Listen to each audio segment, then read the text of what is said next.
Good morning and welcome to the MODUS Super Series. Champions Week ratchets up as we have our first name into Champions Night. Jim McEwen winning Group A yesterday. Thursday means a double dip here at the Super Series. 2 sessions over the next 20 hours or so. We begin this morning with Group C. A big day, a big occasion, so we need a big name with me on the balcony, and we've got the 3-time Lakeside Champ Premier League winner that is Glenn Durham. You're so kind. Yeah, really excited. It's the guys are down there, and already the banter's flying down there. So I'm expecting a fantastic morning of darts. And we had a fantastic day yesterday where Jim McEwen won Group A. Here are the highlights. Justin Smith, I felt yesterday was better. Yeah, at the end, the conclusion of it, he can go away and he'd be really, really happy. Hopefully he's forgotten about the opening 2 games and he decided to show exactly what he could do. Whereas Colin, it just, after Monday, where I thought he looked really good, it become a struggle. John Henderson, do you think maybe going back to 0 points in Group C may help? It's just the fitness of the guy, the talent, and, he's just, for me, I'm just worried that he's played a long time. Johnny Haynes looks as if he's never been away at the Super Series. Love him, huge fan, and just love everything about him. As for Raymond Smith, consistency.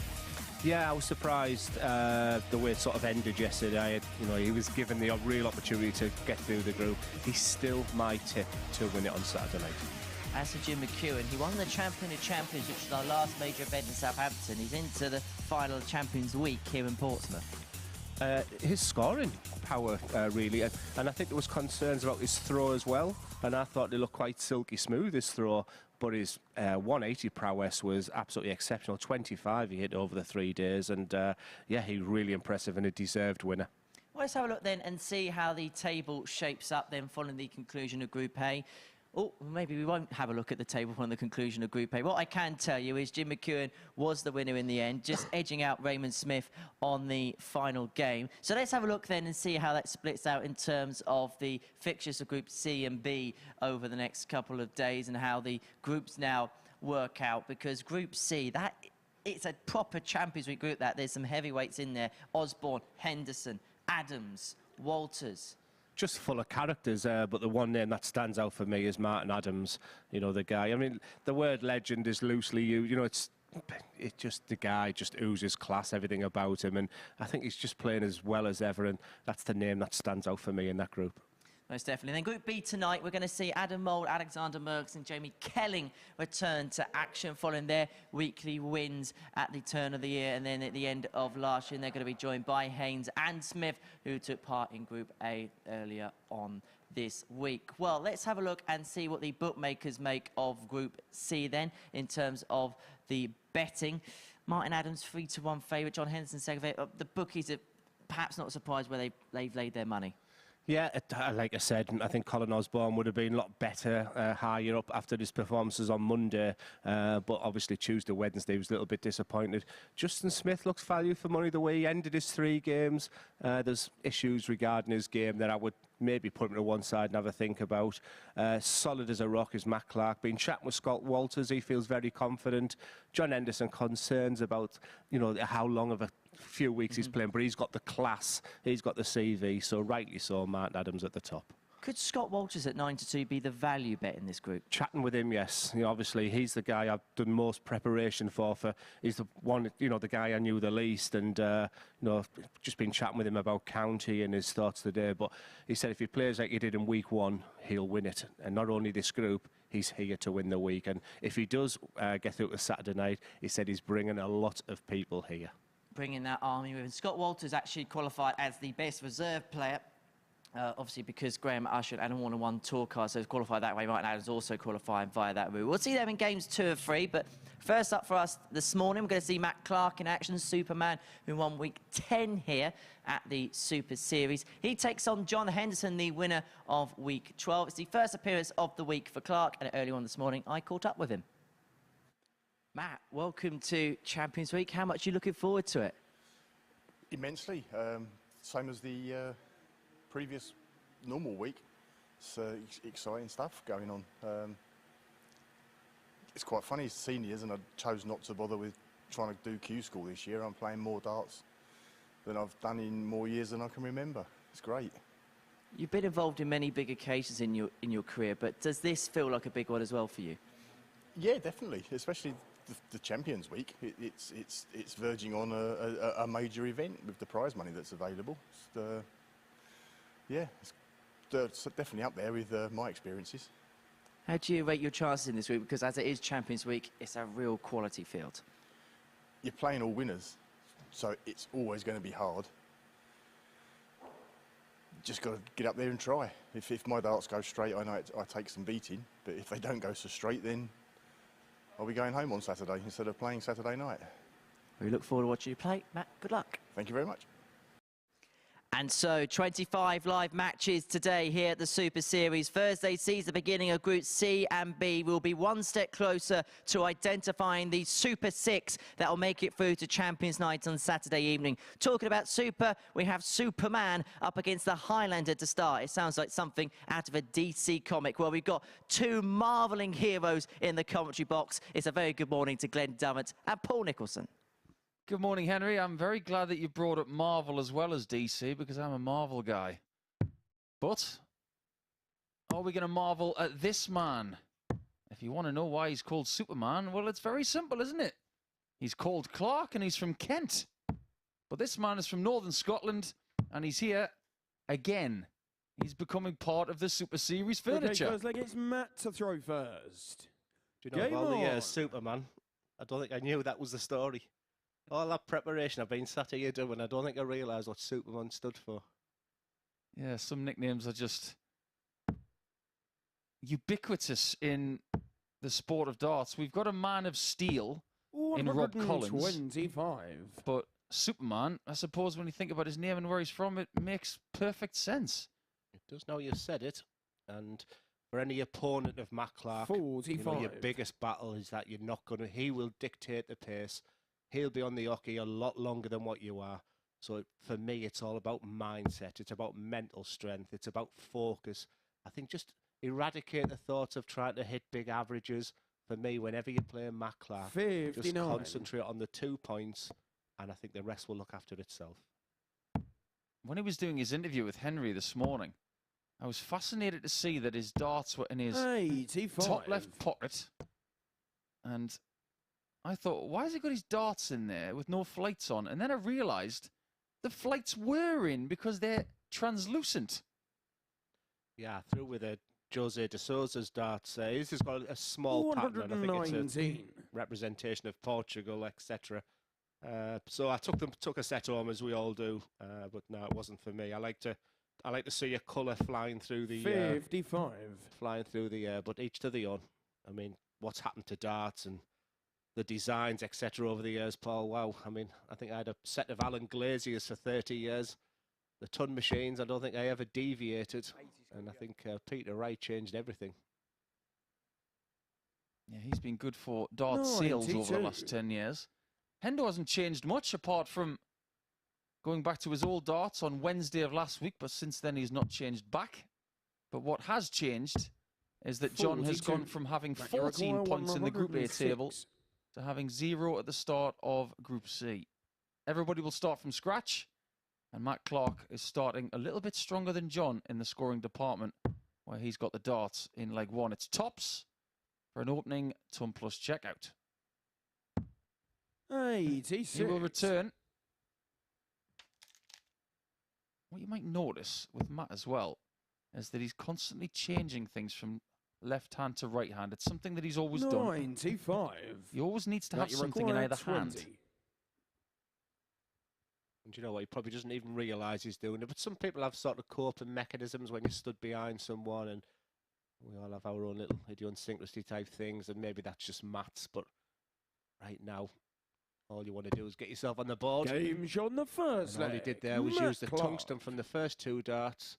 His eyes will have been firmly on that, and sometimes, you know, when the luck's on your side, you just get the kiss that you John need. to throw first. Game on. Feeling really good about himself because John Henderson, I felt, you know, subject physically, because at times yesterday he was showing signs of distress. 84. That physically, you know, he's got the real CV to now kick on. For someone who was on 0 points, a fresh start, I always felt that John Henderson could be the guy then who could really kick on, but I was concerned, and maybe with the odds that came out this morning, we're also concerned at some of his reactions yesterday, because he certainly was 60. suffering. He's been on the hockey now for 3 weeks straight, and I don't know if that suits Hendo as much as some of the younger players now. I don't think it suits him at all. I think what he's doing right now is he's 60. battling. And we're talking about maybe the final battle over the next couple of days. I think if he makes Saturday, he'll be fine because he'll be rushing with adrenaline. But this group is going to be tough. Only 10 games per player. 20 points on offer. 180. First maximum of the group goes to Superman. But what we have to say at this juncture, in week 12, Richard North won 20 points from 20, and he did 60. not win week 12. It's just about getting through this group in the top 2 spots. You don't have to be perfect. The one thing that has impressed me with Hendo the last couple of days, in fact, all 3 days this week, is that he's been consistent with his high 80s average. 60. 88.21 on Monday, 89.28 on Tuesday, 89.24 yesterday. He's been a picture of consistency without being 140. as spectacular numerically as Raymond Smith. Yeah, and just to sort of highlight that, I mean, the Group A was stacked. When I looked at that, I thought, well, can't wait to commentate on this. It was just so juicy. And 18 maximums he hit yesterday over the 3 days. Very consistent, 6 on Monday, 5 Tuesday, 7 yesterday. 77. John, Of course, it was dwarfed by Jim McEwen. His prowess on the treble 20 was absolutely incredible with 25 maxis. Yeah, he was the best by quite some distance. 137. Beautiful darts from John, but you have to pay a big tribute here to Matt Clark, who lines up the double 12 with a perfect visit of 177. Hendo in early trouble potentially. He did get a little bit of an assist on double 10, like you said, Glenn, but here he's got 2 with 6s and only needs the 1. On the second leg. Yeah, dart is all about timing and just that 177. Something Matt's never going to get all the headlines in the world. Feel like it's Matt to throw first. Quietly, Game on. Barely spoke about him sort of as a potential winner, but he'll just get on and do his thing. He's experienced. He'll use all that. For John, I would just recommend he really focus. And last thing you want to do is 2-0 down, look up. 140. Matt's playing really, really well here, to be fair.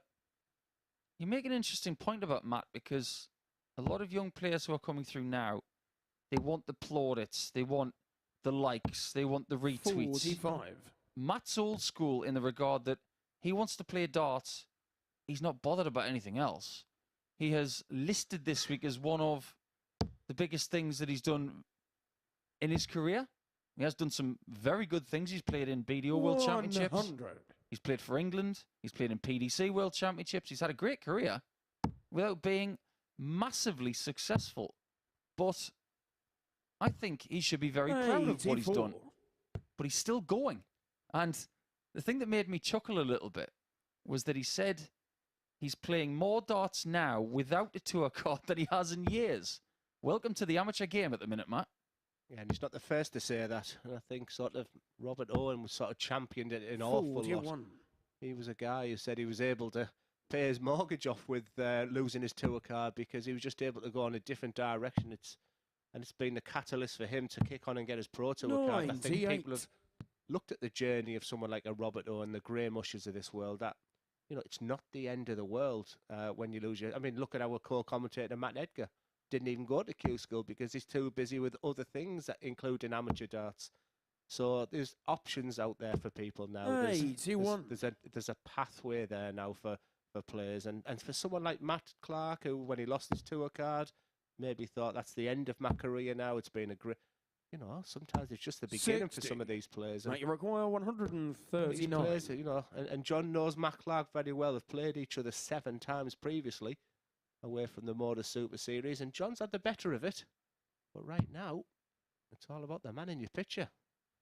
Can he get a 60 to leave tops with his opponent not on a finish? 99. Yes, he can. That's a great shot. Picking John apart at this early juncture, averaging just shy of 94. We usually say that John is 60. very good at the start of play. Not today. And the startling thing for me there is the real power pack scoring. You know, Matt Clark is dominating in the 100s, the 140s and the 180s, and this double 10 here. Not the greatest a double five, Game shot but on tell you what, third it leg. feels so Matt nice when a Clark. double five goes in. And 3-0 up, opening game of the day. Matt Clark will be Fourth leg, it's he'll be John to walking throw on air where first. John, Game on. he needs some kryptonite and he needs it now. Superman is flying right now. He's confining John Henderson to the Phantom Zone. 30. There's one for you comic book fans out there. Well, Matt has been 1 out of 3 on the doubles throughout this contest, and he did something in leg 3 there that was, in my opinion, both smart and just a little bit 36. old school. Going straight for the double five when his opponent's on 154. More often these days, you might find young players busting that score and then giving 22. their opponent the shot because they're playing the odds.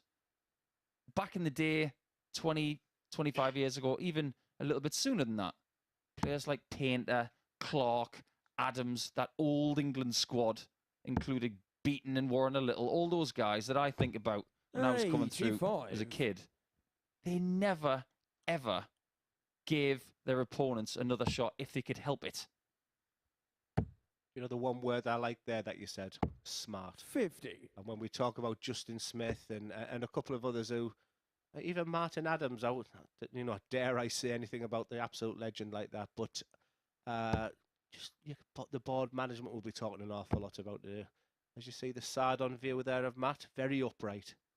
Just look at that nose there. 100. Barely moves his body. It's just all to do with the mechanics of that arm. Total opposite. And a coaching nightmare when you watch John. You've got to be super talented, I'm telling you, to throw a dart like that. 100. Rocking and rolling. But I just remember John Henderson, Paul, in the final of the British Open in Bridlington. Just as I was sort of beginning my, can I really play darts? Around about 2009, 2010. Watching him playing Gary Anderson at the British Open when he was rocking and rolling. So what do? You go home and see if it works for me. And after 2 legs, I was thrown up. I thought I was on a boat. I think John Henderson's going to be feeling sick in a minute because Clark is on the verge of a 55. 4-0 whitewash You victory require 100. at the very start. Yes, Matt Clark, 100 here. Got a surprising 4-0 win, and that's the perfect dart. And John Henderson looks resigned to defeat. And it's double 10 for Clark. And that's a beautifully, wonderfully executed, balanced performance from Matt Clark. A superb opening. He looks absolutely delighted with that, and why not? A 4-0 victory over John Henderson. Not only the win, but only legs difference as well. Averaging over 90. High checkout of 100. Just shy of 40% on the checkout rate. Job done for Matt Clark. A superb performance to open up the show here. And next up, from week 1, Scott Walters against Colin Osborne, who'll be looking for the form he showed on Monday. Don't miss that one, back just after the break.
Welcome back to the MODUS Super Series, where we're into day 4 of Champions Week here at the Live Lounge in Portsmouth, where Matt Clark, Superman, has made a super start to his Champions Week campaign, but it couldn't have got any better. A 4-0 victory against John Henderson with a 92.5 average. So next up for us, it's the battle between Scott Walters and Colin Osborne. We saw Colin in Group A on Monday, Tuesday and Wednesday, but it's the first time we've seen Walters at Champions Week this week, getting in here as one of the best reserve players, runners up, courtesy of his performances in Week 1. I caught up with Walters earlier on this morning to assess his chances.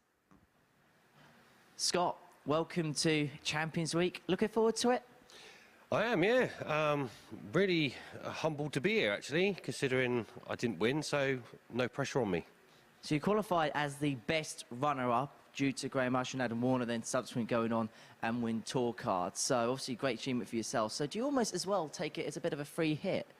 I do, yeah. I feel like there's no pressure on me at all going into today and tomorrow. Just going to play my game, not worry about anyone else, just do my thing. Exactly that, and this is a massive opportunity, isn't it, Champions League? Obviously the money that's on the line, but also the prestige of the title. Oh, definitely. I mean, I was here for the first Champions night when Conan won it, so I want to be here Saturday if I can. If the darts go well, I will be, and if I am here, I'm going to win it. Does that actually give you an extra bit of motivation? Because you were here the first time around, does that almost scratch an itch to a certain extent? Oh, definitely. The atmosphere was amazing that night. Everyone that was here would tell you that. The difference is that you don't feel pressure when you're watching it. Obviously, when you're up here and you're in front of a crowd, you feel a little bit of pressure. I didn't think I would on Week 1 in the final, but I did, and it got to me a little bit, I must admit that, but it won't get to me again. We look forward to watching you play, Scott. Good luck. Cheers, thank you. Great to hear from Scott Walters as he now mounts an assault on his first game of the day in Group C up against the wizard Colin Osborne. Game number 1, well, it was faster than a speeding bullet for Superman. 4-0 over John Henderson in a somewhat surprising result, not just because of the scale of the scoreline, but the averages, which we will touch on a little bit later. But this is the 39-year-old Scott Walters from Winchester, not too far away from Portsmouth. But here is the man from Middlesbrough who is looking to make his way through Group C after finishing in 5th position in Group A this week, which I'm sure he was quite disappointed with to throw in the end. first. Yeah, obviously Game I'm a little on. bit disappointed because Colin means an awful lot to me. He's a big inspiration, certainly in my career, and I just felt, Paul, that he was just beginning to throw just a little bit too quick, and that was a sign of 180. just a sign of concern for me, because he's better when there's just a bit less pace, and I'm keen to see how he's playing today. Last time I've seen him, his sort of smooth looked a little bit 100. smooth, and I mean that was a lot better compared to some of the stuff I seen yesterday. Fascinating chat with him a few months ago. You know how difficult it's been from UK Open 45. finalists, champions. He had a really good career, and at times me and Paul Affair talked about how well he actually was playing. And he said it took him 3 or 4 years and the doubt that he'll ever come back. But he came back with aplomb. The MODUS Super Series takes a lot of credit for that. This is a good start from Scott, who, for a lot of people, if you haven't seen him play before or seen much of him, he's a strong horse when it comes to this week. He fiercely believes in himself, and he has put in some very good days, especially in Group C's in the past. In fact, he is a player who has had an undefeated day on a Thursday in Group C before, so don't underestimate his chances.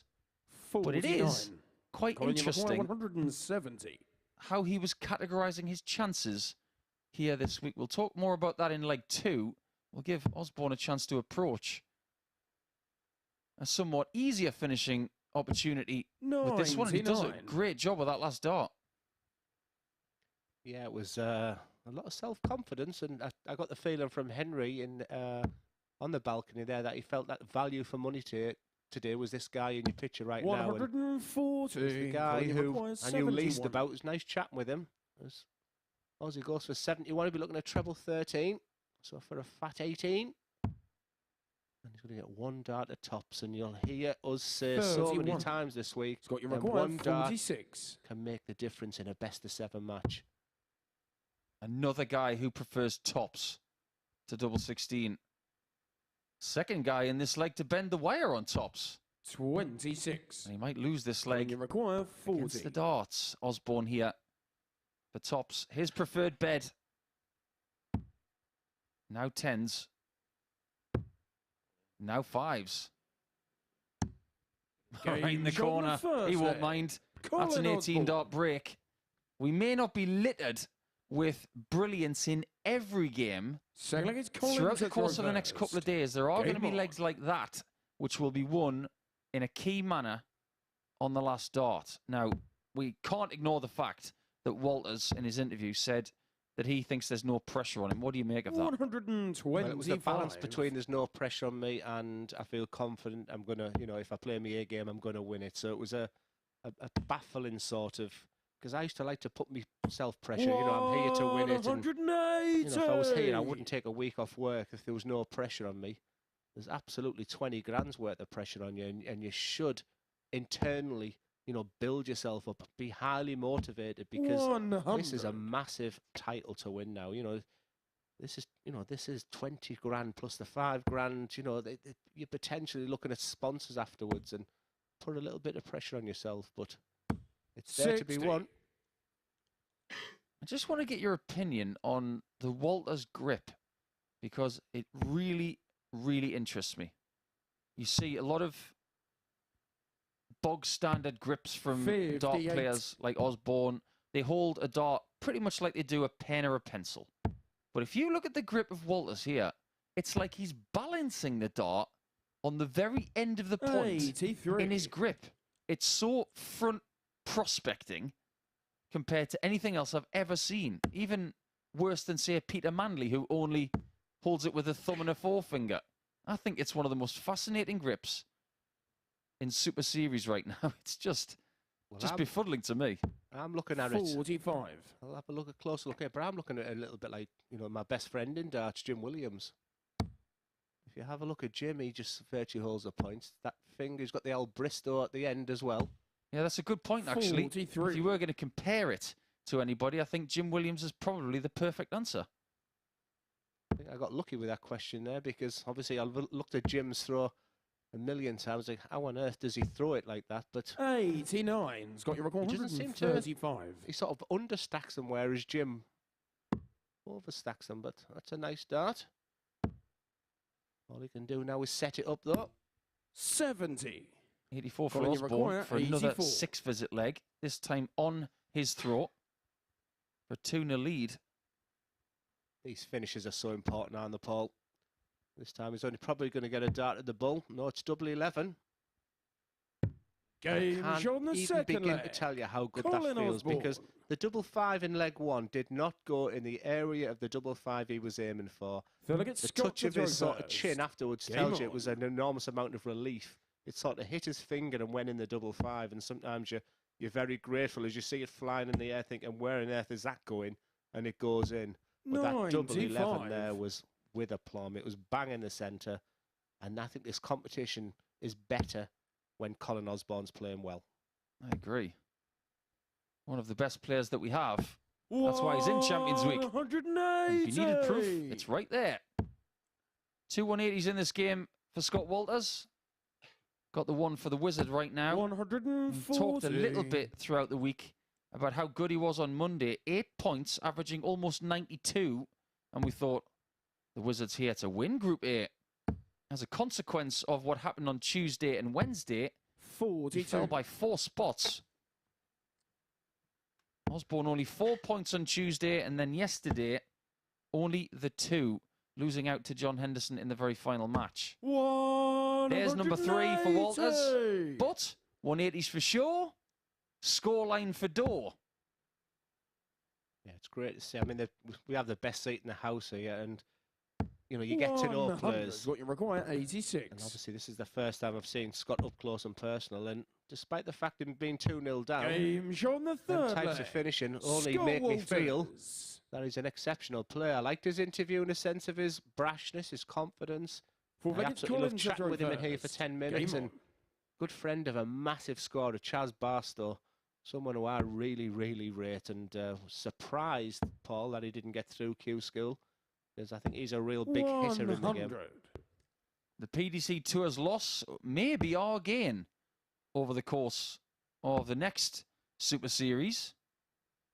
60. No Barstow here in this Champions Week. He was here in the first Champions Week. But I'm sure if Walters was to win this whole title over the next 3 days, the first person he'd probably tell would be Barstow. But in fact, I wouldn't be surprised if Barstow was here to watch him. However, 60. there was a caveat to that, because you found out this morning, Glenn, that if Walters does not make the Champions Night on Saturday, he's got more darts to play this weekend. Yes, the good old county circuit. 83. It would have been amazing if Hampshire had been at home this week and could have been here out in force, because Saturday night deserves that. But this is for his fourth. What an unbelievable scoring performance. This is from Scott Walters, and he's really warming into this right now. If you've got Walters for most 180s in this match, currently you're sitting pretty. But at this early juncture, just let me remind you that any gambling that you do today should be 18s plus. BigGambleAware.org is the information website that you need. And please gamble responsibly. Osborne looking for a max to leave double 19. And he might just find it, because that lie is perfect. 180. Wow. 6 180s in this game. Amazing from these players. Setting Group C alight. Could he find leg 4? Oh, well, if he'd have found that 141, 93. that would have been a major confidence boost for him, but he may be 3-1 down now. What a great start to the day this is. Game show on the What a wonderful start for Colin Osborne, because yesterday I had real concerns. He even stuck his head in here yesterday, which for me demonstrated negativity. You know, what do I need to do? Instead of just having that focus of just going out there and winning the game, his question was, would 3 legs be enough? Would 2 legs be enough? And I was like, oh dear, that's not the type of mentality I want to hear from a guy who mentally is mentally sound, mentally strong, mentally focused. But I tell you what, Paul, he's come out today and everything about him looks better.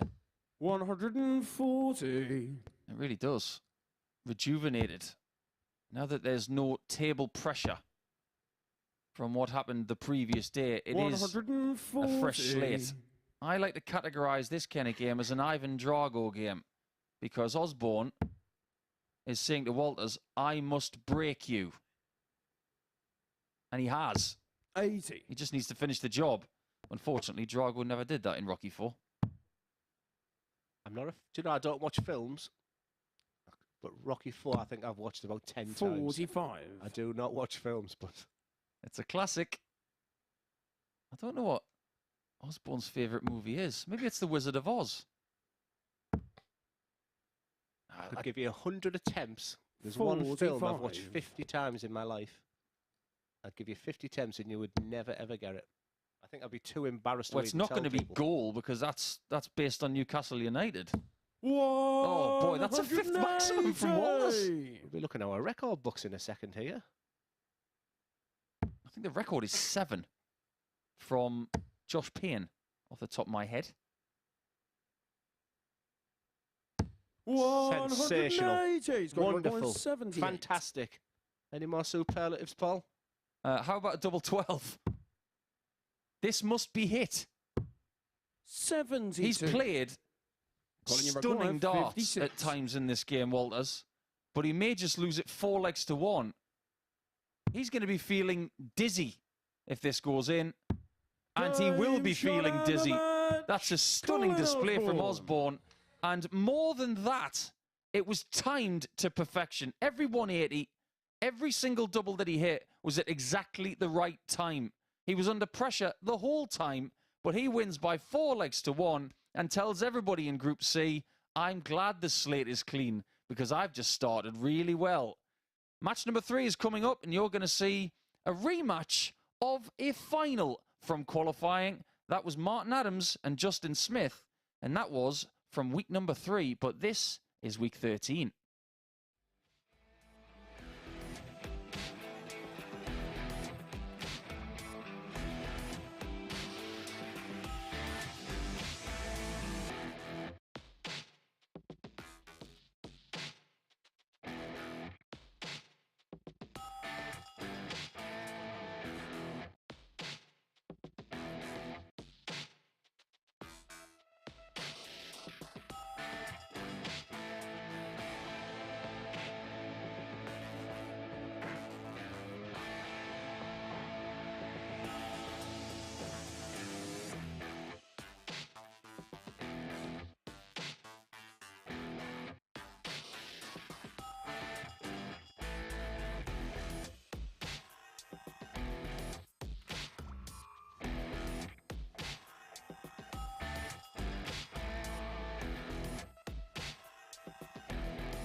Welcome back to the MODUS Super Series, and what a start we've had to Group C. A fantastic match there between Scott Walters and Colin Osborne. 8 maximums in that particular match. Let's have a look at the stats. There we go, a 4-1 win for Colin Osborne. Scott Walters losing out with an average just under 96, having hit 5 180s in that game. Osborne with 3 himself, but it was the doubles ratio that ultimately came to cost him in the end. 4 from 7 for Osborne, which is what won it for him.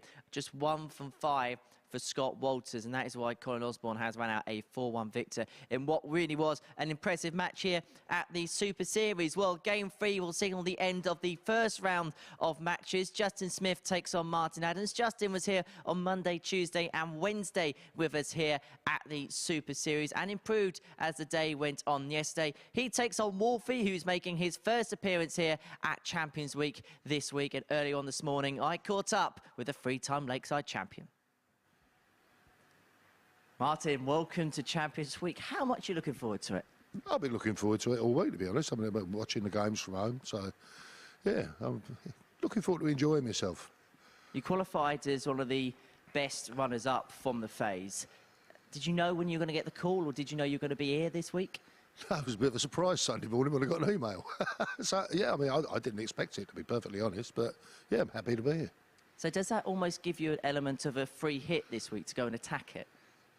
Well, I don't know, really. I've not really given it that much thought, but I suppose it does, yeah, in many ways. But, you know, you come along and you play darts along with the rest of the lads. So, you know, you hope it all comes good. We'll wait and see if it does. You've been there, you've done it, and you've won it on more than many occasions. But even for you, this must feel like a big event that you'd like to tick off your CV. Well, without a doubt, yeah. You'd love to win one of these, for sure. You know, I mean, with the prize money alone. But so, you know, say you've won one of the Champions Weeks, that'd be great. We look forward to watching you play all week. Martin, good luck. Thank you very much. Yes, the great Martin Adams in your picture there. Just when you do a little bit of preparation, ready for someone, it's so easy when you look at the CV of the great man. And then you picture there Justin Smith. And I've seen the best and worst of this guy. You'll see he doesn't deviate much from the treble 20 bed. Super talented.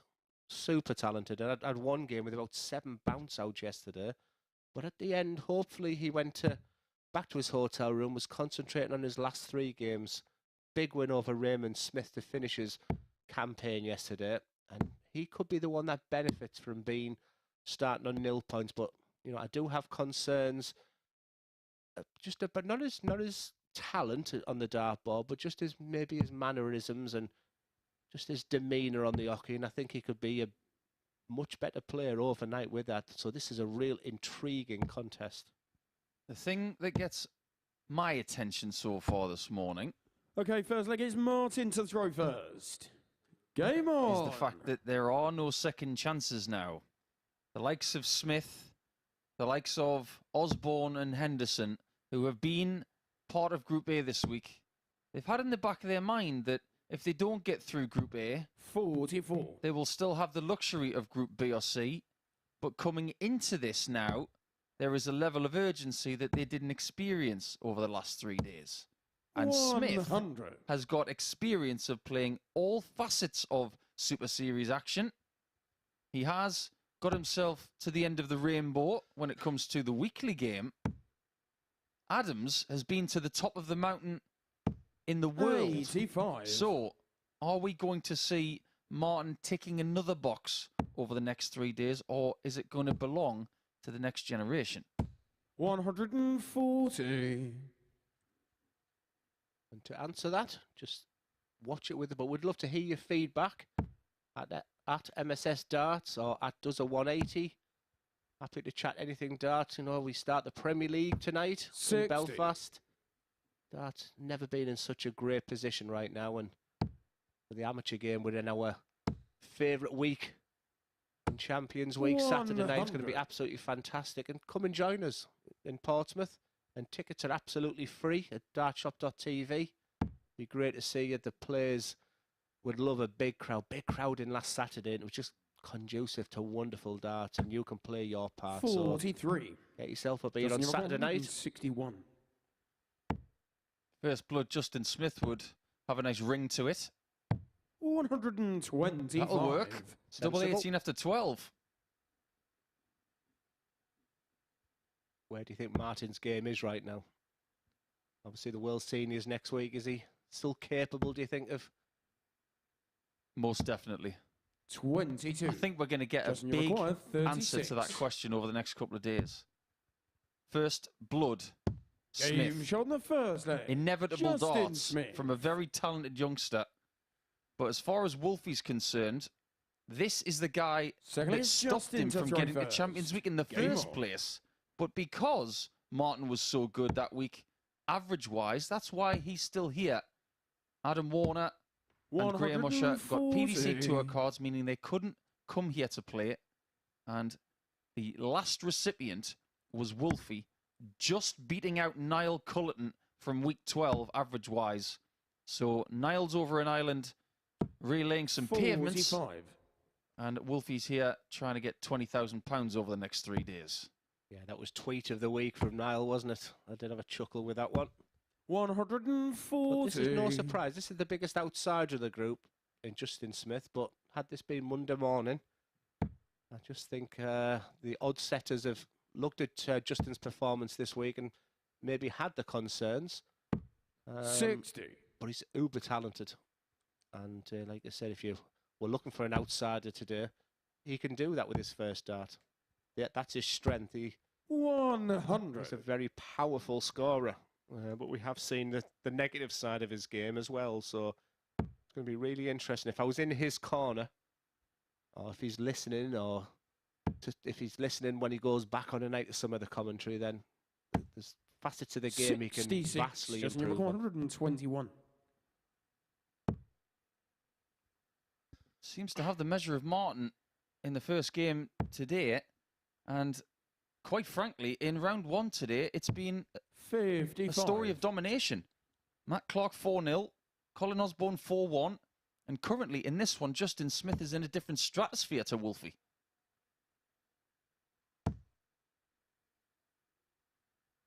And Martin has 60. Dave Prinz Justin, you requires in his 66. first game at the Circus Tavern next week. We'll talk about that one in a second. And that's actually in a week's time. 34. Next Thursday that takes place. And if you are wanting to go to the World Seniors Championship at the Circus Tavern in Purfleet, Essex next week, you can also go to dartshop.tv for tickets for that, because there are some still available. 41. Just not finding it Justin, you early here, require Martin. 32. And Smith can take full advantage with another double 8.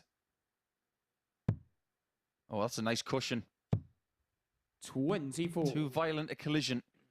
And he'll have to come back to the right-hand side of the board again. But he's been given too many visits. Yeah, Martin just not at the races here. I think he understands why. It's a very, very early, you know, as he prepared himself for this game, as he prepared himself for the day. You know, some people can peak too early, and sometimes just about. And he's a no score. He's a experienced MODUS Super Series player, and he knows it's a long old day for Justin Smith. He needs to put this game to bed and put it to bed quickly, because Martin from nowhere can pull out any sort of finish. And if you give him a sniff, you know, he'll give it with both hands. 60. To not be on a double after 21 8. darts is a bit of a worry for Martin at this early stage. Game shown the He is second 2-0 down as well. That's an Justin unexpected 22 darter for Justin Smith.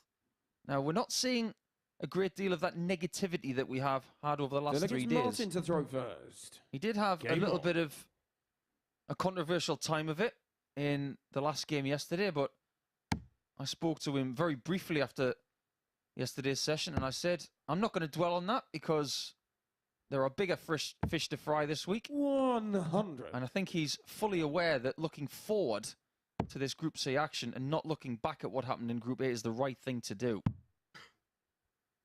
Yeah, it was a concern for me 43. that he was concentrating on whatever it was. But, you know, for me, Raymond Smith's the ultimate professional. You know, it was getting to nitty gritty at the end, and, you know, whatever noises you're going to hear, it's because you just do things. And you know, the venue was utter silence in there. I always said you should be able to play a brass band behind you, and you should be able to concentrate on that dartboard. That's the focus you need if you want to go from good to great. It would be somewhat fitting if the final at the end of the week was Justin Smith against Raymond Smith, because it does have a bit of a ring to it anyway, with them both having the same surname. But if you can pick 55. not just the winner, but the finalists this week, well, you know more than I do, because most of these players are on a very even keel. 140. We've kept a lot of the averages for the week. I would say that 5 of the players are pretty even throughout the course of this week so far. Justin Smith has been languished down at an 82.5 average. But the most important thing about that number is that it doesn't matter anymore. It's all about what he does now that counts. And I think the experienced players of the MODUS Super Series will know that. Starting on 0 today. And that's why I expected John Henderson to come out the traps a little bit better. It's no surprise for me that Justin's beating Martin here. Martin is, you know, it probably takes him a while to get going these days. I know how that feels. And for Justin, he can probably throw them off the lampshades at 9 o'clock in the morning. 60.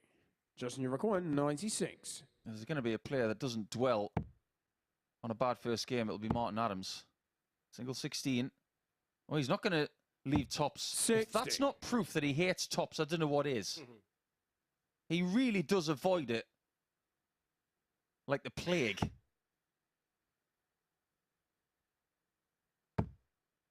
He avoids tops like I avoid coffee. But that's better from Martin, and a bit of a howl. And if there's people here on Saturday night, there will be a, you know what, I don't have to do it. Double 16.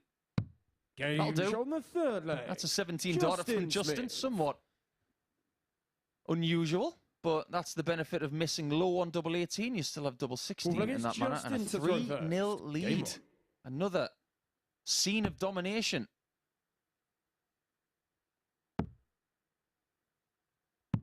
And when you've been bottom of the table for 3 days, you know, the guys are sat in the players on. They have a telly on. There's no, you know, there's no sound or anything. They can't hear anything, but they can see the game's on now. They can see the league table when it comes up.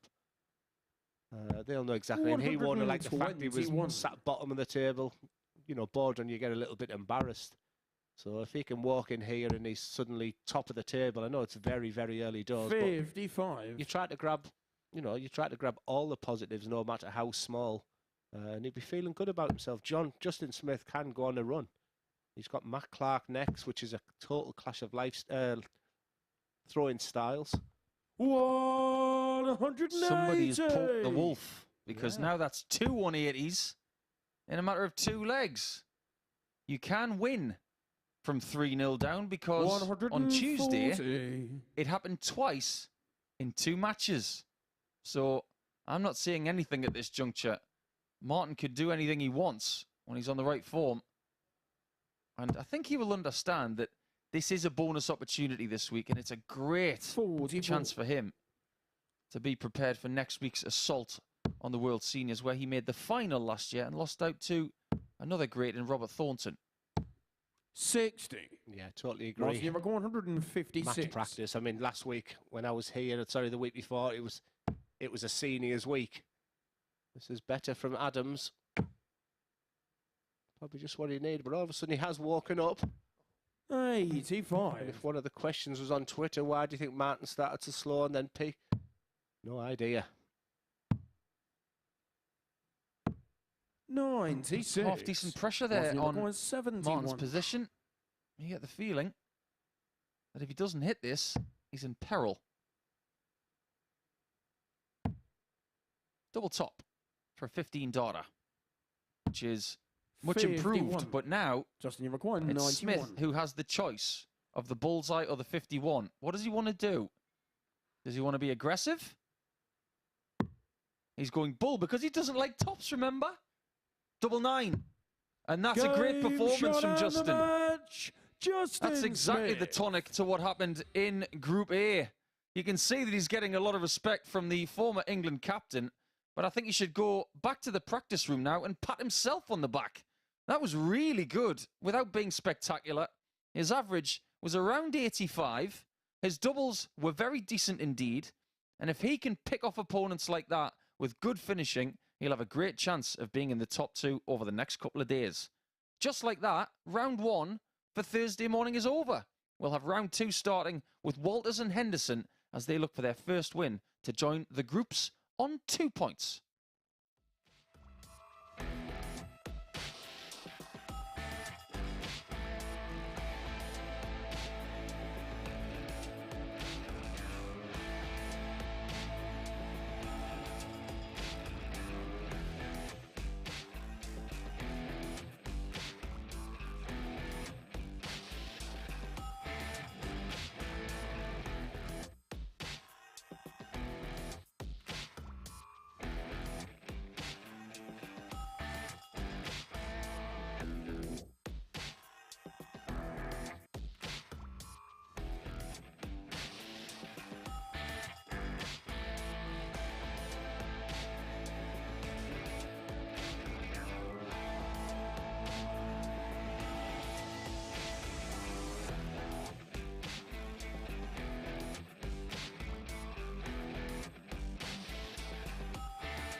Welcome back to Champions Week here at the MODUS Super Series. We are into Group C, and we've just seen Justin Smith get his campaign off to a perfect start. A 4-0 success over the 3-time world champion Martin Wolfie Adams, doing so with an 84.5 average and 4 out of 12 on his doubles. That's the end of the first round of fixtures. We kick off round 2 with a clash between John Henderson and Scott Walters. Watching this one in the commentary box, here's Glenn Durrant and Paul Nicholson.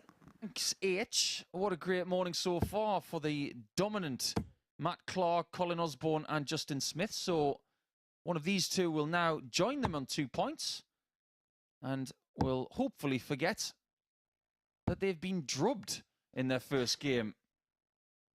We were looking at the schedule this morning thinking that maybe there would be some arduous games in there, maybe a few long ones with the pace of some of the players.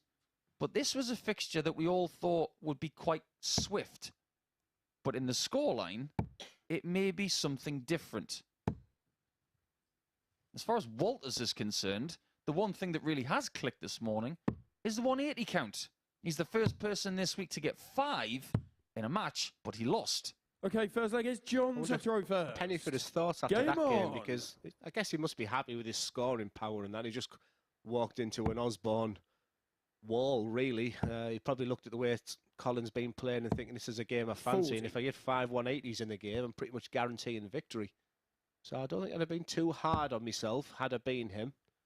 And for John Henderson, I really expected him to come out because his early games, he's been really, really good this week. It's sort of been a bit more painful as the week on, as the day goes on, and physically and mentally for him. I say mentally because he's pretty much been on the dartboard since, well, there's been challenged to a Q school and seen the MODUS Super Series last week, and fatigue has to kick in. 180.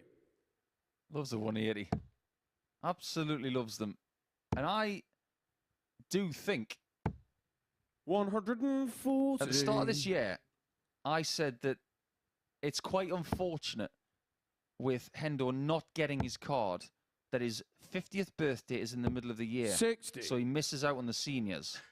So to flip that around completely, because of what he's been through over the last 3 weeks, I'm actually glad for him that he's only 49. 60. Because the worst thing he could do next week is play in the seniors after playing 3 straight weeks. He wouldn't have been in the right shape for it.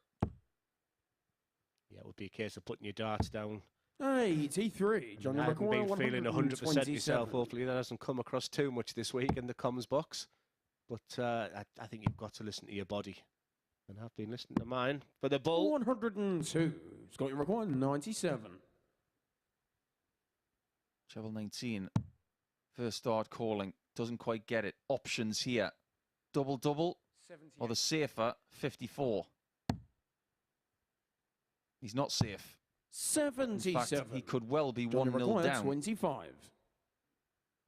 It's going to be 17 for double 4. This is a change of tact from Game John shot Henderson the first earlier in the leg. week. It was John 1 double Henderson. 12 on the 25. That wasn't working, so he noticed it and decided to change the plan, Second and leg, that one Scott to throw works first. for his first Game leg on. of the day. yeah, well spotted, Paul. He was going that 1 double 12 and more often than not ended up on double 3. So it's nice that he's realised that. He used 100. the 17 double 4. The only problem with 17 double 4 is that you throw the dart too well. You've got the potential of hitting the treble 17. So, but if you ever wonder how professionals practice, 100. Damon Hetter and Dimitri Vandenberg walk into a pro tour, they find a board and then it's first to 20, hitting 25 finish. That's 60. their first practice of the day. Release the arm and write first to 20 on the 25 finish. Well, just a little segue into 25 checkouts as we get our first maximum from Hendo. 180. Starting to click into gear now. As far as 25 checkouts are concerned, they don't... 180. I don't know if I'm ever going to get this point across because I keep being interrupted by maximums, which is not the worst thing to be interrupted by. 60. If you want to talk about 161. approaches to 25 finishes, ask Chris Dobie in that nervous 9 from Sunday night, where he almost hit the treble 9, and he actually hit the single on the right-hand side. 137. John, your record, It's a great leg of darts from 161. both players. And if this goes, it'll be one of the best legs we've seen in all 13 weeks. We're being spoilt this morning, Paul. 83. Scott, your record, Walters 24. is starting to understand what he's going to do to get legs. Game show on the second 13 leg. darts. Scott There you go. Walters. You're more likely to get a leg when you're on a double after 12 than leaving them after 15. Third leg, it's John to throw first. Let me Game remind you, we're only into leg 3. We've already had 3 180s. But then again, when it came to Walter's first game, on. there were only 5 legs, and there were 8 180s in the game. Just to put it in perspective, Johnny Haynes, top class. This is 180. unbelievable. He keeps spoiling chances that we have a talking here. Johnny Haynes, after 3 days, finished in 3rd place at 7 maximums. After how many legs? 100. After 7 legs. Yeah, he's in his 8th leg, and This he's is already beat insane. Johnny Haynes for the week. Unbelievable. 100. I hate to feel smug, but we did chat earlier in the week looking at Scott Walter's odds, and we said, that doesn't look right.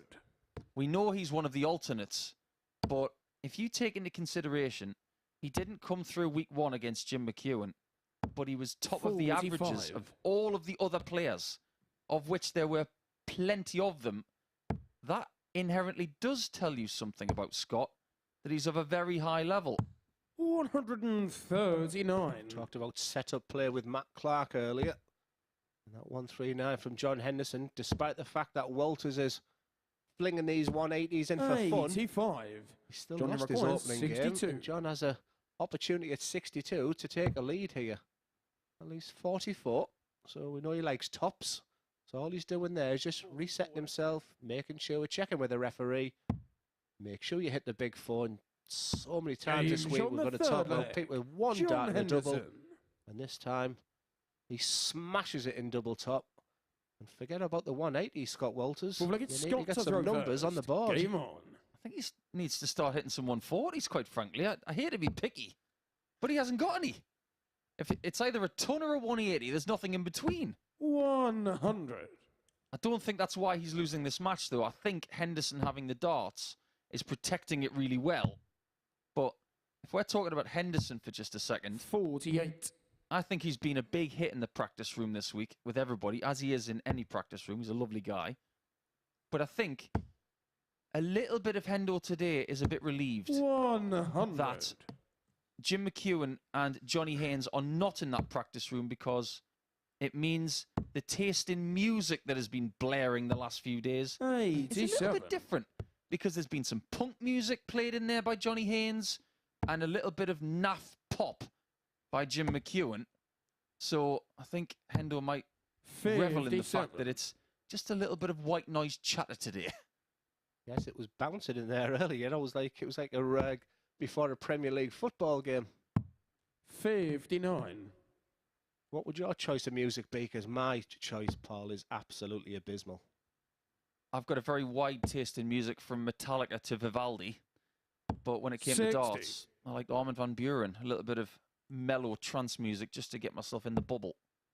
But I do get the feeling that Hendo's more of a Simple Minds kind of guy. A little bit of alive and kicking maybe for... 11. Because the lead singer, of course, was a huge Celtic fan. Still is. Yeah, we had this conversation yesterday. I was amazed that he's not an Aberdeen fan, but I'm glad I didn't go to him and say, what do you think of Aberdeen losing the manager? You'd be losing friends there, I tell you, if you ask him that question. 140. I wonder how many Celtic shirts he's actually got. I've seen him in at least 4 or 5 of them. 60. Yeah, we seen him in green Scott yesterday. required 44. But I do like Hendo's shirts. I certainly like Scott Walters' performance today, despite the fact he's still yet to get off the mark. He's been hugely, Game on the hugely, fourth leg. incredibly Scott impressive. Walters. And it's just great to see him. His shoulders hasn't gone down, because you can be, woe is me, I'm hitting all the 180s, Looks but I'm like not it's getting the John to throw points. first. Game on. Very impressed. But for John Henderson, it's a best of 3 now, and you've got the darts in 2 of them. You've got to stay mentally focused. keep yourself fundamentally sound, and most importantly, keep it simple. As we go to Strictly, as Scott does the dozy-do. That tells me that he's very front foot focused. Now, some players tend to have a very upright stance like Matt Clark, so it's both feet flat on the floor, whereas some are so front-centric that the back foot can sometimes just creep in a bit. And when you put your weight on your toes, you can find yourself a little bit stumbly, but I like the fact that he was able to reset himself. I think Henderson is very much aware of the threat of Walters after what he did in the first game of the day. And the fact that he's got the darts, I think he realises if he doesn't win this game, he's going to be in trouble in the group after 2 matches. If people are wondering what we're talking about with balance and things like that, it's so important. I said when I felt I was at my best, it was just all that was moving was the arm. And at my worst, I felt like I was rocking like John Henderson. Getting on there and just letting the arm do the work. You can see from that camera angle what Walters is trying to do. He's trying to build a score by putting the darts on top of each other, whereas Hendo is exactly the opposite. He's trying to sneak them underneath and slightly side to side on occasions. And a lot of that's down to the grip, just the way that he's throwing that dart and the way the trajectory of the dart is going into the ball. But clearly works for him. 140. Junior require 85. The 3-2 to keep Walters at bay. We haven't had a ton plus check out in this match yet. If Walters finds one and Hendo misses, 60. Things could change. 20. There's been some mightily impressive 100-plus finishes this week. Raymond Smith's 161 being the highlight, but there's so many around 112 to 120. 60. And part of me fancied that for Scott. 25. And what does John Henderson leave? Why does Damon Hetta and why does Dimitri practice on 25? He's got 23. You don't find yourself on this number very often. Double 4. And he fixes it. A wonderful dart from Hendo. And we can wax lyrical about ton-plus finishes all day long, but 25 finishes there are just a little bit different. Can sometimes just instill the confidence that if you're backed into a corner, you can still fight your way out. And Walters, no matter what he does today, he still finds himself behind. 140. I don't know about you, Paul, but there's just something about hitting a dart last double when you're 2 each in a close game. If he'd have gone 17 double 4, 100. I still think it feels better when you go 2, and then the way he went 15 double 4 after that. There's just something that your opponent just the shoulders sink when you hear the dart going in last dart. And 100. Well, yesterday there was a 15 check out for Colin Osborne where he went for a 7 and hit a double 7 and had 2 darts in his hand that he couldn't use. 100. That's a really hollow feeling when that happens. So when we talk about the Highlander hitting that 15 and on purpose leaving that double 4 because it was part of the game plan for that visit, I think that's one of the reasons why he hit it. Well, he ran out of room in that treble. You can see that he can't get them underneath, but he can get them over the top. Closest margin of victory so far was Walters losing 4-1 to Osborne. This one is the longest game so far for Thursday morning. Hendo not on a finish, so it's important for Scott to leave something very minute. That'll do. 91. That gives him options. It's that last dart syndrome once again. He'd be feeling good with that last dart. Leaves a 2-dart combination. I don't think he'd be cheeky enough to go direct for the bull. 35. I wouldn't if I was playing the Highlander, that's for sure. Single 10 for top, surely. Can't miss. Cannot miss 10s.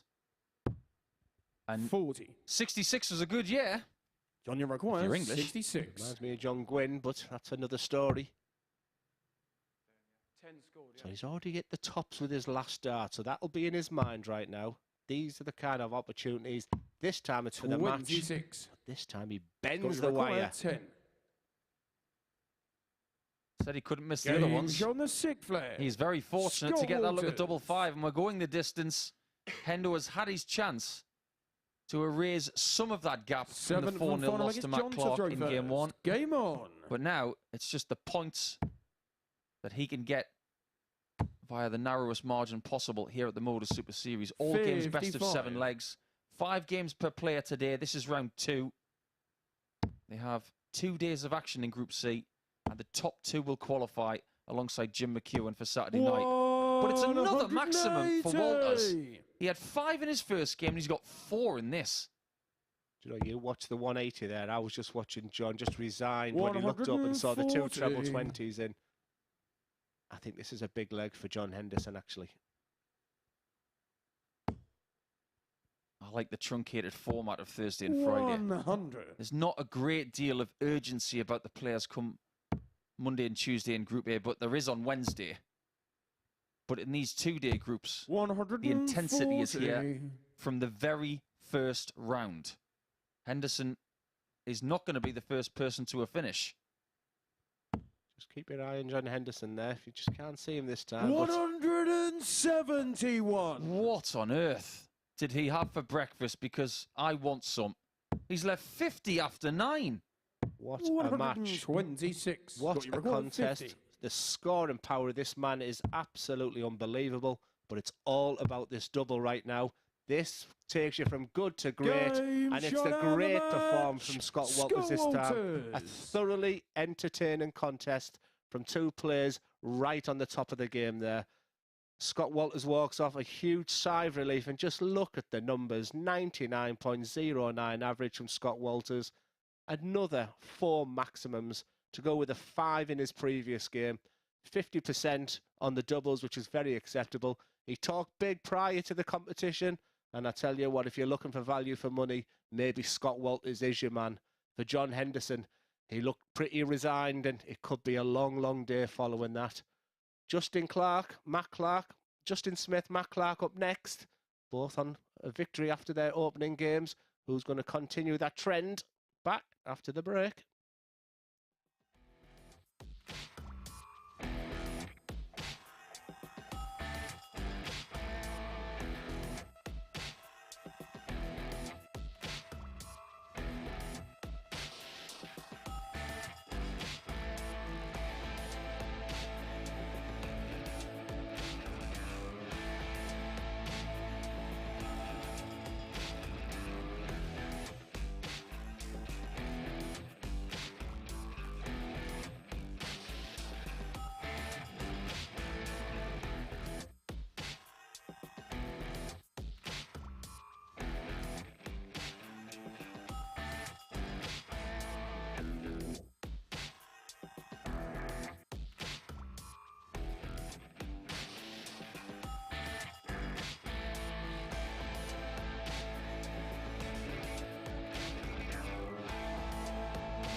This is the MODUS Super Series.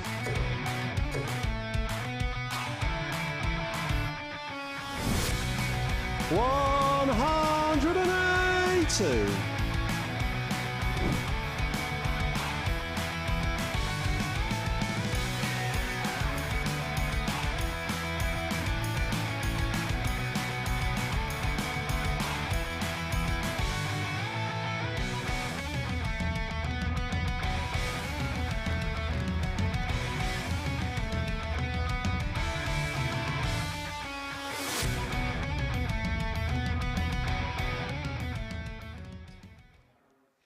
Top international players for a top international tournament. And what a top morning we're having at Champions Week here at the MODUS Super Series. Scott Walters, an average of 99, 4 maximums and a 4-3 victory against John Henderson. Walters actually had 9 180s for the day in just 2 matches, 50% on his doubles as well. Next up for us, the meeting of 2 players who won their opening meeting of the day by 4-0. Matt Clark getting the better of John Henderson, whilst Justin Smith got the better of Martin Adams by that particular scoreline. These two going toe-to-toe then in match 5 of our day, and it's going to be watched by Glenn Durrant and Paul Nicholson. Thank you, Henry. A very interesting contest ahead. We've gone from 2 players that didn't register a win in their first game of the day to 2 that did. Boy, did they. 4-0. What a start for Justin Smith, in direct contrast to how things started in Group A. But now we turn our attention to how things will progress. 54-year-old from Kent. There you see his career best quarter-final at the World Match Play. That's not to be scoffed at. That's a really good effort. First leg is Justin. Let's talk a little bit more about Matt Clark, because what has he done in his career?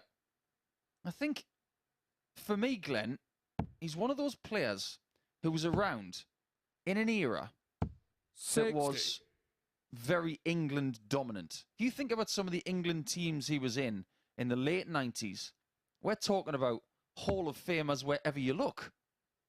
Yeah, he's a name, obviously, someone I looked up to for a long time, but 180. we didn't cross paths an awful lot as he smashes that 180, and we are being spoiled today, Paul. And Owen Binks will be loving this.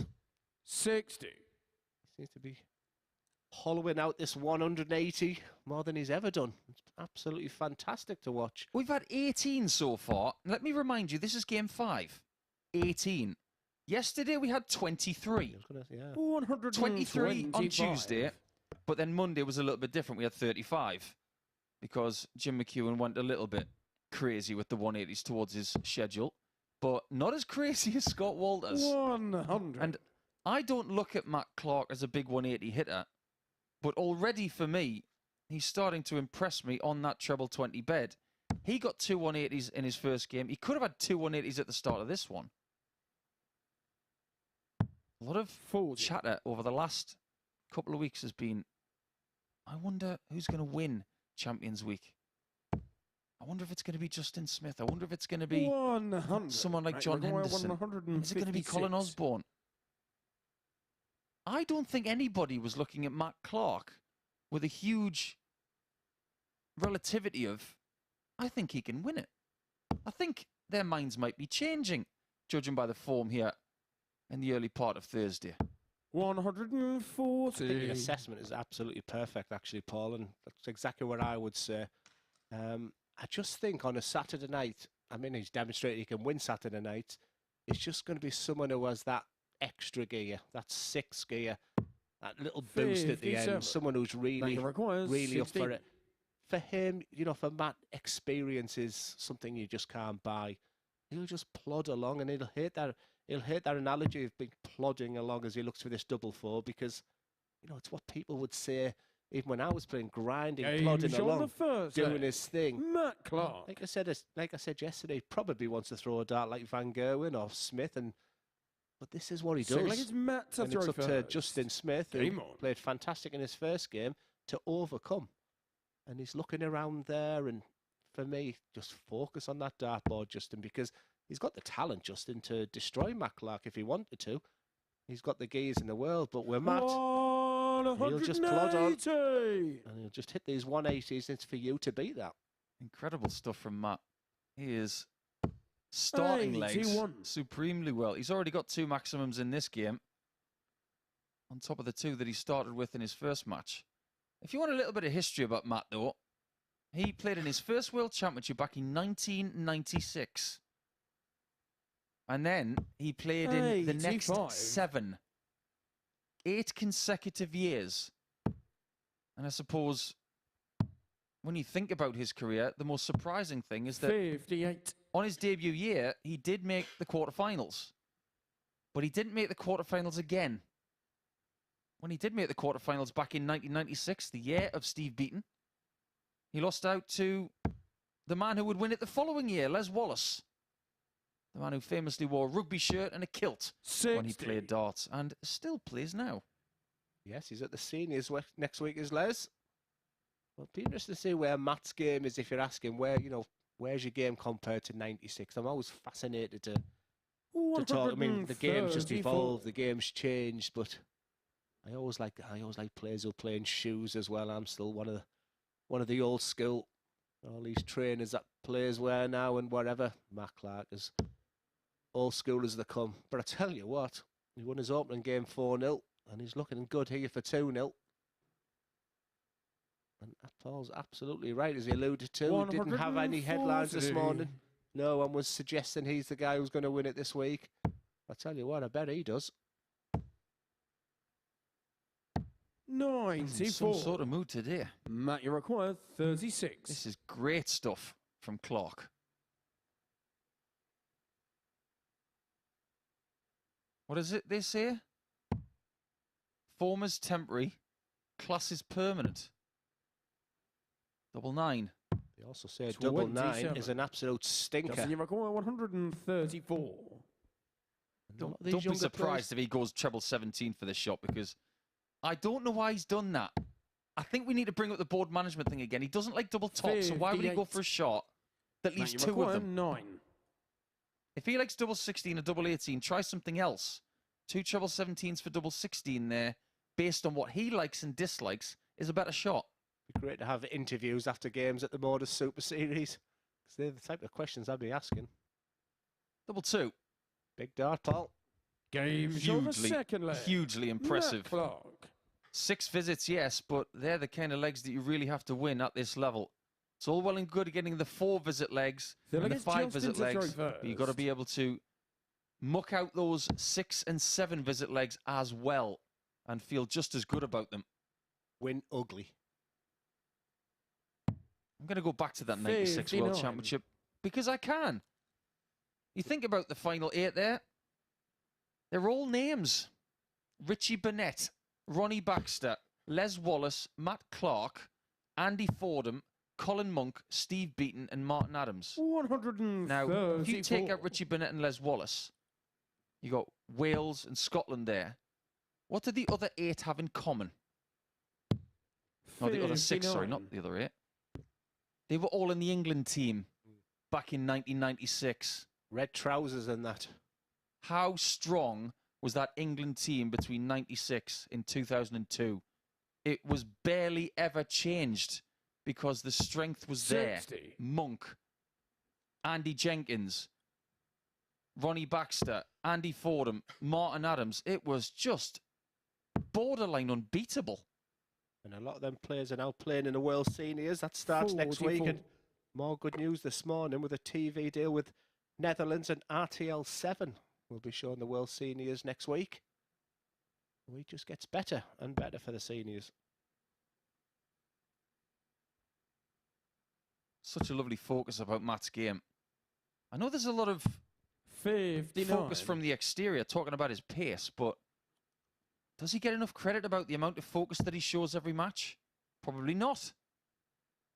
As far as Justin is concerned, this is almost 59. reverting to the type that we've seen in the previous 3 days where that first start is just a little low and he probably needs to use the switch shots just a little bit more often if he needs them. Spot on. Ricky Swales has been in touch on Twitter, Paul. Morning, fellas. 100. Fabulous job. My question is, I see so many players using integrated flight, just like Scotty Walters.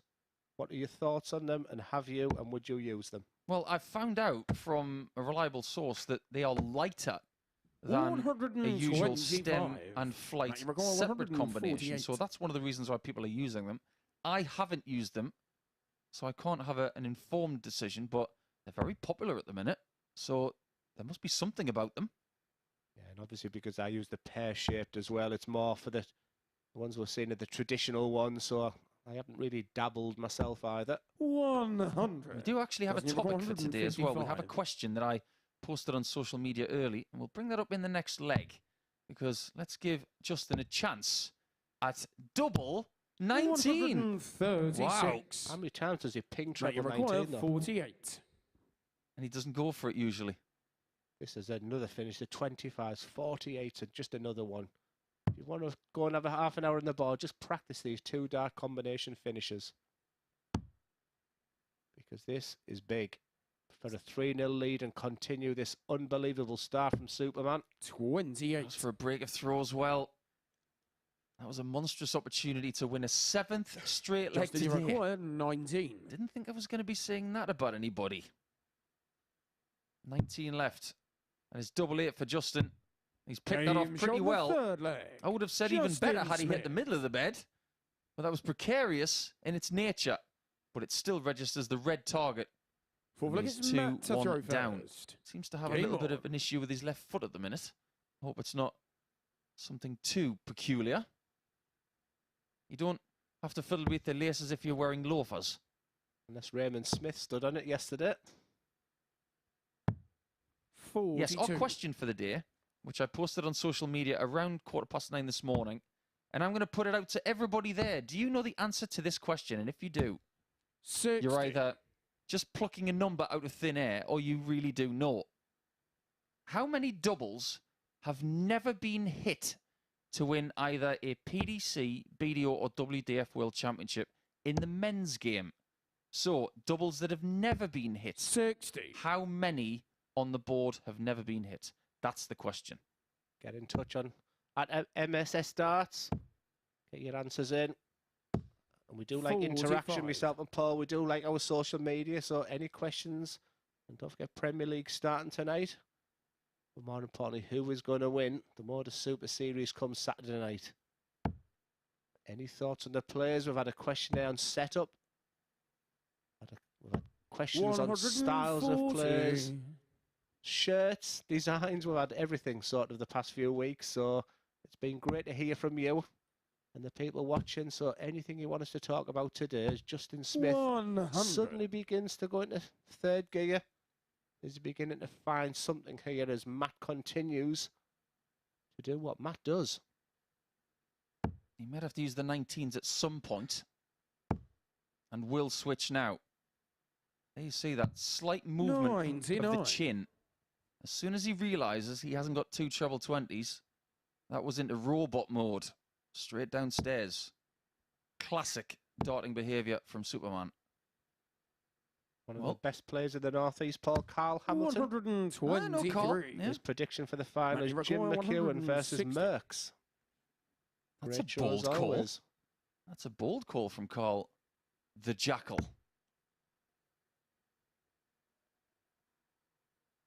One of the best nicknames out there, actually. I really love that one.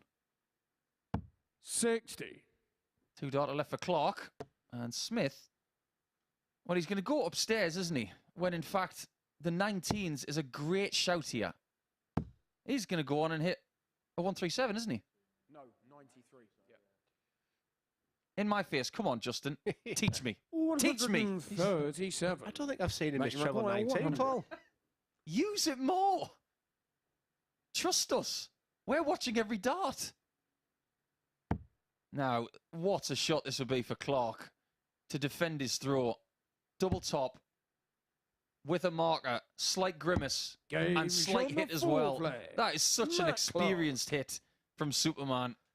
Kept at bay, and Smith now needs 3 straight legs, even with Fifth leg is that Justin to impeccable throw approach first. play Game in the on. previous visit. Dart of the day. He was just beginning to come back like an athlete who was back to the pack. 60. And then Matt Clark then just decided to put the afterburners, and that 100 finish is just a beautiful feeling for him. 3-1 up compared to 2-2 in the best of 7 is night and day. Looking at that dart shirt of Matt Clark, he looks like he's been mauled by a wolf. But that hasn't been the case so far today. You're going to have to wait for that match. That'll come up a little bit later on in match 12 as Superman takes on a wolf, and you'll find out what wins. So we've had some designs of shirts this week. We've even had that Chucky shirt with 100. look like splatters of blood on it. I mean, there's some bizarre ones. I'm glad he's not playing the next 2 days because it means I can sleep tonight. My good friend and boring friend Les Harrison has been on, watching the Modus darts on Sporty Stuff 100. TV in bed with a bowl of Weetabix and a coffee. Bowls tonight, that's how I roll. And he's one I was telling you about yesterday, Paul, being the most boring friend I've got in life. No pun intended, of course. 140. That's how he rolls. With the bias. I'm going to be playing him in the next couple of weeks. Keeps telling me how good he is. I wonder just how Matt is feeling this morning, because from what we can see, he looks in 97. a borderline impenetrable mood.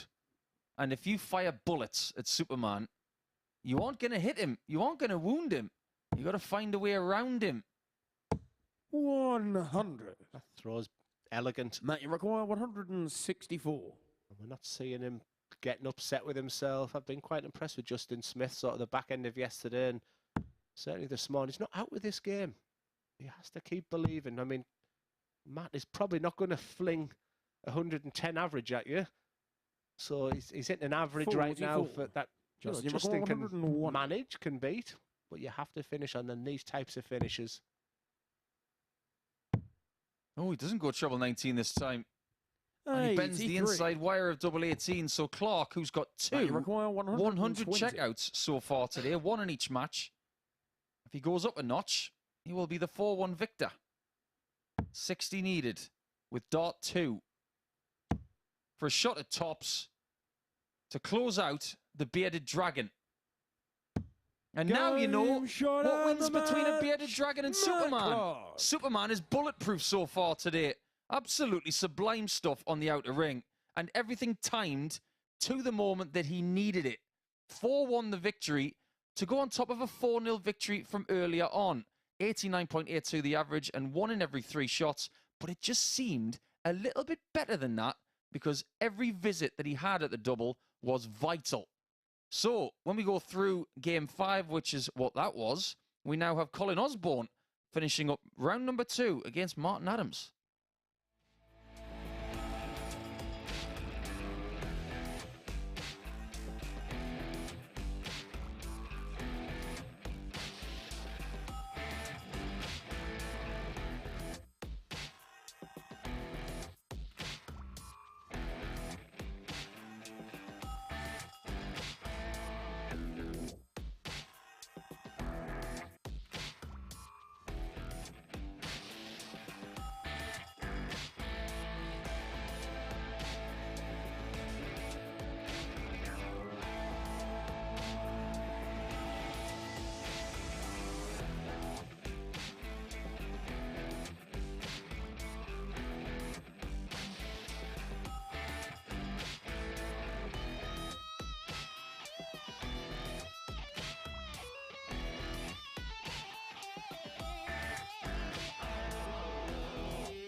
Welcome back, everyone, to the MODUS Super Series. This is Champions Week Day 4, the beginning of Group C. Matt Clark beating Justin Smith 4-1 in our 5th game of the day with an average just underneath 90. 2 maximums to his name and 4 out of 12 on the doubles. 2 ton plus checkouts as well, the highest of which a 120. So we're going to round off our second round of fixtures for this particular group now as Colin Osborne takes on Martin Adams. And watching this one in the commentary box for us, it's Glenn Durrant and Paul Nicholson.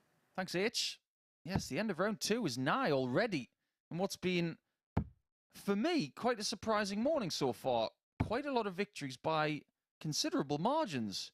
And on top of that, of our 5 games so far in Group C, 4 of them have been won against the darts, including the 3rd game of the day where Martin lost 4-0 to Justin Smith. But he's since lost his 2nd match. Can Martin respond fast against the Wizard? Yeah, I think my question here is, can Colin play as well as he did last time, and can Martin play as bad as he did last time? He just did not come out. Notice he was having a chat at the end of it, and he was showing something on his hand or his arm. So whether there is an issue there with Martin Adams, but I don't think I've ever seen him play that bad. And could be. I mean, he looks fine there. He looks like he's throwing the darters as well as ever. But for Aussie, first leg, it's Colin to throw first. Colin had a difficult couple of days coming into today, and I voiced my concerns when asked the question, but yeah, he proved me wrong because he looked absolutely brilliant. The darts looks like they're going in with purpose again now.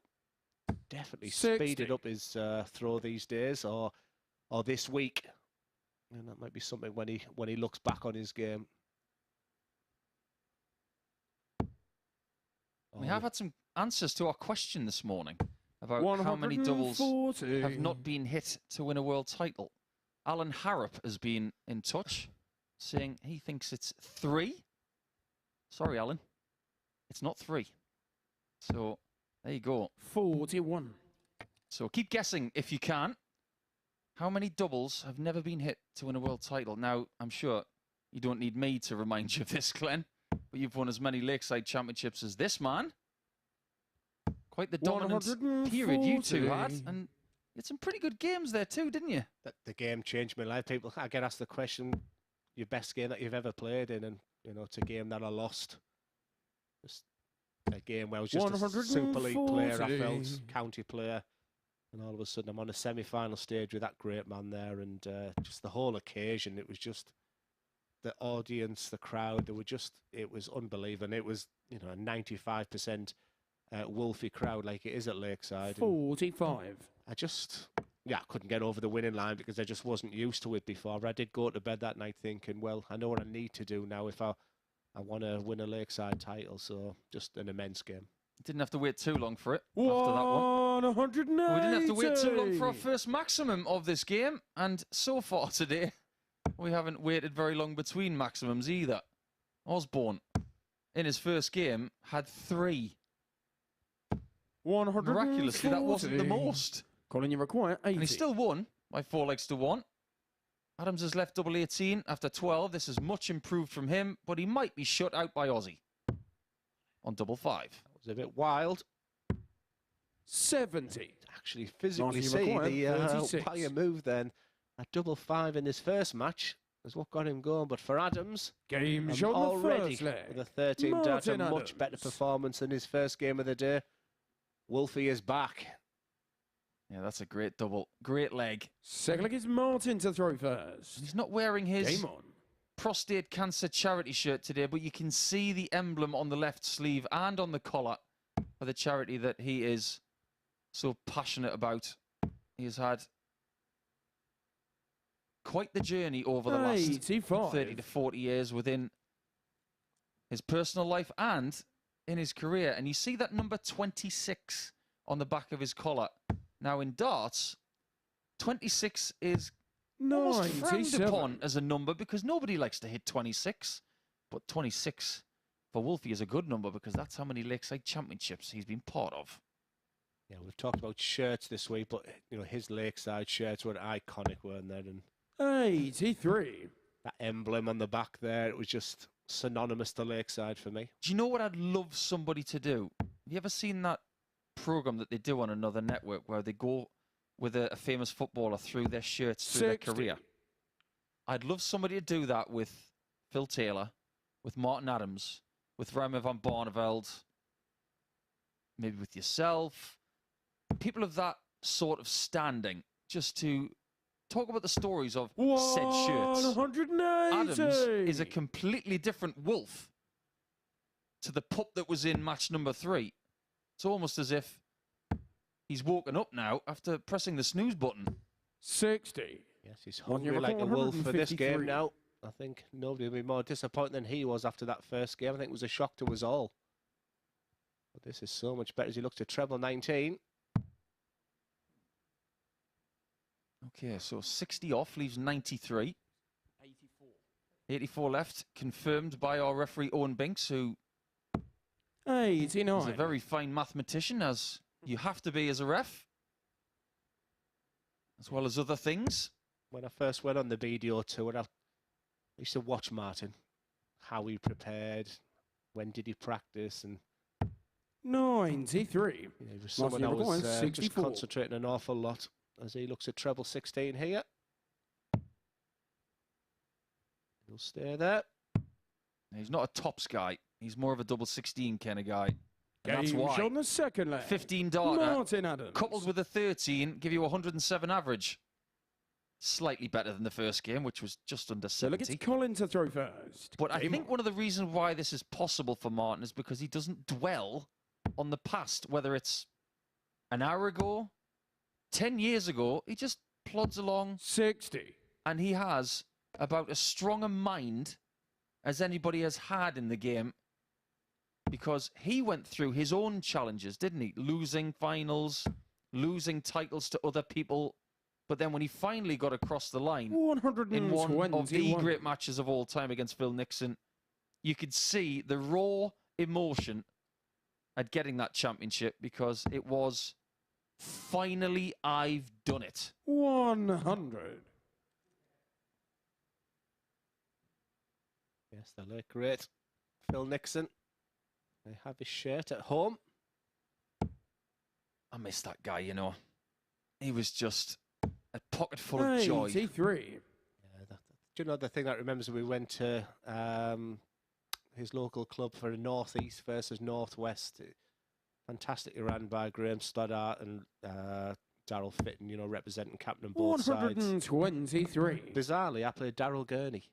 I played Ross Smith. Did you? Yeah, it was a great evening. And it was all set up quite quickly in aid of Phil Nixon and his treatment. And I'm not over-embellishing this, I promise you, because I have somebody next to me who could prove this. Standing room only, and standing room only is at a push. You could barely get in the place. That was 5:30. We arrived early. 140. Could barely get my friends in there. Never 157. thought that we need tickets. And I don't know if you remember the speech as well.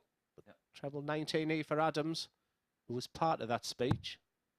And what a finish this would be from the great man. Sensational Martin Adams. Absolutely sick as a parrot he was after the first game. Probably couldn't understand why. Nowhere near his best. He's come out this time against the very impressive Colin Osborne in his first game. And that 157 has been the highlight today. And just a mere 3 from 3 on the checkouts. And just a tiny 112.72 average. It might even get better. It might even get 140. better. If he puts in a 12 darter here or a 13 darter, that will improve. Osborne has been hit hard. Osborne hasn't played bad. 100. Just get the feeling that 100 is not enough in this game. And it's proven by the first 3 darts exchanged here in leg 4. I think I underrated this group this morning as I was sat here preparing, because this has been so far the best start to any group I've been involved with in the commentary box. I think all 6 players will be really pleased. Certainly if Martin Adams can get over the victory line, he'll be feeling good about himself. And Colin, despite being heavily beaten here, like I said, hasn't played too bad. The only person who would have no points at the end of round 2 could be John Henderson, which is something I didn't think I was going to be 95. seeing this morning. And Justin Smith has won a game and is now sitting on a leg difference of +1 thanks to that 4-1 loss to Matt Clark. Osborne and Adams 81. could well change places if this leg is won by Wolfie. Adams started with a 4-0 loss. He could draw all of those legs back and put Osborne in a negative leg difference column at this early stage. 121.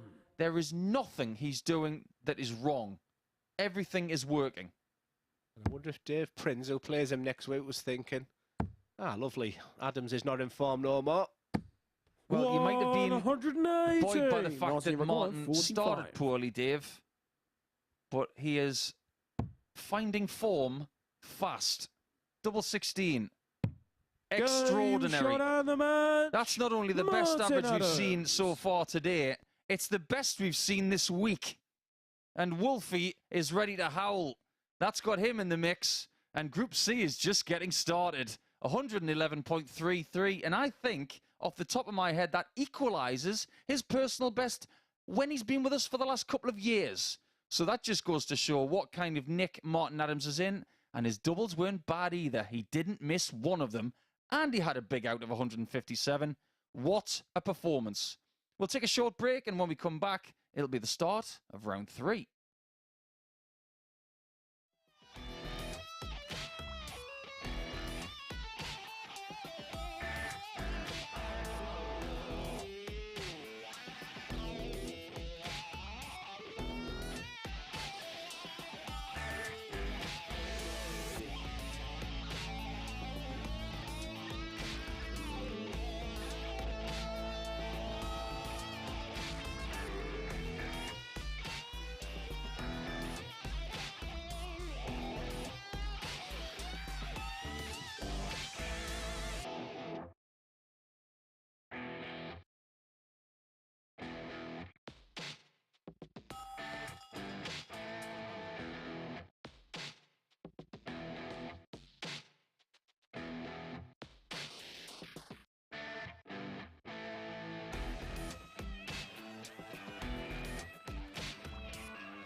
What a difference a game makes. Martin Adams with a difference of 42 points from game 1 to game 2, averaging the highest we have seen at the Super Series in 2023, 111.33 in a 4-0 success against Colin Osborne, who averaged 97 himself, had 2 maximums and only got 2 darts at double, the 157 as well, a really big finish, 4 out of 4 on the checkouts. As far as performances go, Glenn Dowan alongside me up here on the balcony, perfect. Absolutely, and I think what was the most interesting thing was when he walked back into the players area, all the other players stood up and applauded. So that's the type of camaraderie between the guys, fiercely competitive when they're playing each other, but there's a real bit of banter in there, but when they see darts like that, to see them applaud, and I got a bit all goosebumps, when I went through, but fantastic to see the guy play like that.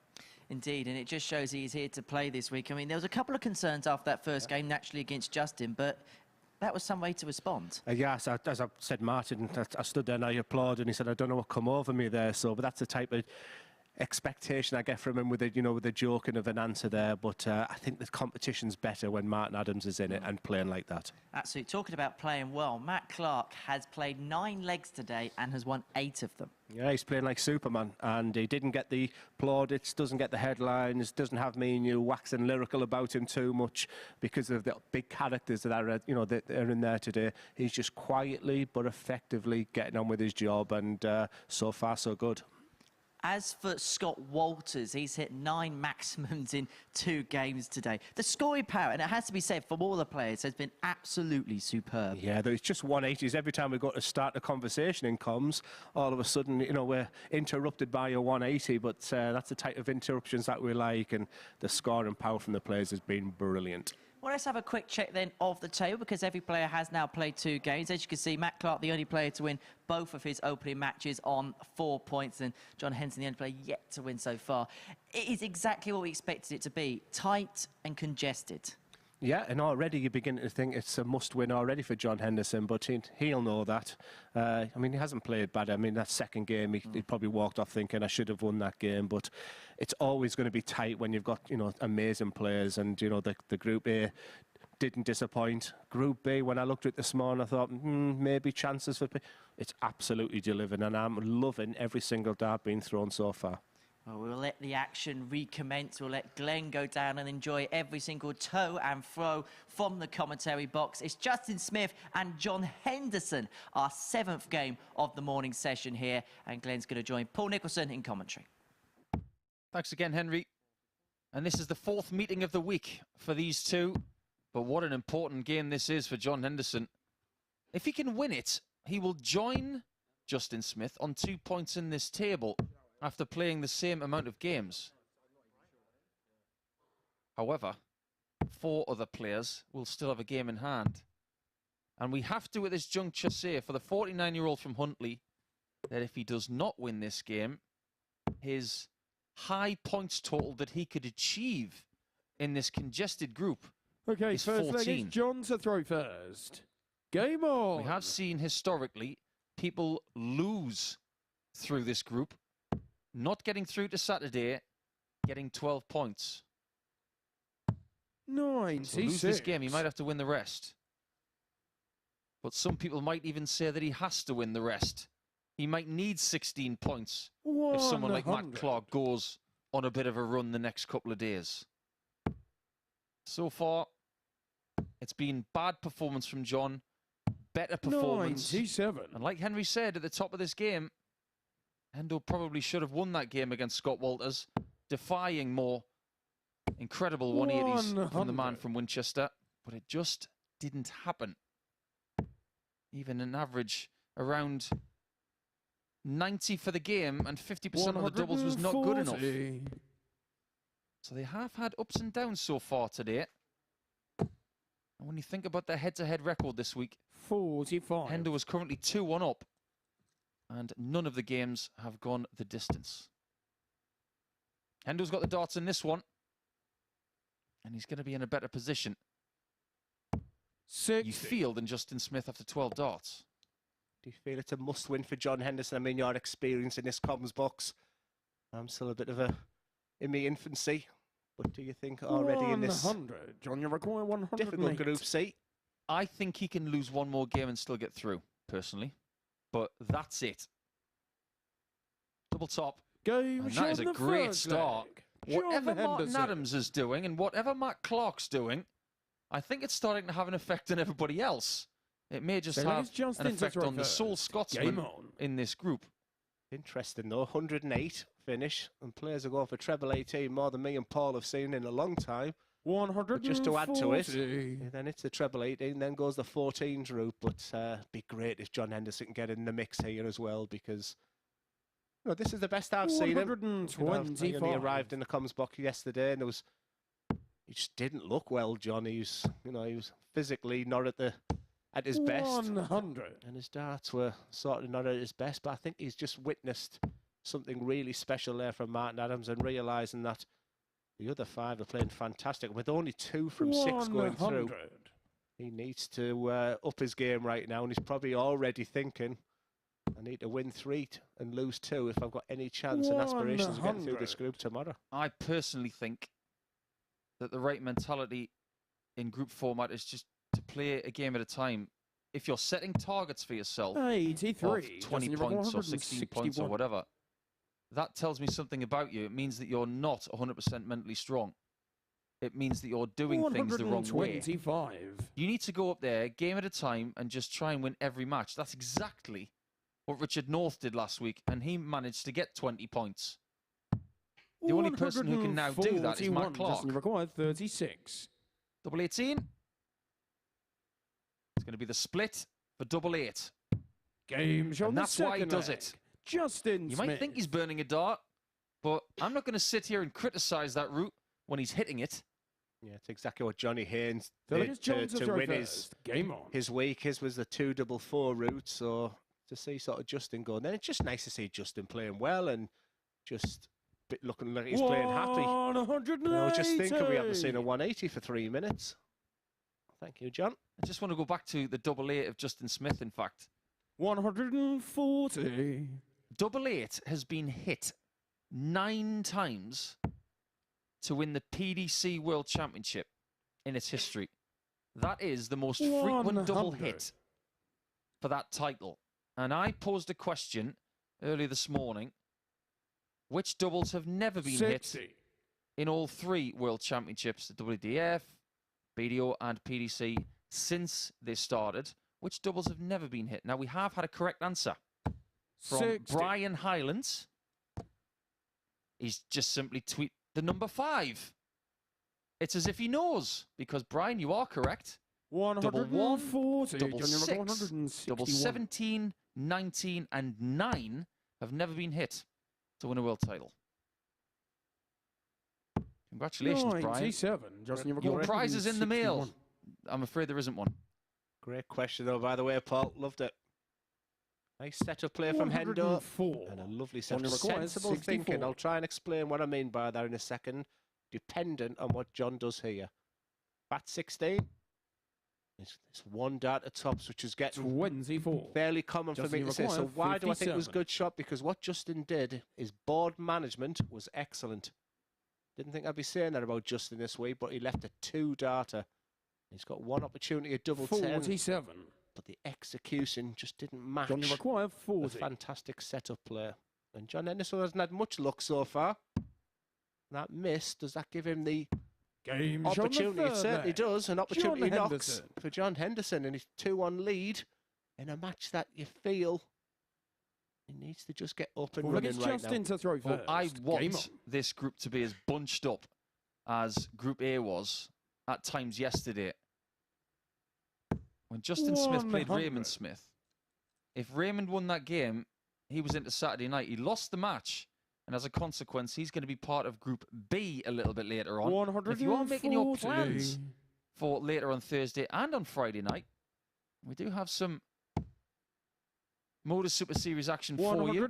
We'll have Alex Mertz, Raymond Smith, of course, 2nd place in Group A. 3rd placed Johnny Haynes, Adam Mould, who apparently won a tournament last night. Away from here, so good preparation for him. And Jamie Kelling, who's quite local to here. That is your action for the next couple of nights. Join us from 10 p.m.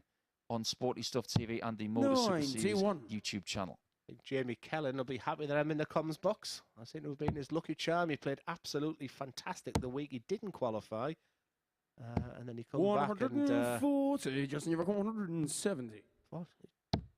He did play against Richie Parkin, which was... are them 2 in there? They are. He had the regrip, and he's got the 170 out as well. Justin First Smith. 170 finish of the week, and it belongs to the Bearded Dragon for a 2-2 scoreline.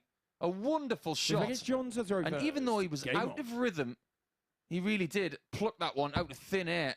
Huge, huge hit And if he was in rhythm, Paul, does it go in? One. It's a funny old game We'll sometimes. never know. And it doesn't matter.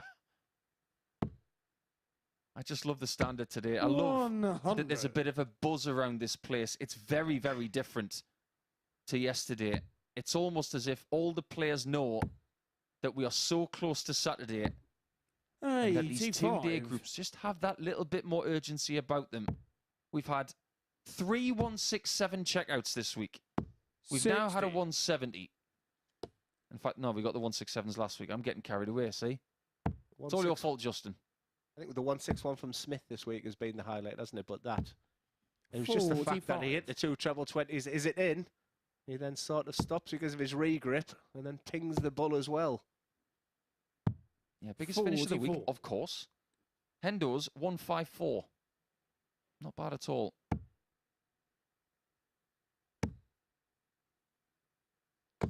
$125. This is great to see, isn't it? From Hendo. This is what we want. Should have no bias, I guess, in the commentary box. Paul will be telling me later. We don't. 96. Well, come on, Hendo. 146. But Justin Smith is someone I'd love to sit down with him after this. He might say, not interested, thank you, Glenn, but he's a talented, talented young man as John Henderson leaves 66. 90. That'll do. Now, last week, there was a story on 56, and it was one of people hitting double 16 when going for the single. 140. Let's see what happens here. 56. It's just the single. Game And the tops for 3-2. A great game. Henderson. Toing and froing. And having the darts here is a definitive advantage. And look at Hendo puffing the cheeks out because he knows this game is hard work. Game on. Hopefully he's enjoying this because I tell you what, this is the quality of this morning. If anyone sort of says it's been a rubbish morning, 140. I'll argue till the cows come home. Because on the day that the Premier League starts, we are seeing Premier League darts from the players at the MODUS Super Series this week. 190. Love to see stuff like that. Hendo refuses to quit. 134. While the darts are this good, Paul, any thoughts on Belfast tonight? Yeah, it's going to be loud.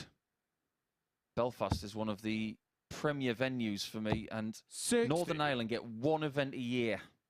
It's that Premier League night, and they will be very loud. Last year, Getawin Price got 2 9-darters that night. 140. I wouldn't be surprised to see one from anybody tonight. And it will be Chris Dobie's regular season debut, even though he has played at Newcastle as a contender. But I'm sticking my neck out right now. I think Michael van Gerwen will win the Premier League again, purely because he didn't get a 4th world title. 94. Justin, you require 87. Yes, what a fantastic match. Oh, well, that's an interesting play. He 51. did not John go Niver for the 20 in ball with John on 167. And because he didn't get the 54, John's got to look at this. We've had a 170. And we're not going to get a 167 as well. That would have been sublime from John. 95. But now, Justin's on a double that he really 36. adores. Been going inside a lot, Paul. Probably roundabout there as well. I mean, he's got to go the 288 route. It was favourable last time. 20. Just bends John the Niver wire. requires 72. As John Henderson approaches for this 72, he'll look at treble 16, and he'll stay there. And how many times we've said John Henderson, 1 dart at tops. 32. Bends the wire.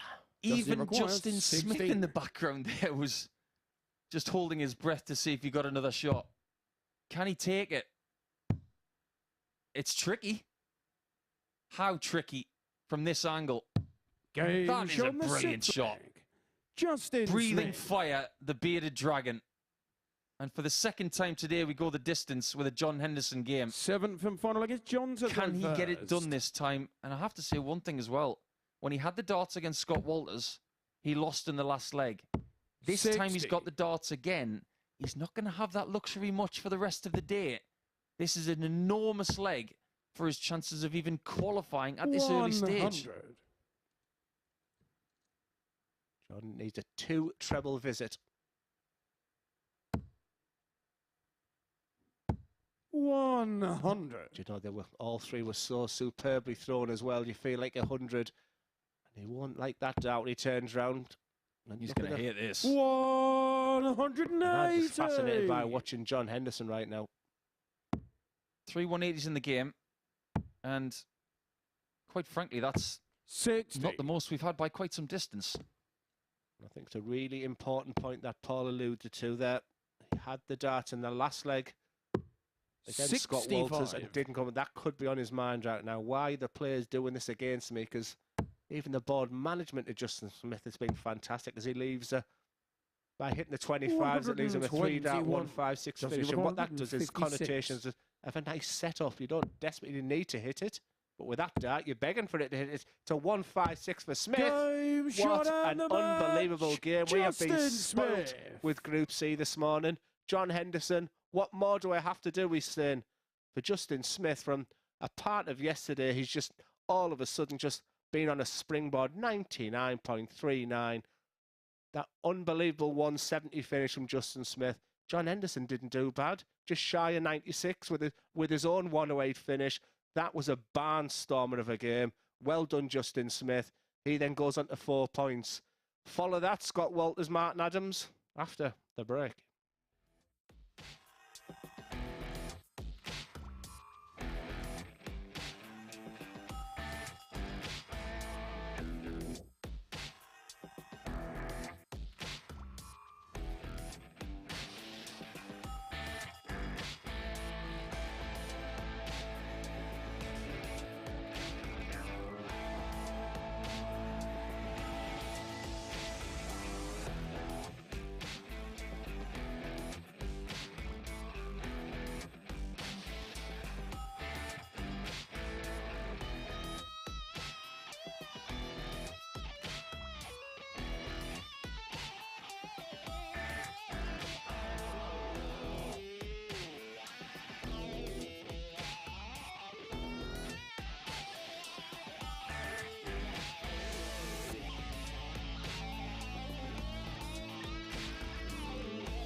Welcome back to the MODUS Super Series. This is Champions Week, and what a morning we are being treated to here at the Live Lounge in Portsmouth. Some would say that it's been quite lit so far as Justin Smith got the better of John Henderson by 4 legs of 3 with a 99 average.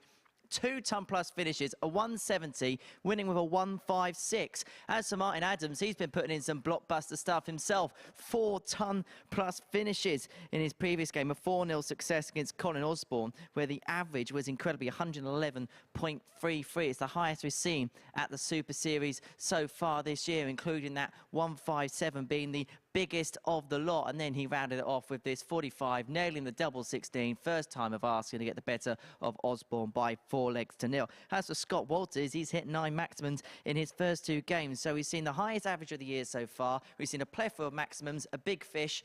The only thing left now is a 9-dart finish, and we've completed darts here today. Is it going to happen in this one? Paul, Glenn, anything could happen.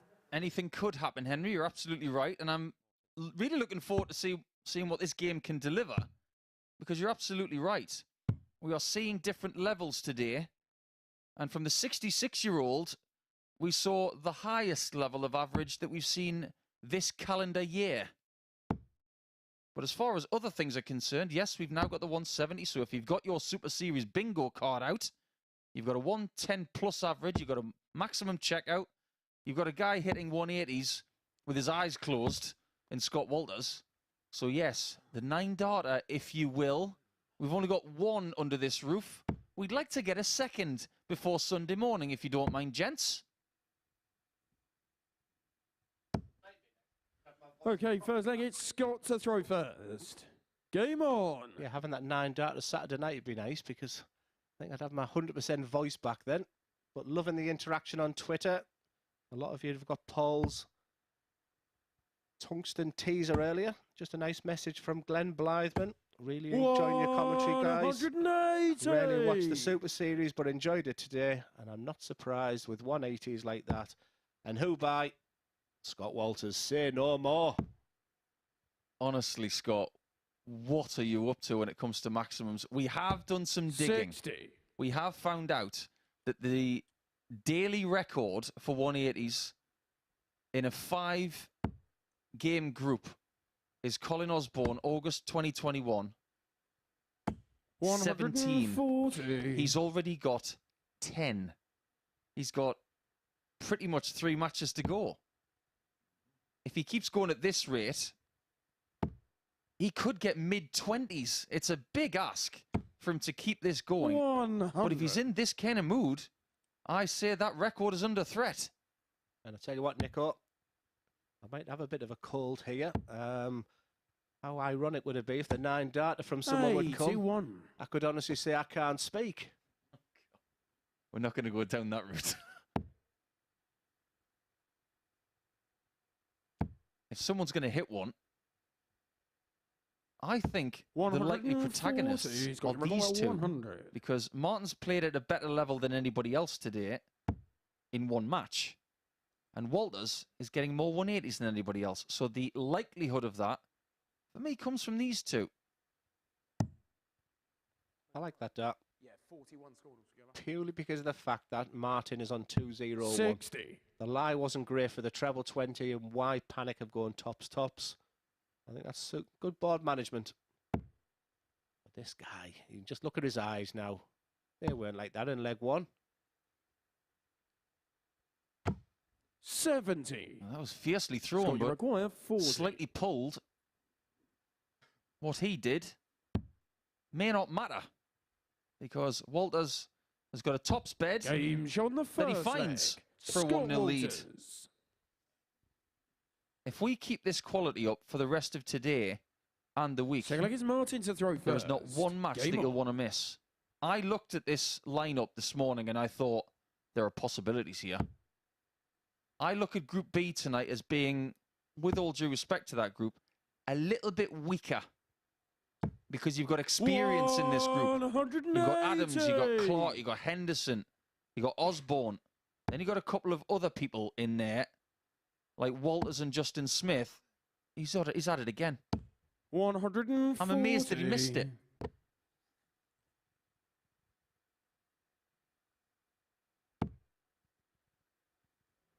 I'm amazed that he missed dart 4. We all held our breath, but we'll have to wait another leg at least. But this game has got possibilities. Now that we're not going to get a 9-darter in this leg, let's talk about the fact that this game could be the game of the week if they both perform. Walters averaging 95.92 in a loss to Osborne in his first game, then 99.09 in that second game to beat John Henderson.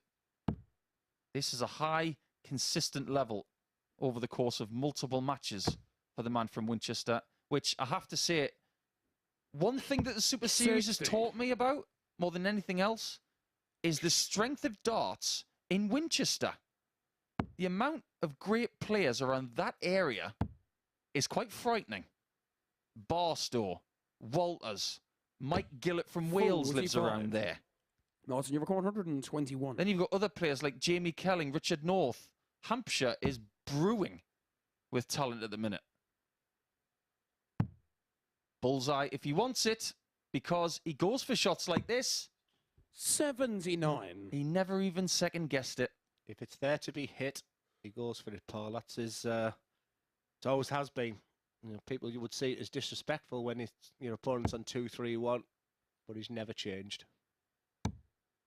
2-3-1, I always start to like on the 19s then, because you can bring in the 57. bull to leave a Martin, big you finish. require 42. But with Martin Adams on 42, you would expect this to go the way he's playing right now. I think that was a perfect single. Game That was a shot on the perfect double. second leg. Martin Adams. His technique has been so similar to that of when he started in the mid-90s. You'll read my So look at mind there. Scott to throw Because my first. next question, Game honestly, on. my next question on my notes here is, I've had my troubles.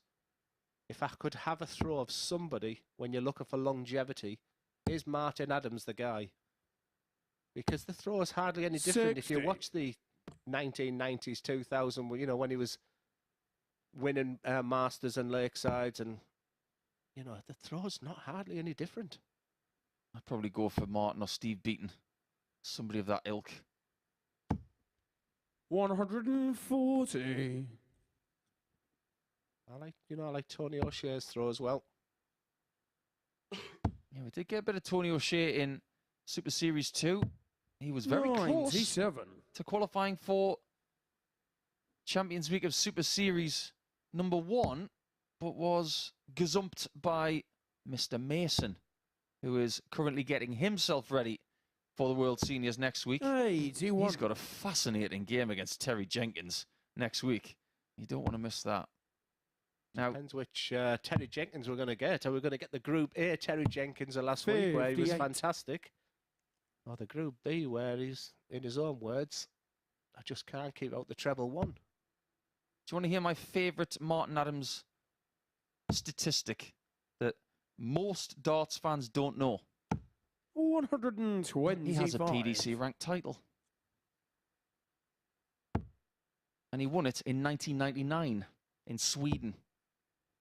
And you think about what happened in the BDO in the 90s and the noughties, and you think Martin, fiercely competitive throughout that period for the BDO. He did play in the PDC for a little while, because there were some breaks in the court case, you could say.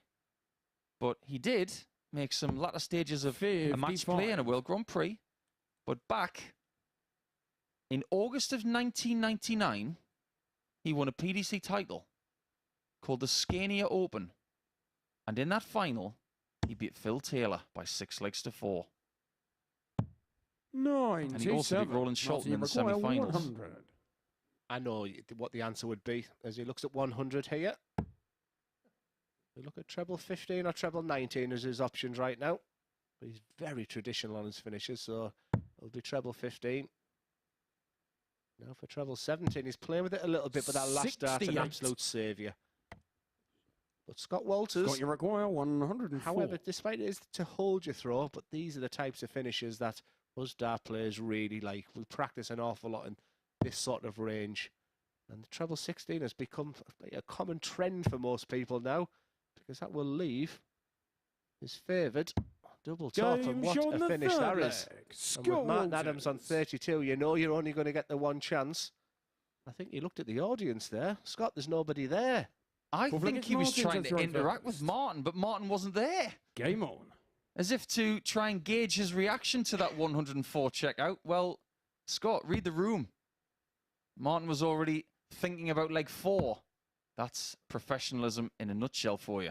And apologies for repeating myself, 95. but what a fantastic standard today has been. I think barring John Henderson, who's probably sick as a parrot and could very easily be sat on 4 points. I think the other 5 60. players would be very, very happy with the situation right now. I think if you're John Henderson, what you're wanting right now is for this table to almost stay where it is. You don't want someone to shoot forward I have to say that 60. maybe a good result for Hendo in the next match is for Matt Clark to lose, to stop him from getting to 6. On the flip side, if Clark wins that match, then Hendo wants Matt Clark to win every game. 66. It's intriguing battles because are people going to be bringing their A game? Or, you know, the games that we've seen this week from a lot of players. So that Matt Clark, Colin Osborne, you think was a pretty straightforward win for Matt Clark as it started so far. But Osborne's been superb today. 140. I'm liking the delivery of Martin all of a sudden. It's smoother. It's coming out at a better angle. And he's being buoyed by the fact that he's picking up really good, consistent scores all of the time. And it's taking shots like 104 out 120 to deny Martin. Good recovery there from Scott because he looked at his hand as if to say, what's wrong with it? Well, not much. He did get 2 treble 20s. There's nothing wrong with that first one. That's begging for a max. But on 206, 124. that treble 18 would have came into consideration, and it did. And it's advantage Adams for this leg. Come on, Scott, you haven't had a maximum in a while. 140. Been about a leg. Require 82. Look at the bullseye first dart. And that will leave 67. And because we know he will directly go, that's disappointing. As he chunters to himself. 25. And that last dart was thrown with pure anger. Chuntering is never a good thing. 114. He had 104 in the previous leg. This one is very similar. But getting the same treble is not something you do on this shot. Like you did with the 16s, it could stay there twice. But here, it's tops again. 74. Boy, that was close. Martin, you require He actually 57. put a hole in the wire that time. I think Martin just sort of smiled thinking, I know where this is going. But he's got a chance. The parity. Marker. Oh, I'm 37. surprised it didn't hit. Scott, you require That was such 40. a wonderful marker. Just trying to glance it off the flight, but just lost out in the air.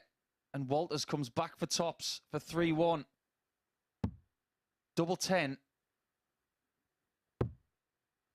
Round the houses. 35. And that was an impetuous, fast dart. Martin, you require 20. He was out of rhythm. Just lost his composure for about a 1 second period right there as Martin goes for 5s. Sensible going big. Massive dart. Game shot on the 4th leg. Massive dart. You Martin can see the Adams. relief.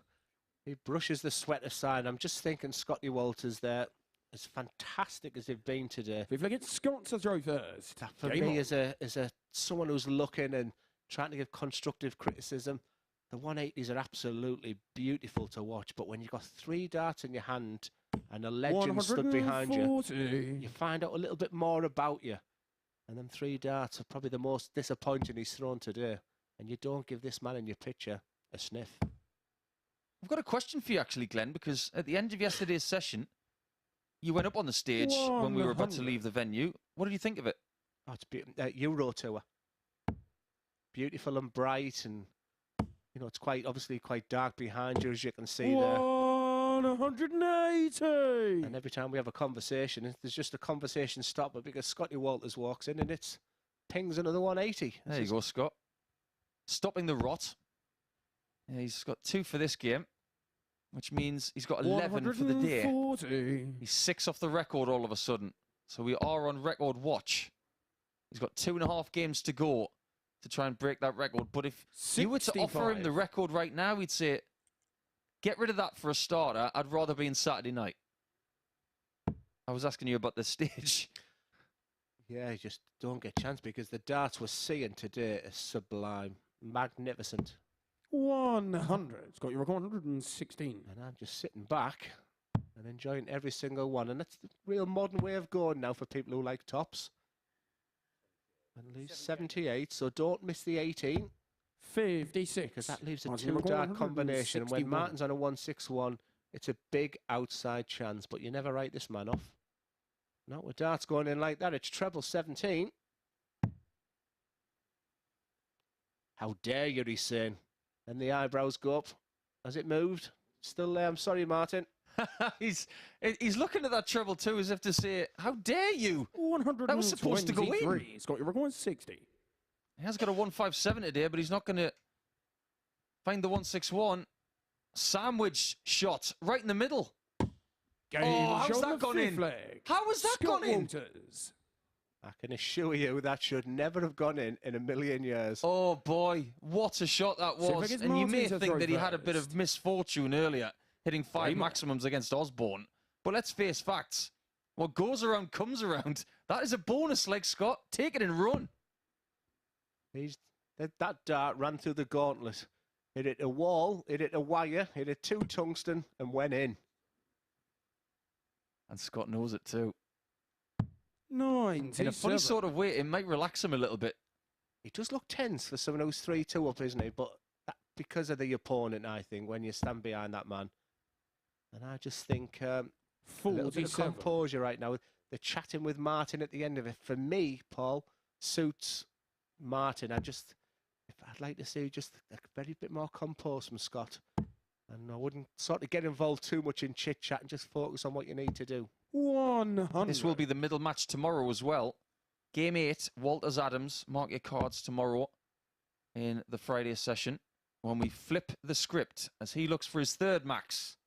What a silly question that was. Of course he's hitting his 3rd maximum. And now he's looking for his 4th leg. If he gets it, he will join Matt Clark and Justin Smith on that mark. But Matt Clark will have a game in hand, which comes next against Osborne. 78. A couple of messages saying I'm watching MODUS Super Series for the first time and really enjoying it. Well, I tell you what, you've picked the right session because the first 8 games today have been absolutely incredible. And this man is right in the heart of it with these types of scores. 138. Well, I'm going to have a word with him about that. We want the record. Seriously, Scott, what are you doing? I know that probably was a smart shot.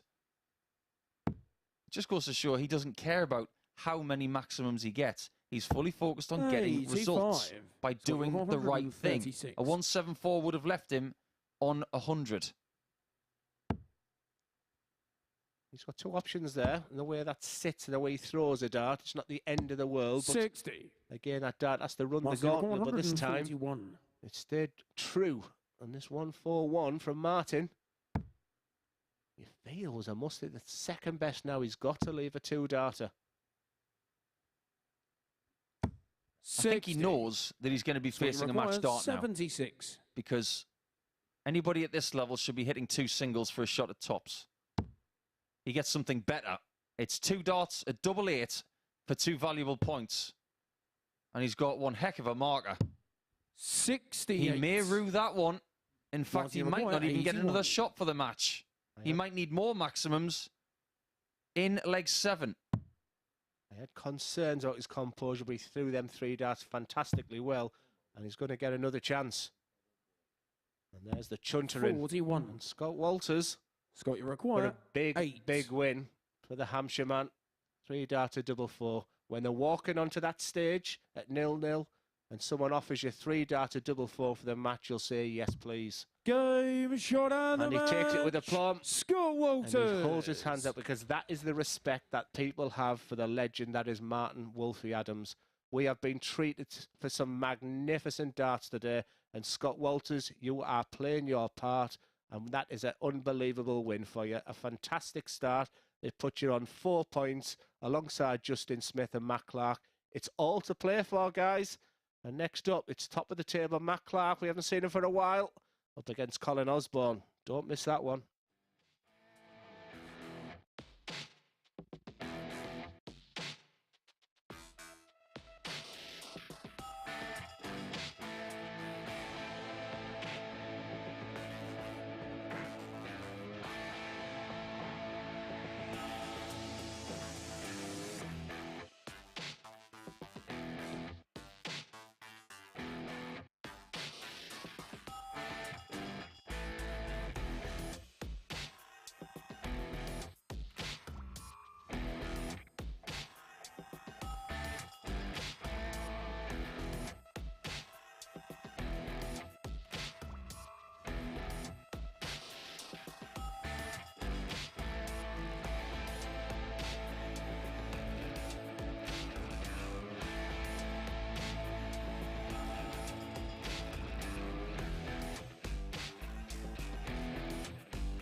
Welcome back to the MODUS Super Series, where the standard continues to delight us here at Champions Week. Scott Walters getting the better of Martin Adams by 4 legs to 2, doing so with a 91 average, 3 180s to his name. That takes his tally up to 12 already after just 3 games played. A 104 high checkout as well, 4 out of 12 on the doubles. Really impressive stuff there from Walters. Next up for us, it's Matt Clark against Colin Osborne in the company of Glenn Durrant and Paul Nicholson.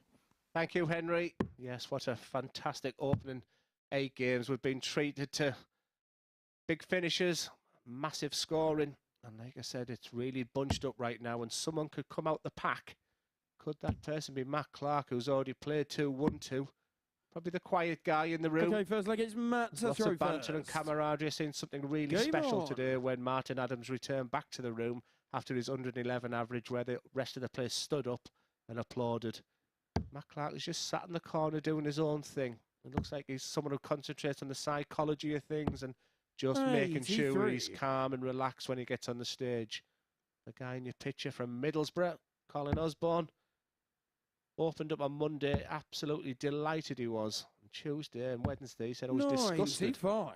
Today, he sat right in the middle of the pack, but he's actually playing good darts here. This is a big, big game for him, and you'll probably continue with the trend of saying that each game's got virtual connotations and permutations, but just sit back and enjoy what has been fantastic darts. For someone who's resided in the county of Derbyshire for most of his adult life, you probably have to have the conversation at one point. Who has been the best PDC player to have resided in the Derbyshire area in the last 25 years? It would be a toss-up, really, between Colin Osborne and Jamie Caven. They've both got the same amount of PDC titles, but then again, Colin does have that Championship League of Darts title, which was streamed on the internet, and he did beat Phil Taylor in the final. So maybe for a few people, sorry, Jamie, it might just be Colin. I think he'd be offended, would Colin. I think he thinks he's 58. Middlesbrough and Derbyshire doesn't come into it. And I did say reside. But we had this conversation yesterday, how proud you are and you love going back to Geordie land, etc., and how important that, you know, your roots are to you. But I think he would be offended if he said reside or the mention of Derbyshire. I think he sees himself as, you know, the best smoggy that's ever threw a dart. Nothing wrong with that.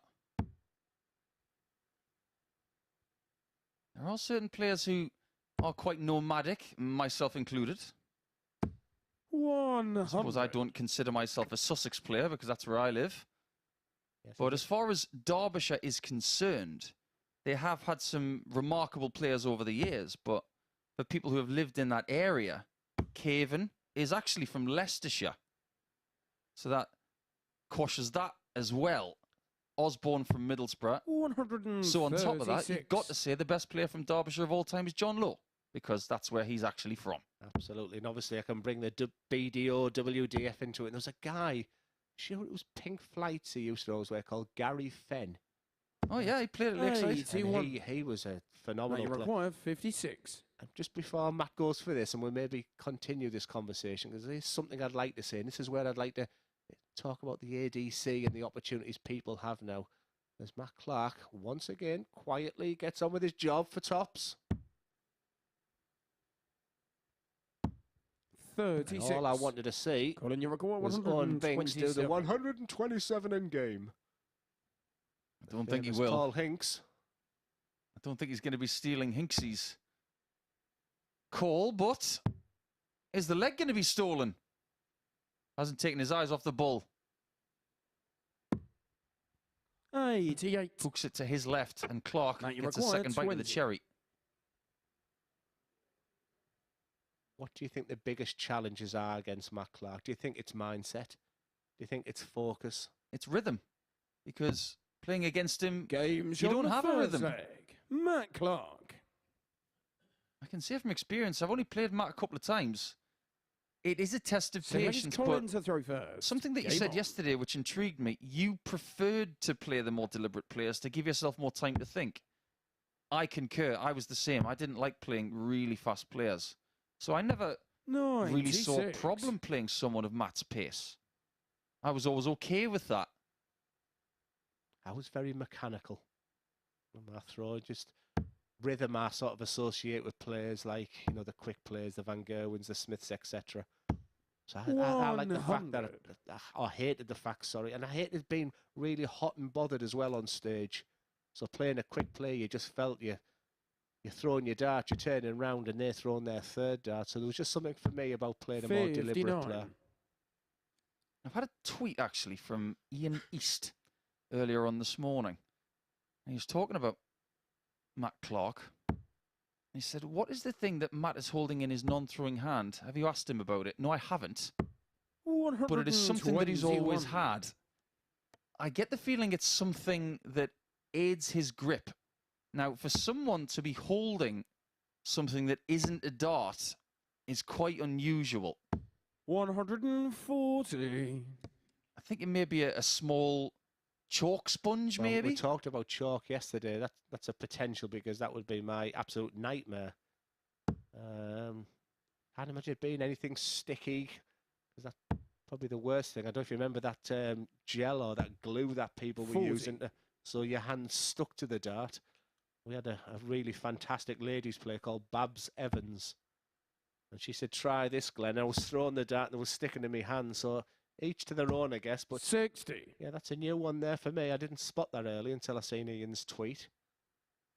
We'll try and catch up with Matt. I think it's important for me and Paul, just let the players get on with things. I don't particularly want to bother them mid-competition, but afterwards some of them do like to have a little chat.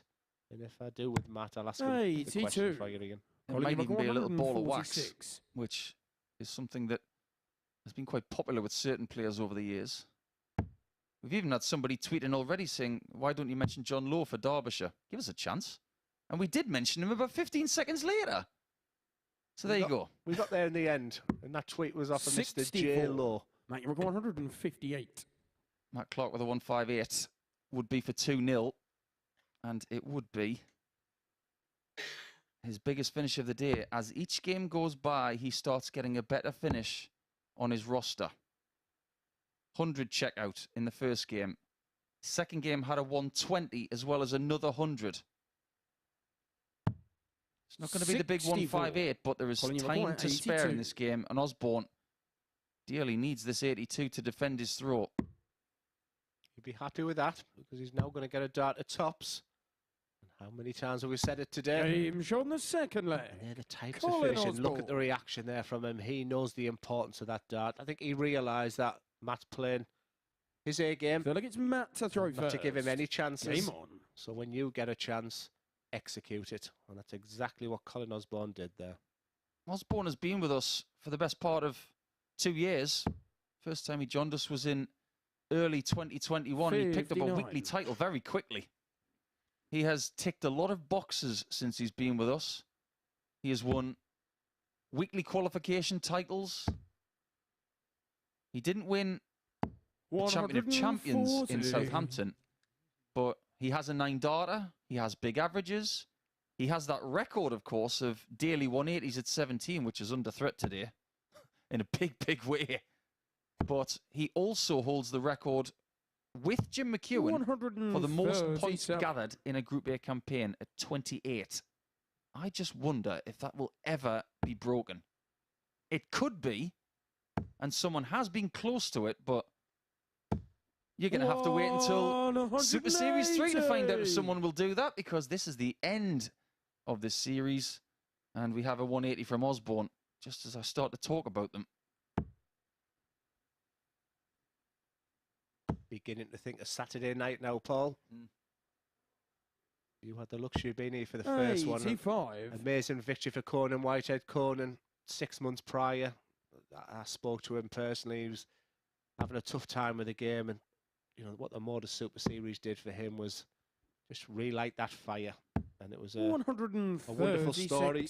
And I wonder who's going to have the conclusion for this Saturday night, and that incredible prize of £20,000.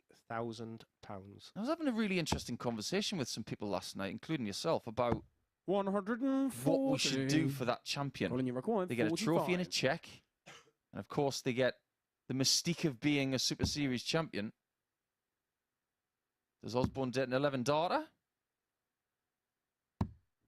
He doesn't get the 12 and bends the wire and gives Clark a chance. But Matt, I you have require 80. a sneaky suspicion that putting their name on the wall somewhere might have a nice ring to it. We'll come back to that in a second, because Clark is looking for 77 more, and that grin is because he's missed the single 20. And that grin is his fault. I would say to him, hit the 20. But sometimes you have such a focus on the treble 20, you're giving yourself a smaller area to aim for. 72. My only advice on people, Colin, you require only because 40. Colin was on a 40 finish, I'm not saying disregard the treble 20, but give yourself an opportunity. Keep the game as simple as you can. People would Games say on the the strength of Thursday. my finishing Colin is Osborne. exactly an 80 finish. You know, my game was always around if you give me a chance. And that was my philosophy. Four-legged Just give me Colin one to throw down to tops. first. The treble 20 Game would on. be a bonus because Colin Osborne do what Colin Osborne does. And if you miss, he'll hit. Perfect first start in this leg, and a perfect end to the previous one. 76. To get a break of throw, which is something he needed in this game. For the first time today, Clark is going to be tested. I'm doing something really naughty now and putting 2 points on Colin Osborne and how exciting the group would be. Oh, don't do that, Glenn. I've Sorry. done that before. You don't Sorry. want to do that. 85. So many times I've seen people 3-0 up and they've lost. And you think, well, they're going to be on 6 points. And then all of a sudden they're on 4 and it's a very different mix. But just thinking about the mystique of winning this 45. week, we could potentially, in this wonderful venue, which I see us being in for quite some time, I'm going to see a nice picture of Conan Whitehead on the wall with a plaque under it saying Super Series 1 champion. And then next to it, a frame yet to have a photograph in it with a question mark.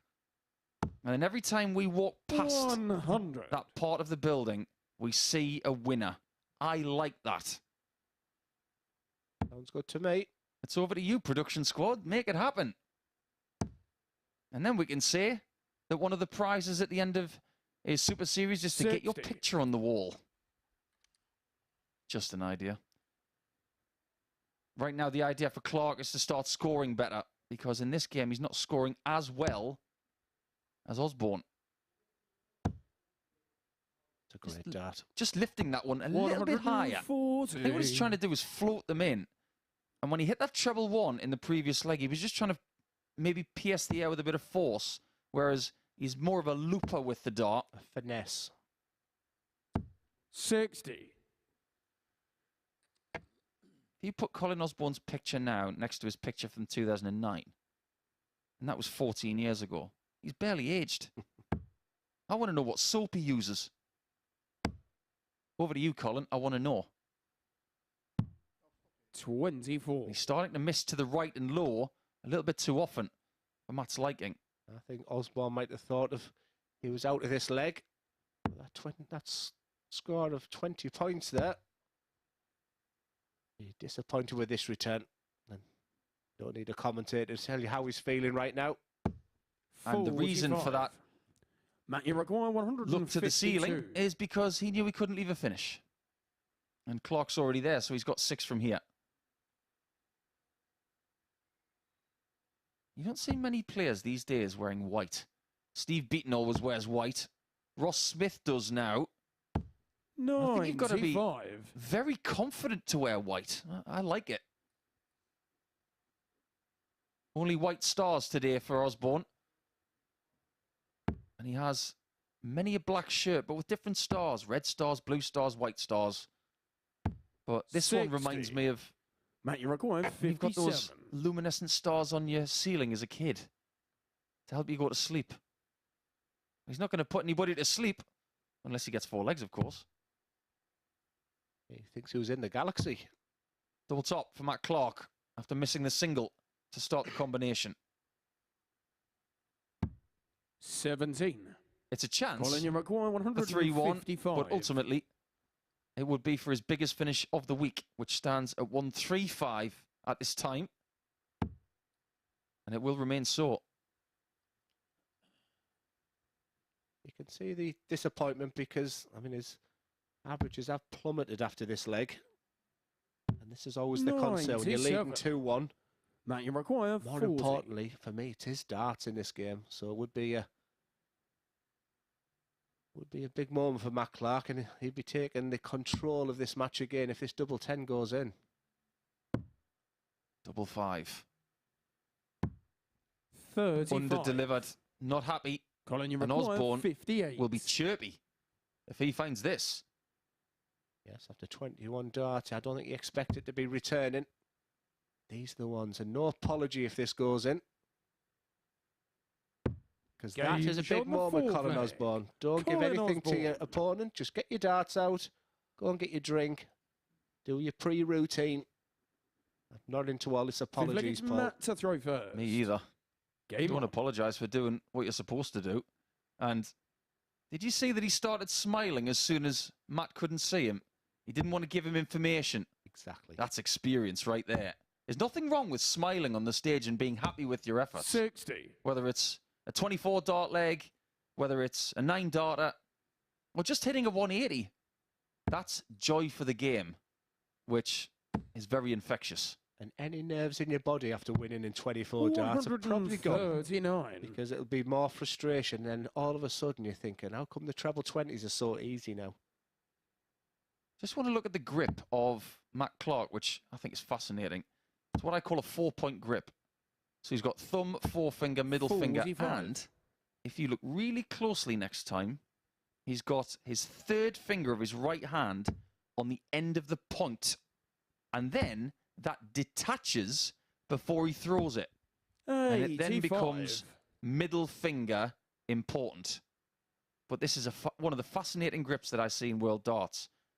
Third finger on, third finger off. Really precise grip, this. Not something you would teach, but it has been like that for him throughout his whole career. 100. I'm more fascinated if we can have a look at his elbow here. That's what I've been going on, as you've been talking about the grip there. Watch how low he starts, but on the point, as he starts his process to bring his pull back, how much he lifts it up. It's just all, the key with any throw is replication. If you can throw the dart exactly the same each time, and you're halfway there. But as you look at the grip there, have a look at Matt Clark's elbow as he 85. approaches the board. Watch how low this is. And then watch it as he then brings it back. That is low. But all of a sudden, watch the rise. Yeah, that's good. But what is key for me is that the right shoulder doesn't Yes. move. His body doesn't move. And people who are 140. upright, it's really key then. You just look at the nose and, you know, we've got them 3 signs behind us there, which gives us an indication there about body movement.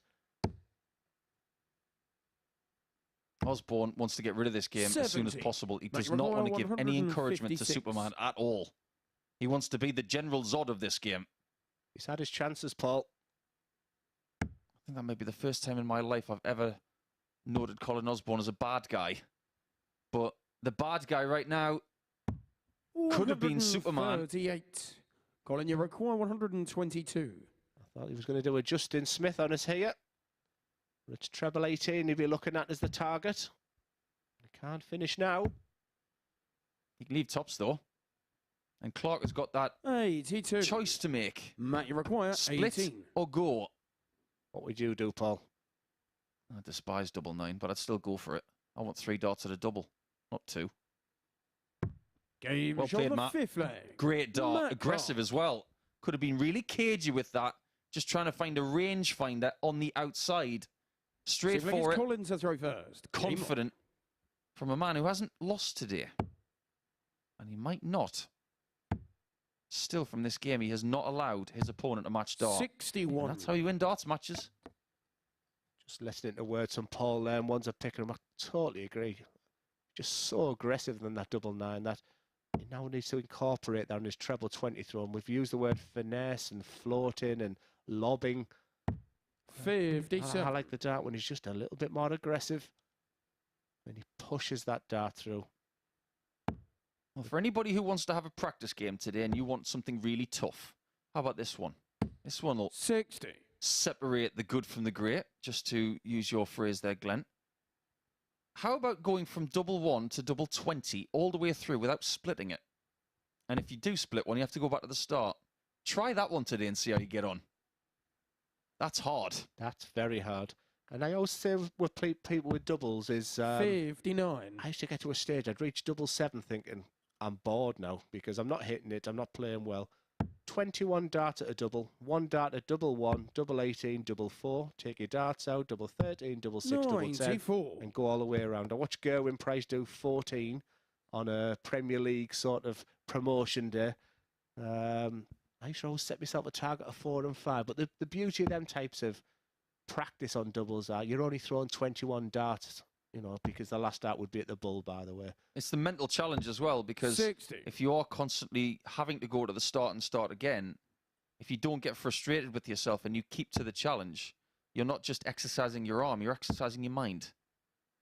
I do a variation that. I used to give myself 3 45. darts at tops. If I got it, then double 18, then double 16, then double 12. All the doubles that you're probably going to hit.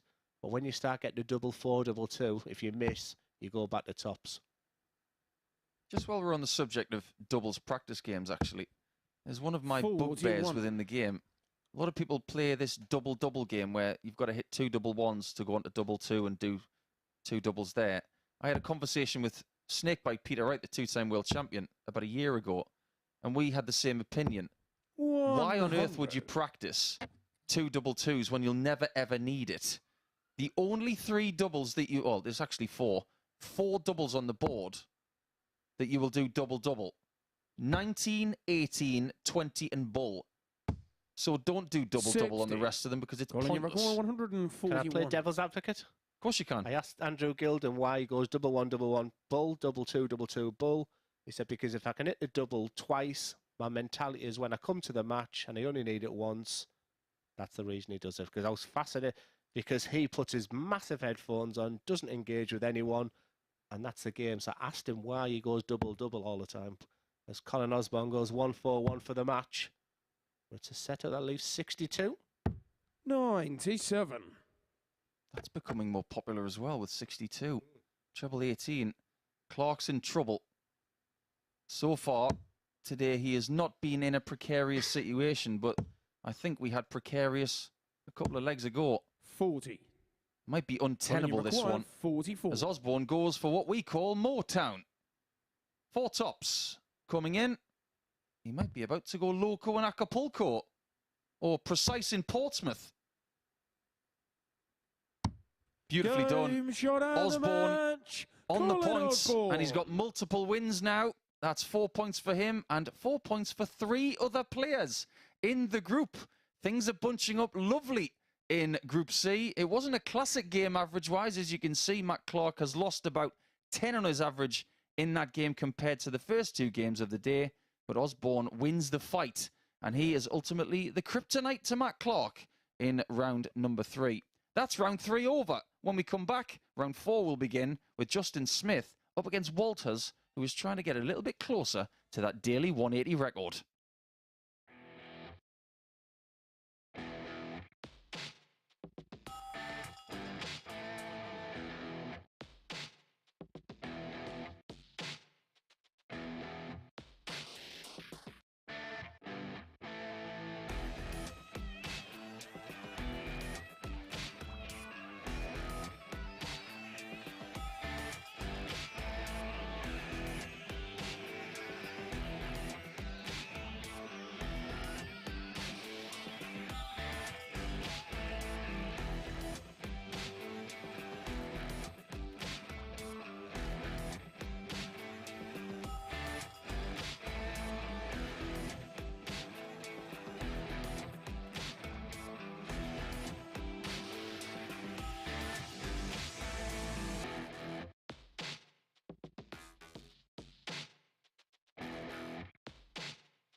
This is the MODUS Super Series.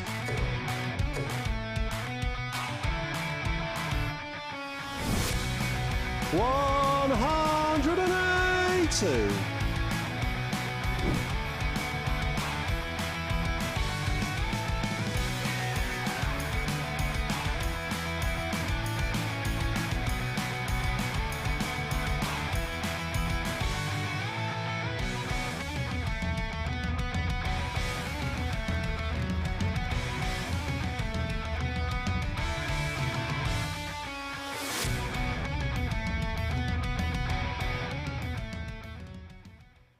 The top players and some top darts we are being treated to here, Champions Week at the MODUS Super Series. Colin Osborne getting the better of Matt Clark by 4 legs to 2 in that previous encounter, ending the third round of fixtures. And look how nicely things are evenly split at the top of the table. Clark, Smith, Osborne, Walters, all with 2 wins from 3. Martin Adams, 1 win from his 3 games, but the 1 game he did win was with 111 average. John Henderson yet to get off the mark, but how impressive he has been as well so far today. The standard has been a light so far. The blue touch paper well and truly lit, and so we head into game 10, the beginning of round 4, with a meeting between Justin Smith and Scott Walters, and it's going to be watched and enjoyed in the company of Paul Nicholson and Glenn Davant.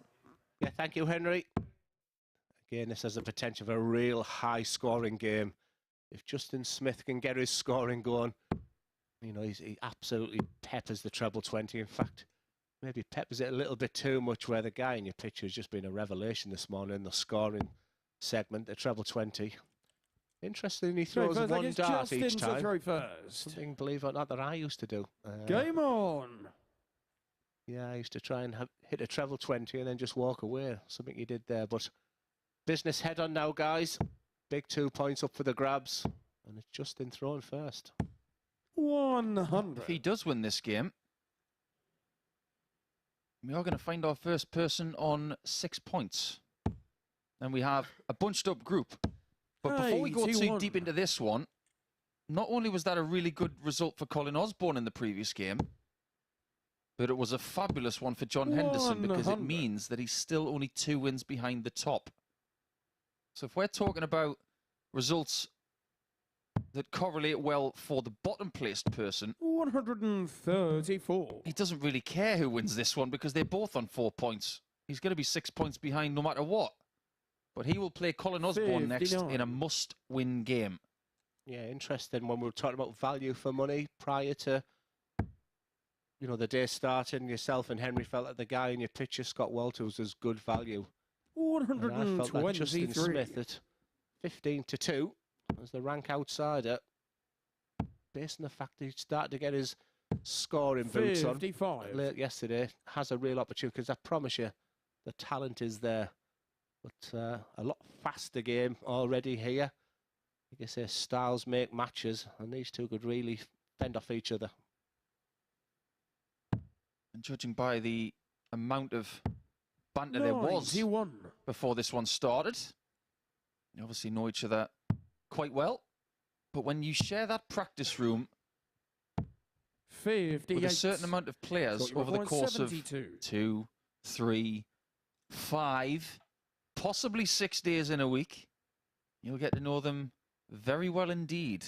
Walters needs 16 and tops for the first leg, and it would be a break as well. 32. Not the first time that he's bent that particular wire today. This man has been finding more in the way of big finishes the last 24 hours than at any point this week. If he likes double 18, go for it twice.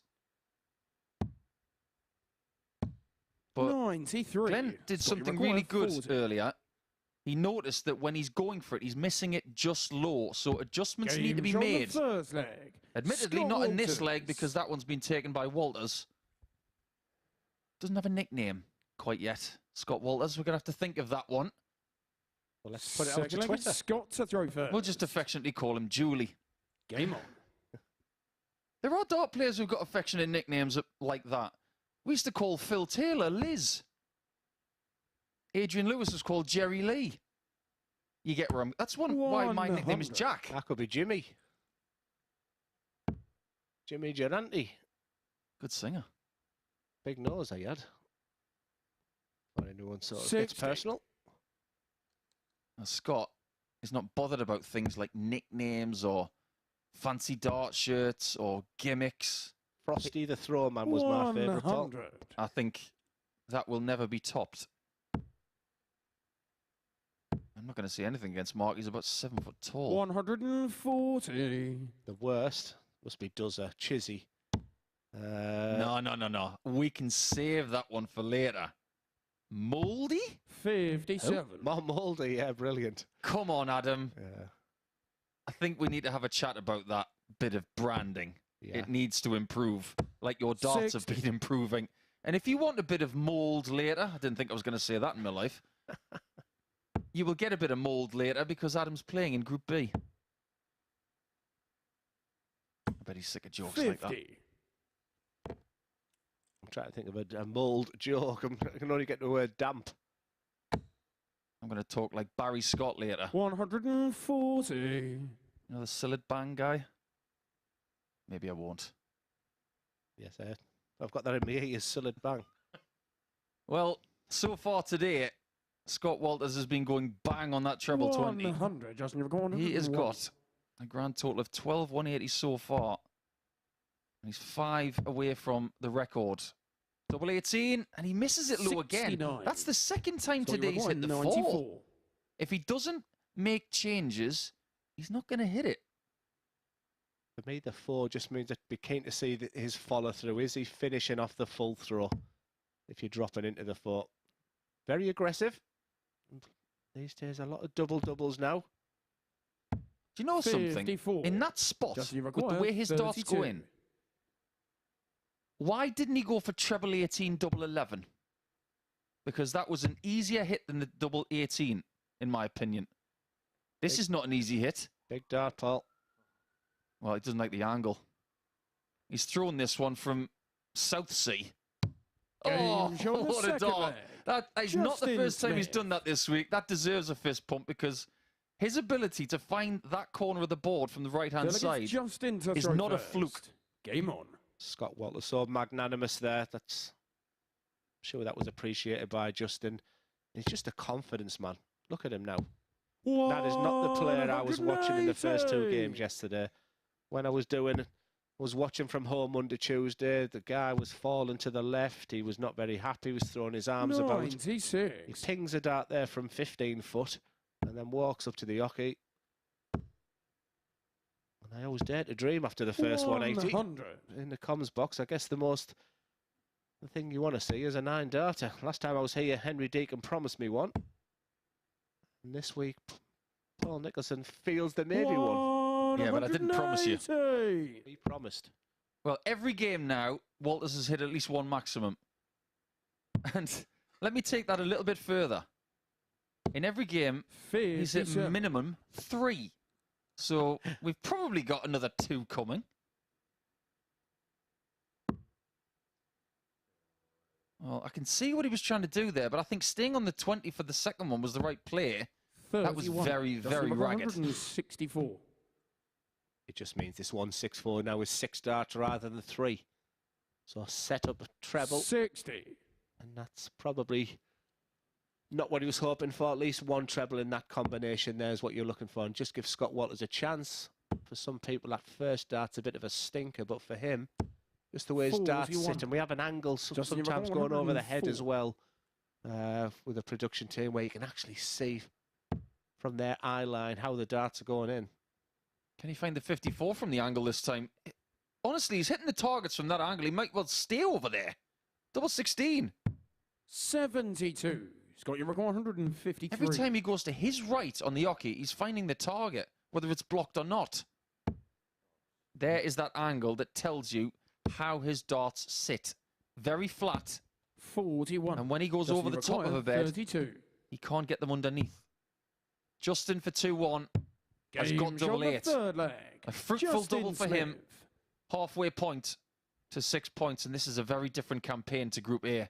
How many times have we said that We'll about get people Scott to throw finishing first. bottom of Group Game A on. and then progressing into a fresh challenge? Not only are his darts better today, but his mannerisms are as well. And if you're a friend of Justin Smith? Are you watching him as a supporter?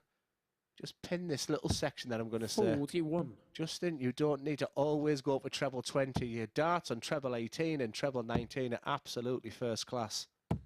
60. Better board management, please, Justin, and you will improve immensely. Can you imagine if Justin wins the big check here? That would be some party in Swansea. And it's not the worst place to have a party. I love Swansea. There's the second one. He's now on 14. We're on 180 watch. Osborne's record's in sight. But he's not the only person getting them. 180. Plenty of practice on that 180 call for Owen Binks today. Yes, I heard him in the shower this morning, giving a couple of 180s out, getting in preparation. He didn't. Okay, I'm joking. Well, he has had the worst jam sandwich I've ever seen in the last 2 weeks, so I wouldn't be surprised. He hasn't set off the smoke alarms this week. That's one good thing about him. The guy, the referee there, can't even bake chips. I am teaching him each day to cook something different. This week it was red pesto pasta with a little bit of parmesan, just basic stuff. 100. He's a hard-working lad. And one thing that we have done here at the MODUS Super Series is give some great opportunities to some young referees like Charlie Costafine, Owen Binks, and Justin Bradshaw last week. So not just an opportunity here for the players, but also for the officials. Justin is going to be waiting on 80 now that he gets a shot. Now he hates tops. Justin, that's because mentally he hates tops. Keep it nice and straight first start. Perfect. Sit on top of it.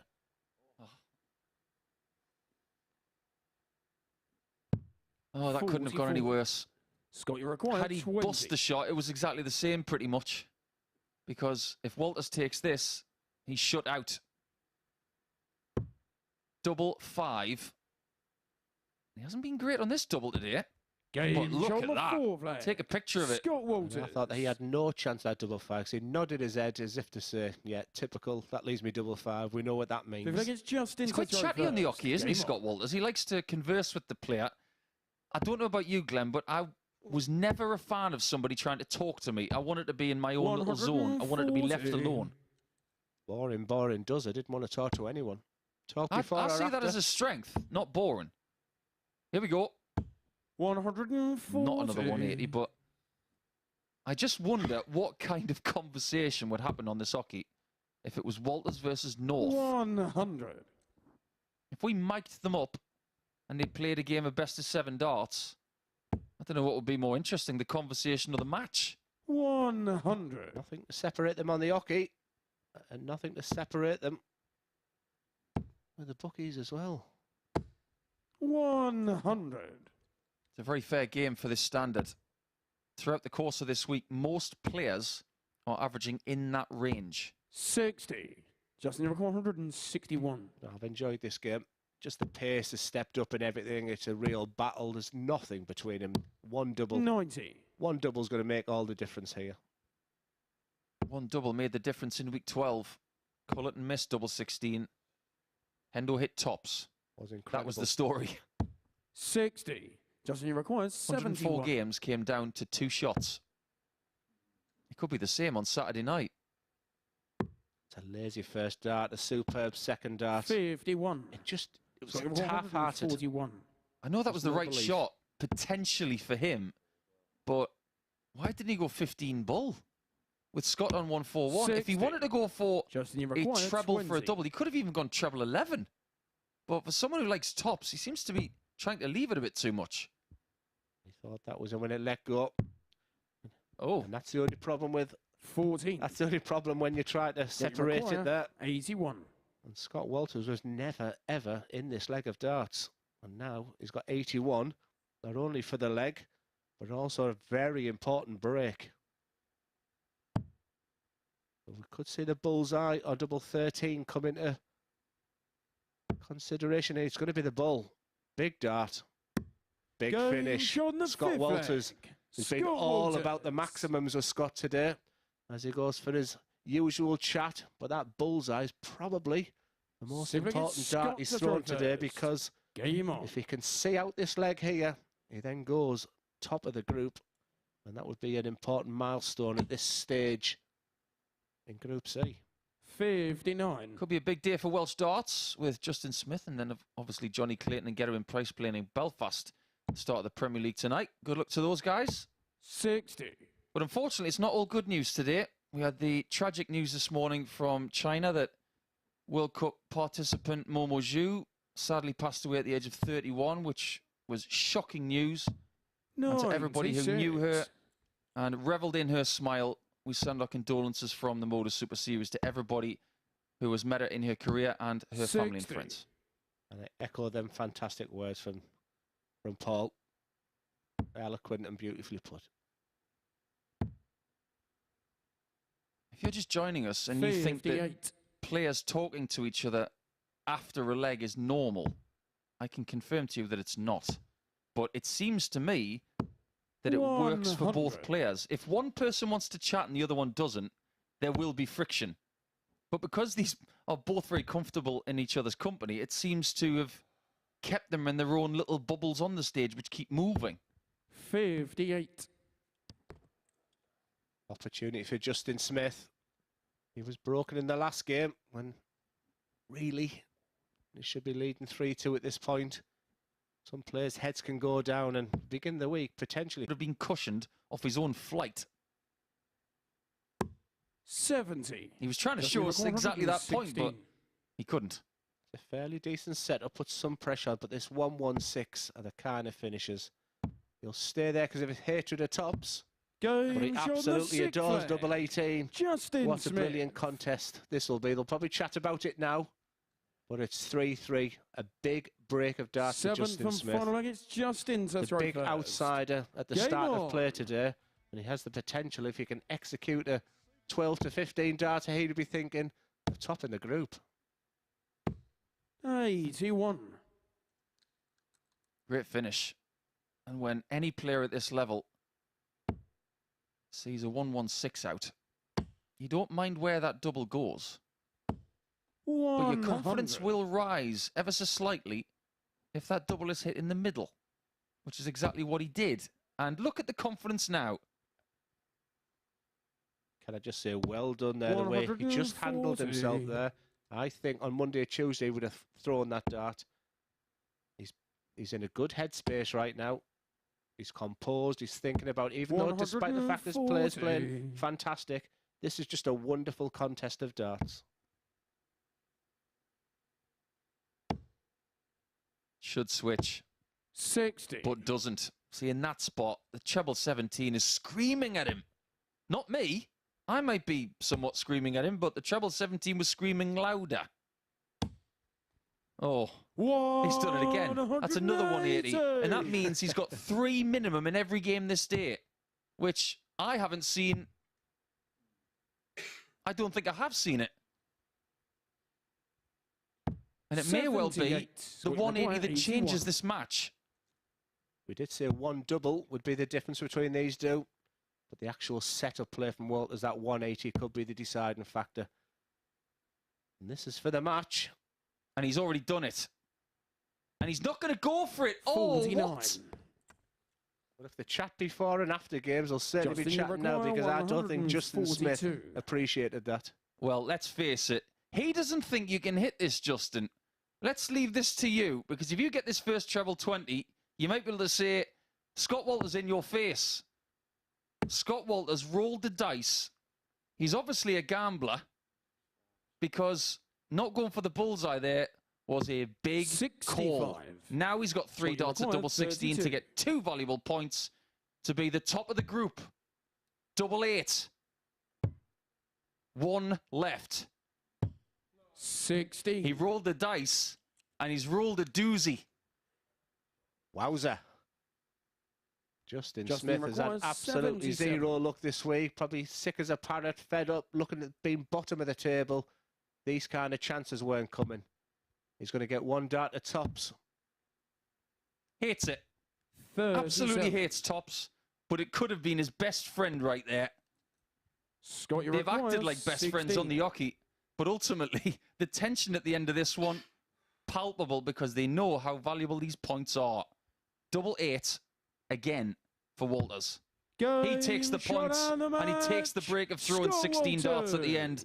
A spectacular contest without spectacular numbers for averages. But give me a game like that any day, because we had plenty in the way of 180s, plenty in the way of drama. And I always like to say, misses make drama. And we had misses at the match from both before Walters took that 4-3 victory. He's topped the table at 6 points now. And we're going to see if he can be joined by Colin Osborne as he takes on John Henderson after this.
Welcome back to the MODUS Super Series, where there was drama in our previous game at Champions League because Scott Walters edged out Justin Smith by 4 legs to 3.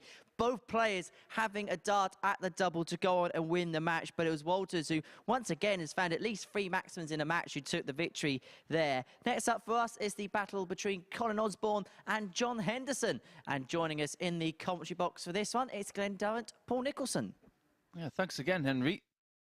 Fair to say there was a bit of drama in that previous game. Now, we've had drama in its own facets today, but maybe not to the same degree as that previous game, which saw the first player in this group go to 6 points. So we are now officially on record watch with Scott Walters. When it comes to his next game, he will be on 15 maximums, needing 2 to equal this man's record. 3 again in a match will give him the record for a 5-game day here at the MODUS Super Series. But let's dispense with all the record talk, because John Henderson, all he wants is a win and points on the table. Okay, first leg, it's Colin to throw first. Yeah, Game you on. feel it's a bigger game for John Henderson because the bookies can't separate them. Both just shy of even money. So pick your winner in this game. John Henderson's had a couple of 4-3s that could have gone either way, and 60. as Paul alluded to, he had the dart in the last leg, so really only himself to blame. But every time he turned around, really, his opponent was pinging in 2 treble 20s in that last leg. 81. These guys are playing their 4th game of the week. Currently 2-1 to Aussie. He's won games on Monday and on Tuesday, but Hendo reversed things yesterday by beating Colin in the very last game of the day. 139. That was where John averaged just over 88. His doubles were very impressive at 67%.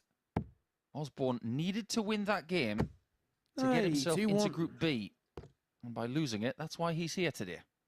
I probably didn't realise how tough it was to get out of Group C this week until you see the 6 names, and then you realise only 2 to go through as well. 174. And the fact 4 to 5 of them are playing their A game today. I mean, it's even Hendo sat on 0 points is not playing bad.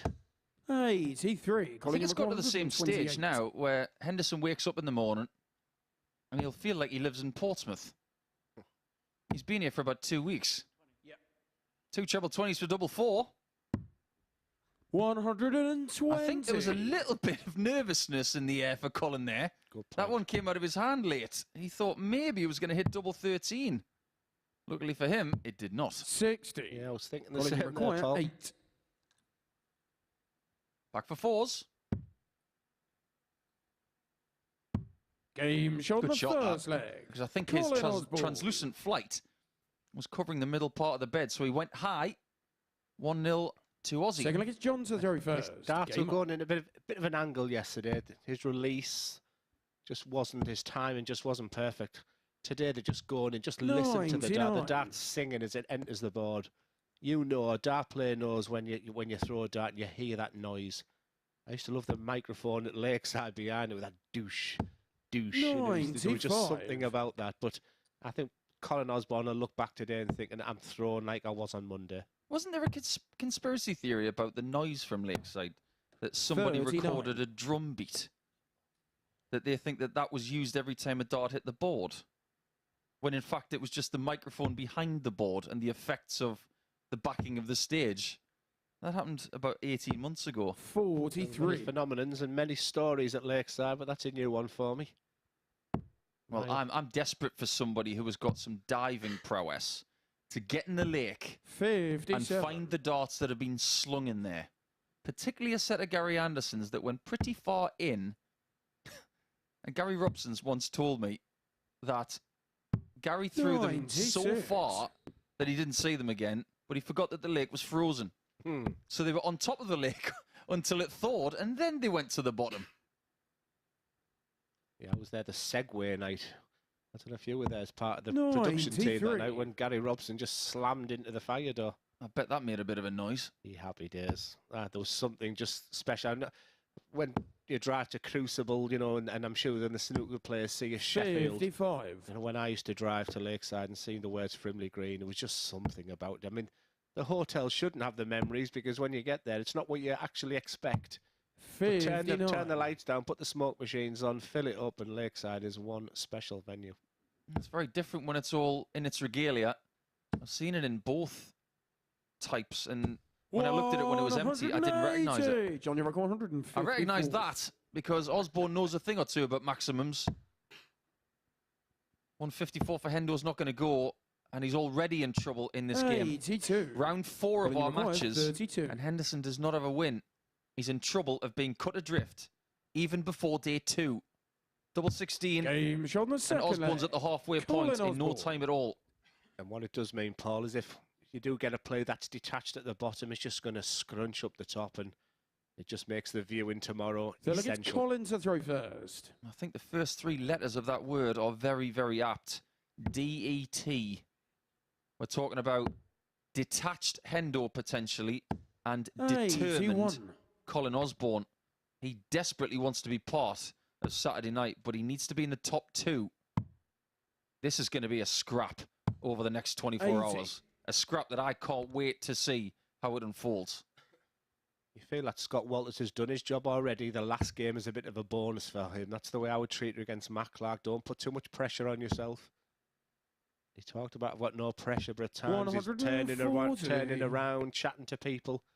That's not telling me for someone who's doing that. As you see that lob of the dart go right across. You talk about trajectory. 140. It comes from the ceiling all the way down.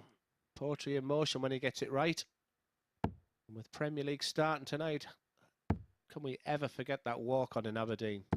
135. Can't forget the trousers. Trousers. I'll never forget the kilt that he wore when he got married. He looked, I 37. hope he doesn't mind me saying Volume this, he of looked very, very handsome. 145. But he was very, very hot because the kilt material is very thick. And it was a very hot summer's day. Even in Scotland, it was boiling. And honestly, John was thinking at one point, 45. why did we get married at this time of year? Well, I got married on a beach in Cyprus. The difference was I was 12 stone. Did you have a Liverpool-style suit on? 140. What I mean by that is the white sort of creamy suit. Yeah, I did, but try not to put Liverpool in, you know. I'll try not to. I did. It was. I mean, Susan can still fit into her wedding dress. My God, I couldn't fit into one leg of mine. You can fit into the Darton tops. 80. Johnny Maguire, 104. I've seen people use the 16s. I don't expect that from Hendo. Nice and traditional. The tops again. 84. Fine margins today. He hasn't done a Johnny great Maguire, deal wrong, 20. but he's been punished so many times for misses like that. Double 10. He's been good on this.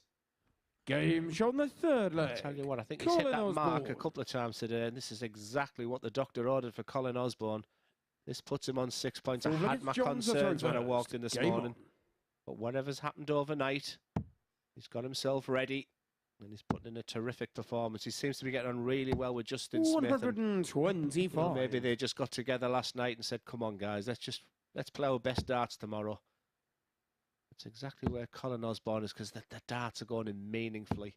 55. Yes, they were going in angles. I hadn't seen that Colin Osborne. And like I say, when he stuck his head into the comms box yesterday, and what do I need to in this last game? That had the fear for me that he was 95. not 100% thinking correctly, but he certainly is today. He's in danger of losing leg 4. And I think it's something that John needs. 44. He needs to win a leg easily just to try and get himself on the board.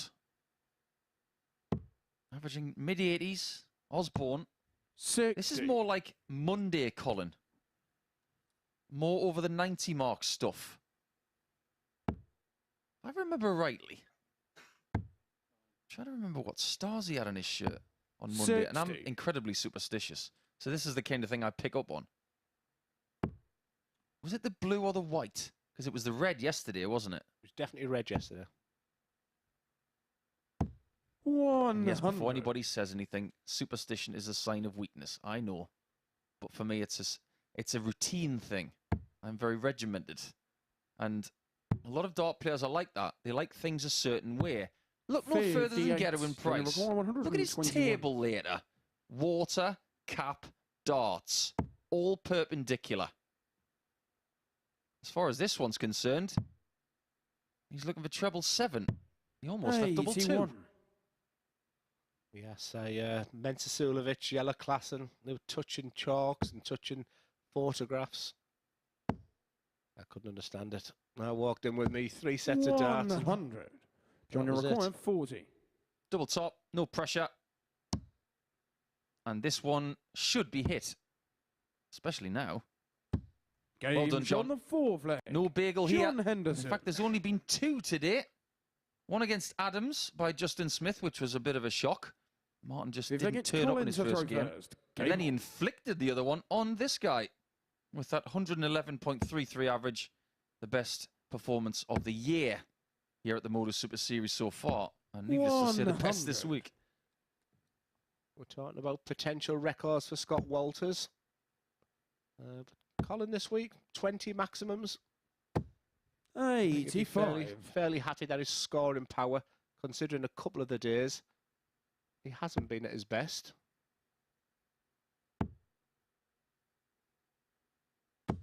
41. We might have to look at the weekly totals come Saturday to see where the 180s are going to come from.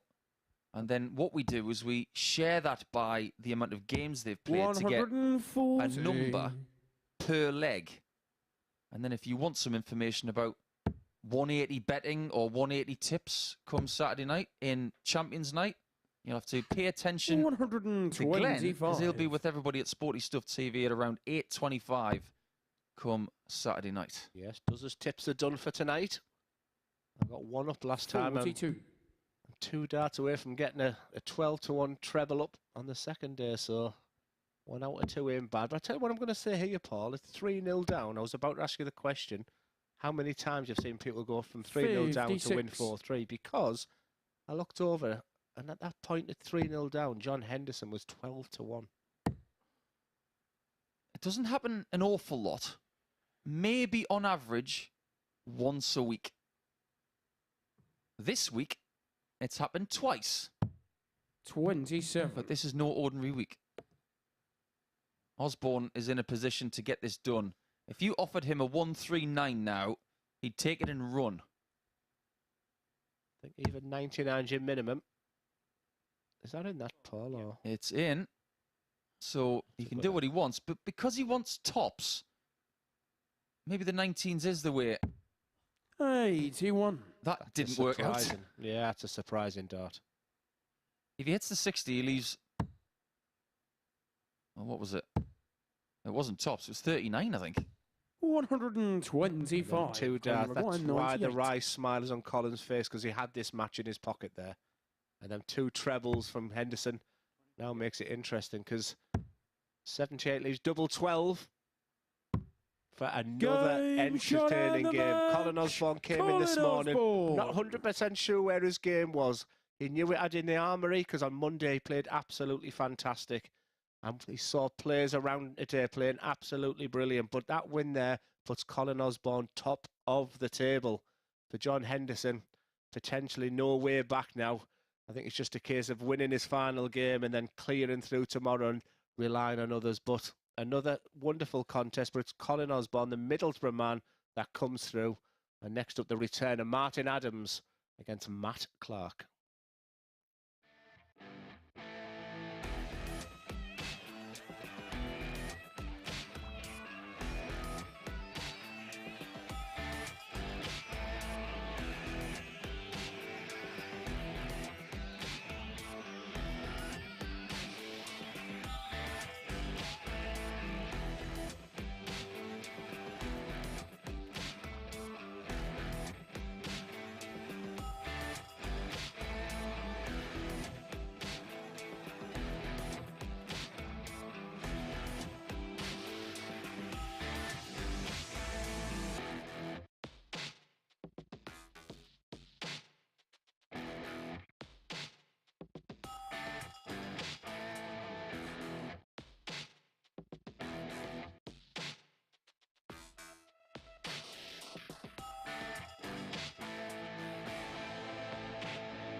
into Champions Week. It is day 4, and we've just seen a victory for Colin Osborne against John Henderson by 4 legs to 1, doing so with an 85.96 average, 180 to his name, 4 out of 9 on the doubles. Let's have a look then at the table as Martin Adams invites Matt Clark onto the stage.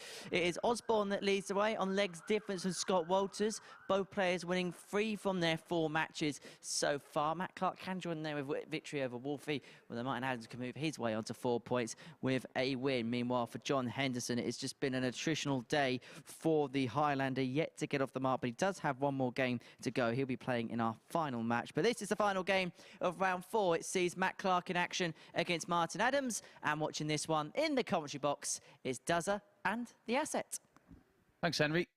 This is the one we've all been waiting for, really, because it's a battle of the old England teammates, isn't it? Go all the way back to the 90s. Yes, our time machine works. And they're still playing at the very high level. Well, this high level, where 20 grand is up for grabs over the next few days. And both are still in the fold, albeit with Clark now on 4 points, Adams on 2. 2 very valuable points up for grabs here at the end of round 4, Glendoran.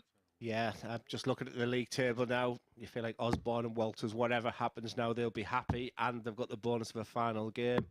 Matt Clark came out the traps very, very quickly today. Superb. Okay, first leg is Martin to throw a first. couple of defeats sort of in the middle today, so big game for him here.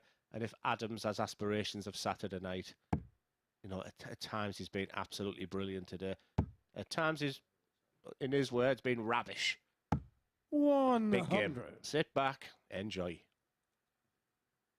If you want proof that they're really proud of their English darting roots and how they've flown the flag for their country 60. on multiple occasions in the past, look no further than the fact that they're both wearing white. That's not an accident, because when they played for their country, they donned the white.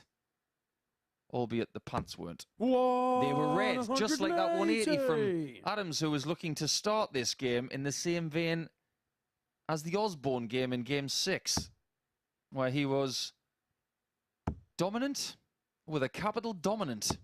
140. Can't find too many games of them playing each other. I'm sure they've played many, many times over the years.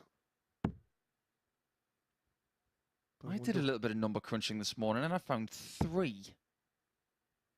Now I'm just going to get those fixtures up in front of me, but I am looking back at a really interesting part of the career of Adams versus Matt Clark. And there are 2 very key meetings for me. We'll just see the end of this one. 81. And then we'll go into it.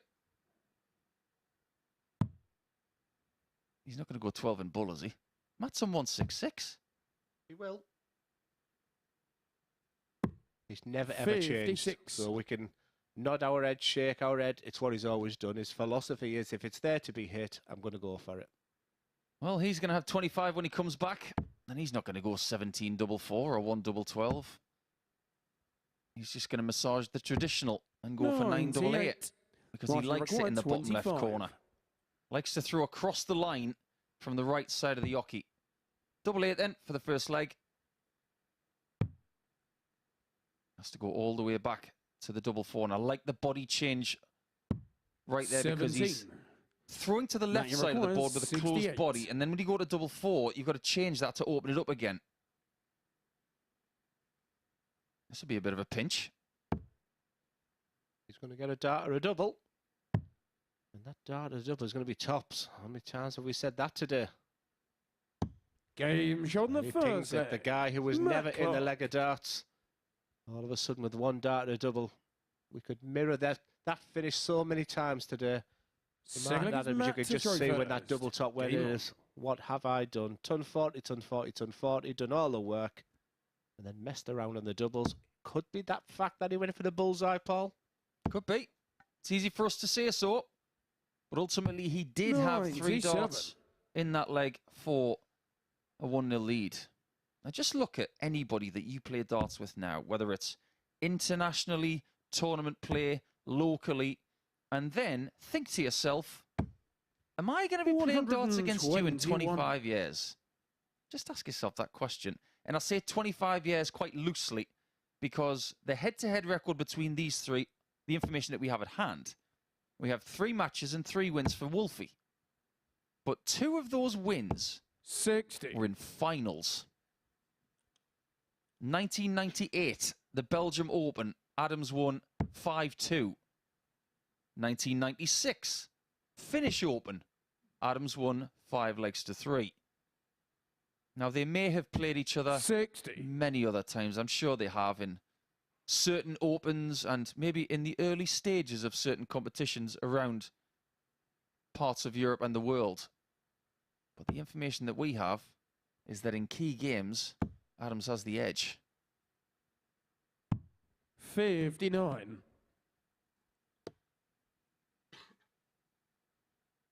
One of the reasons I love the internet so much is that we have that kind of information at hand.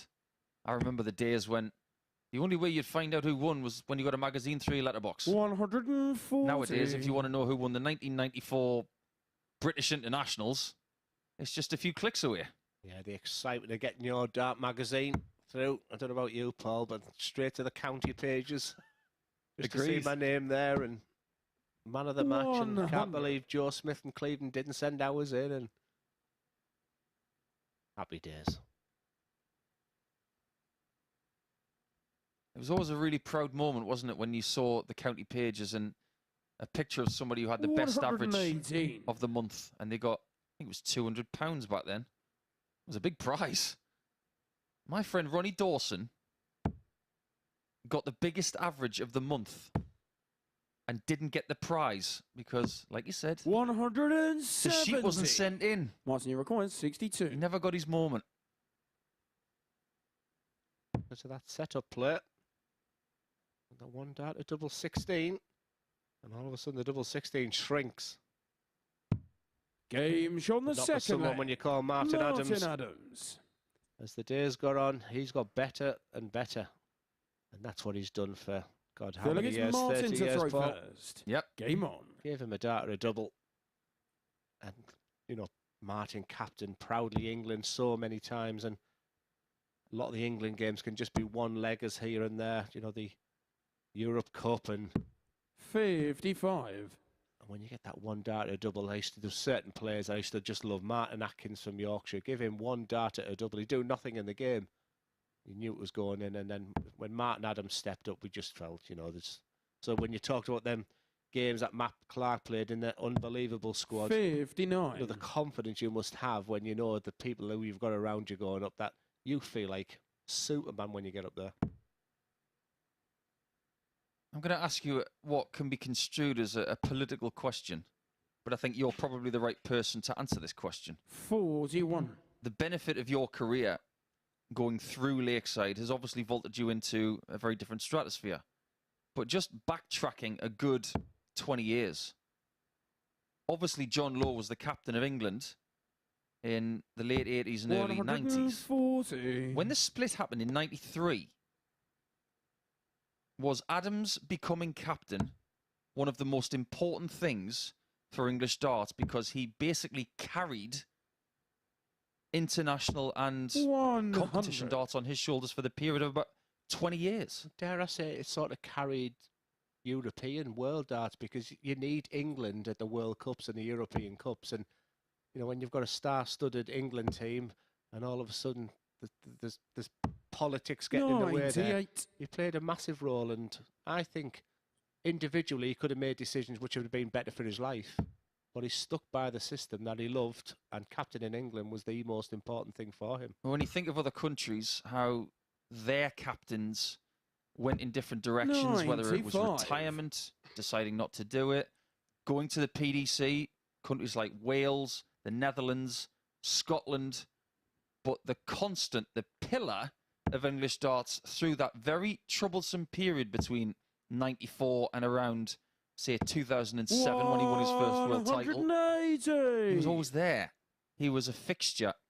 And if it wasn't for Adams being that person that he was, this sport would have a very different look to it.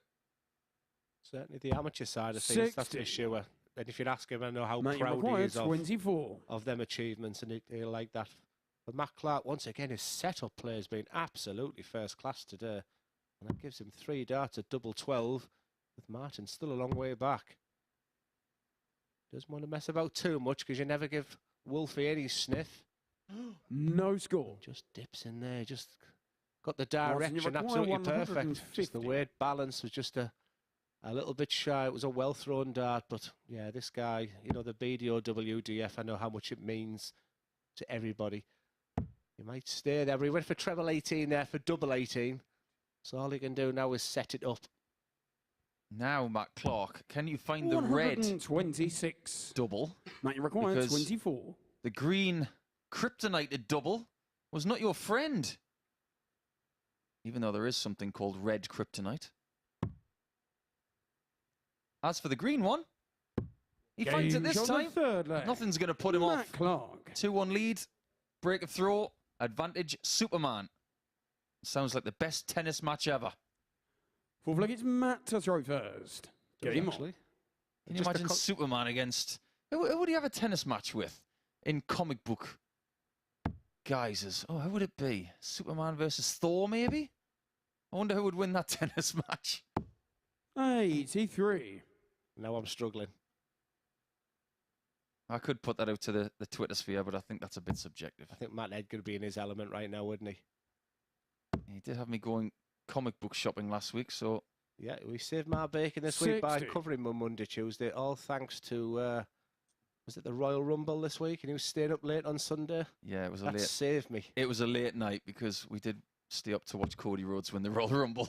Well, thanks to Cody Rhodes, I think, yeah, saved me. I don't think I'd have got through Monday, Tuesday with this voice. 134. Looks like Matt Clark is doing well. And just on a conclusion of the Martin Adams issue there, I don't think he'd ever admit about the PDC. The greatest decision I ever made, though, Paul, was having them couple of years in the PDC. So I could have easily become, oh God, this might sound so pretentious, so vain. I could have easily become a BDO legend and just stayed there and, you know, saw me days out there type thing. But I wanted to do another challenge, and I just think Martin Adams would have been absolutely fantastic in the PDC. Especially because you have people around you, maybe that, you know, the old BDO, the Merv Kings of this world, you know, who I find synonymous when I think of Martin in the early days of the BDO. It would have been fascinating to see how he would have, in his prime, done in the PDC. But that's for another day. That's for a nice Q&A session at some point. 140. But in the Q&A, I think you'll go back to what you said of how he was the pillar for the BDO and how... He stayed there and allowed players like Matt Clark to thrive. Ultimately, Matt would turn to the PDC himself with some of his England teammates like Painter, like Beaton, 101, Mason, and many more would follow.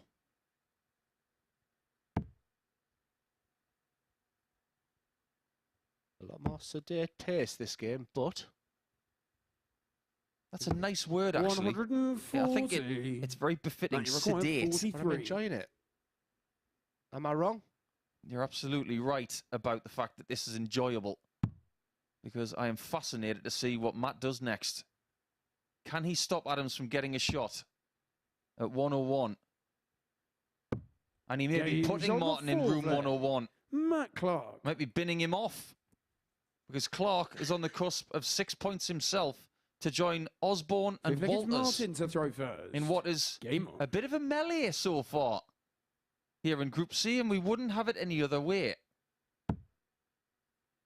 Now, I'm going to bring up something fun, and I know that all of our audience are going to enjoy this, because 36. You and I both know, Glenn, that the trophy you won 3 times is not in your possession, and it's not in Martin's.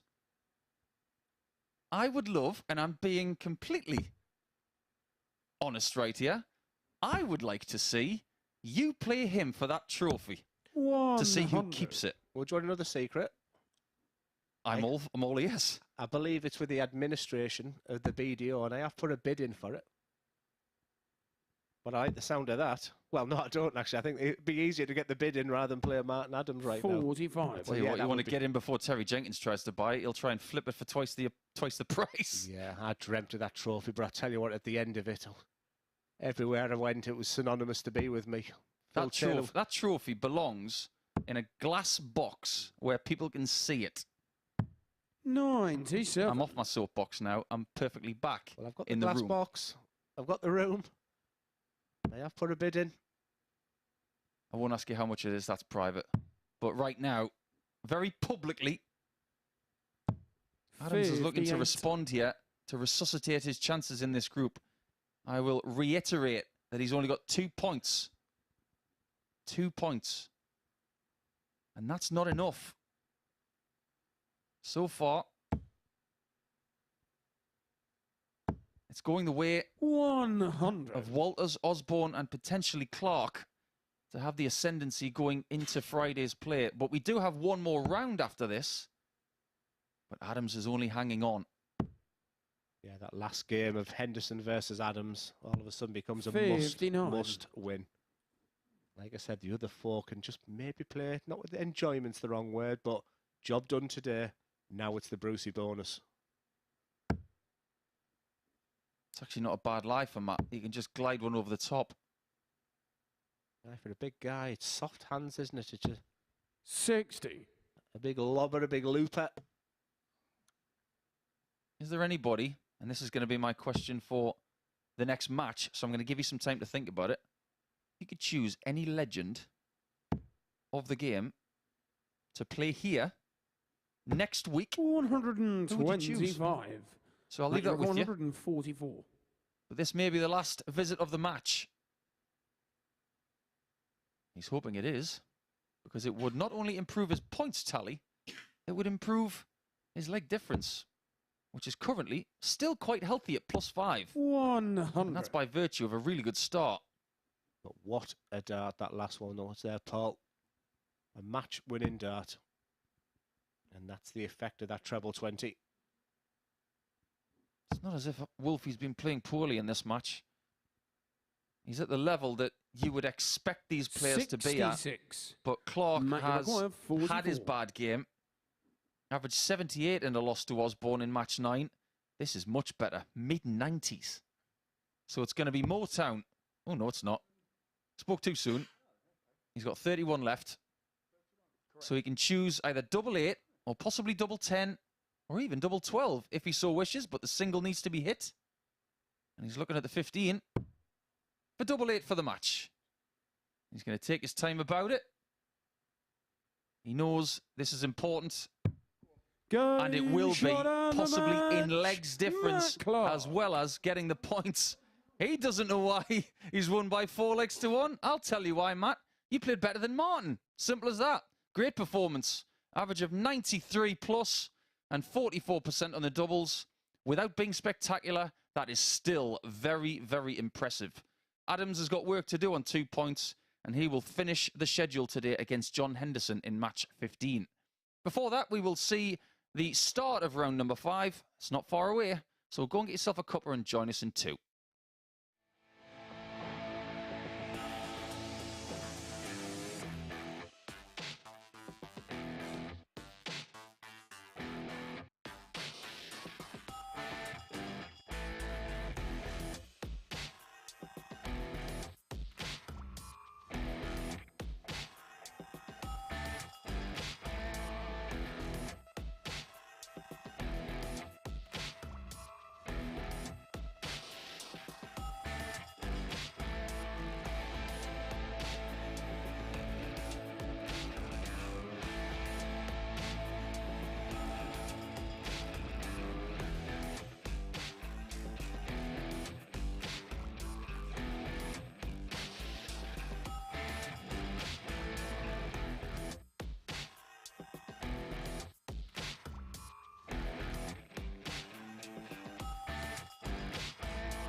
Welcome back to the MODUS Super Series, where we completed 4 rounds out of 5 here at the Live Lounge in Portsmouth. Let's have a quick check of where the table lies, following a 4-1 victory against Martin Adams, an impressive performance from Superman.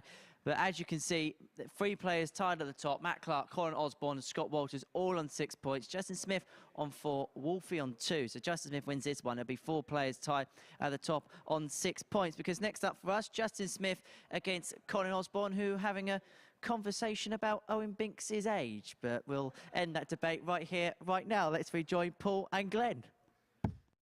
Well, I'm going to reignite that conversation. Isn't he 22? I could be wrong. Just goes to show how close Henry is to the action. He's got the best seat in the house. You might be able to have one of the best seats in the house if you can join us on Saturday night for Champions Week in Super Series 2. Go to dartshop.tv if you want to find out if there are any tickets left. We're very close to selling out, so you better be quick. As far as somebody having Justin Smith's number, and I'm not talking about the age either because he's 25, I'm talking about Osborne. Okay, first leg, it's Colin to throw first. Game on. He's the man who knows how to beat Justin Smith. He's done it 3 times out of 3. And if he does it again, it will mean he's done something for the 2nd time this week, which is getting 8 points from 5 games. 95. I just think we've got a different animal in Justin Smith right now. A much more confident player. Look at that. 80. But that's what he won't like, because there was a couple of things yesterday with a bounce out that he won't appreciate. But he's in a much better headspace. Even his reaction with the bounce out there was totally different. So 60. But big opportunity here. Both players have had stinker days, and both players have had decent days this week. And consistency is key 100. as we reach the peak and the climax of this wonderful competition. And being here on Saturday night just means so much to these players. Do you think that 60. Justin Smith being in this room, and I mean the practice room, not the auditorium. 140. In fact, I'll say both. I'll keep it nice and loose. Being on the hockey and in the practice room with Osborne, with Clark, with Wolfie and Henderson, and I'm going to keep Scott Walters out of this because 57. I don't think he's in the same mould quite yet. Learning from those guys, is this an invaluable couple of days for him to learn how to move forward? My notes on Justin Smith say that.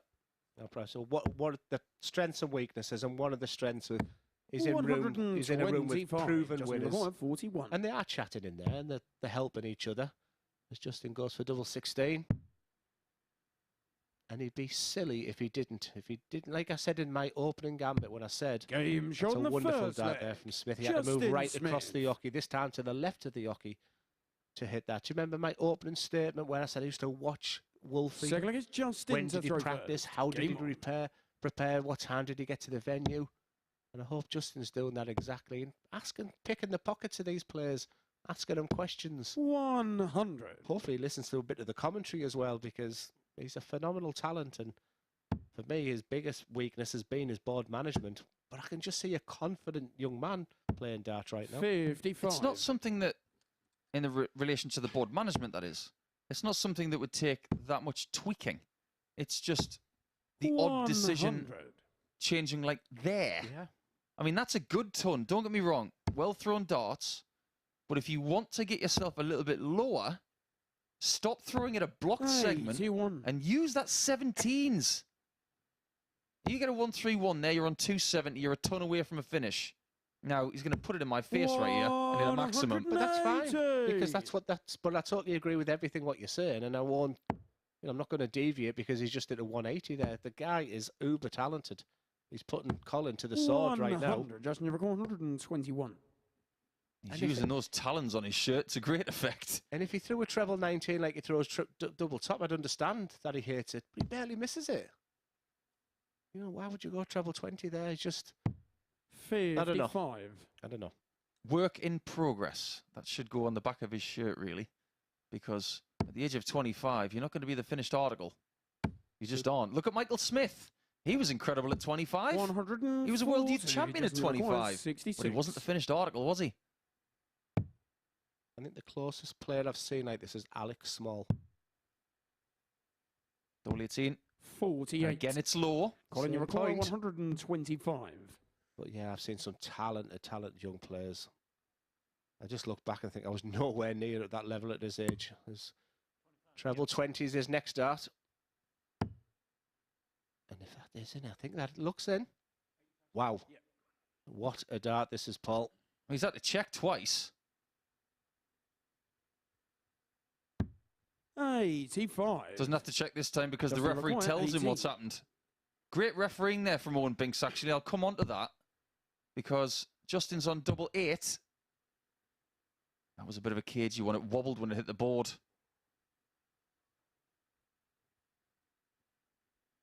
Does he feel a bit nervous on this shot? Game Didn't look shot like the it. second leg. It's in there. Justin Smith. 2-0.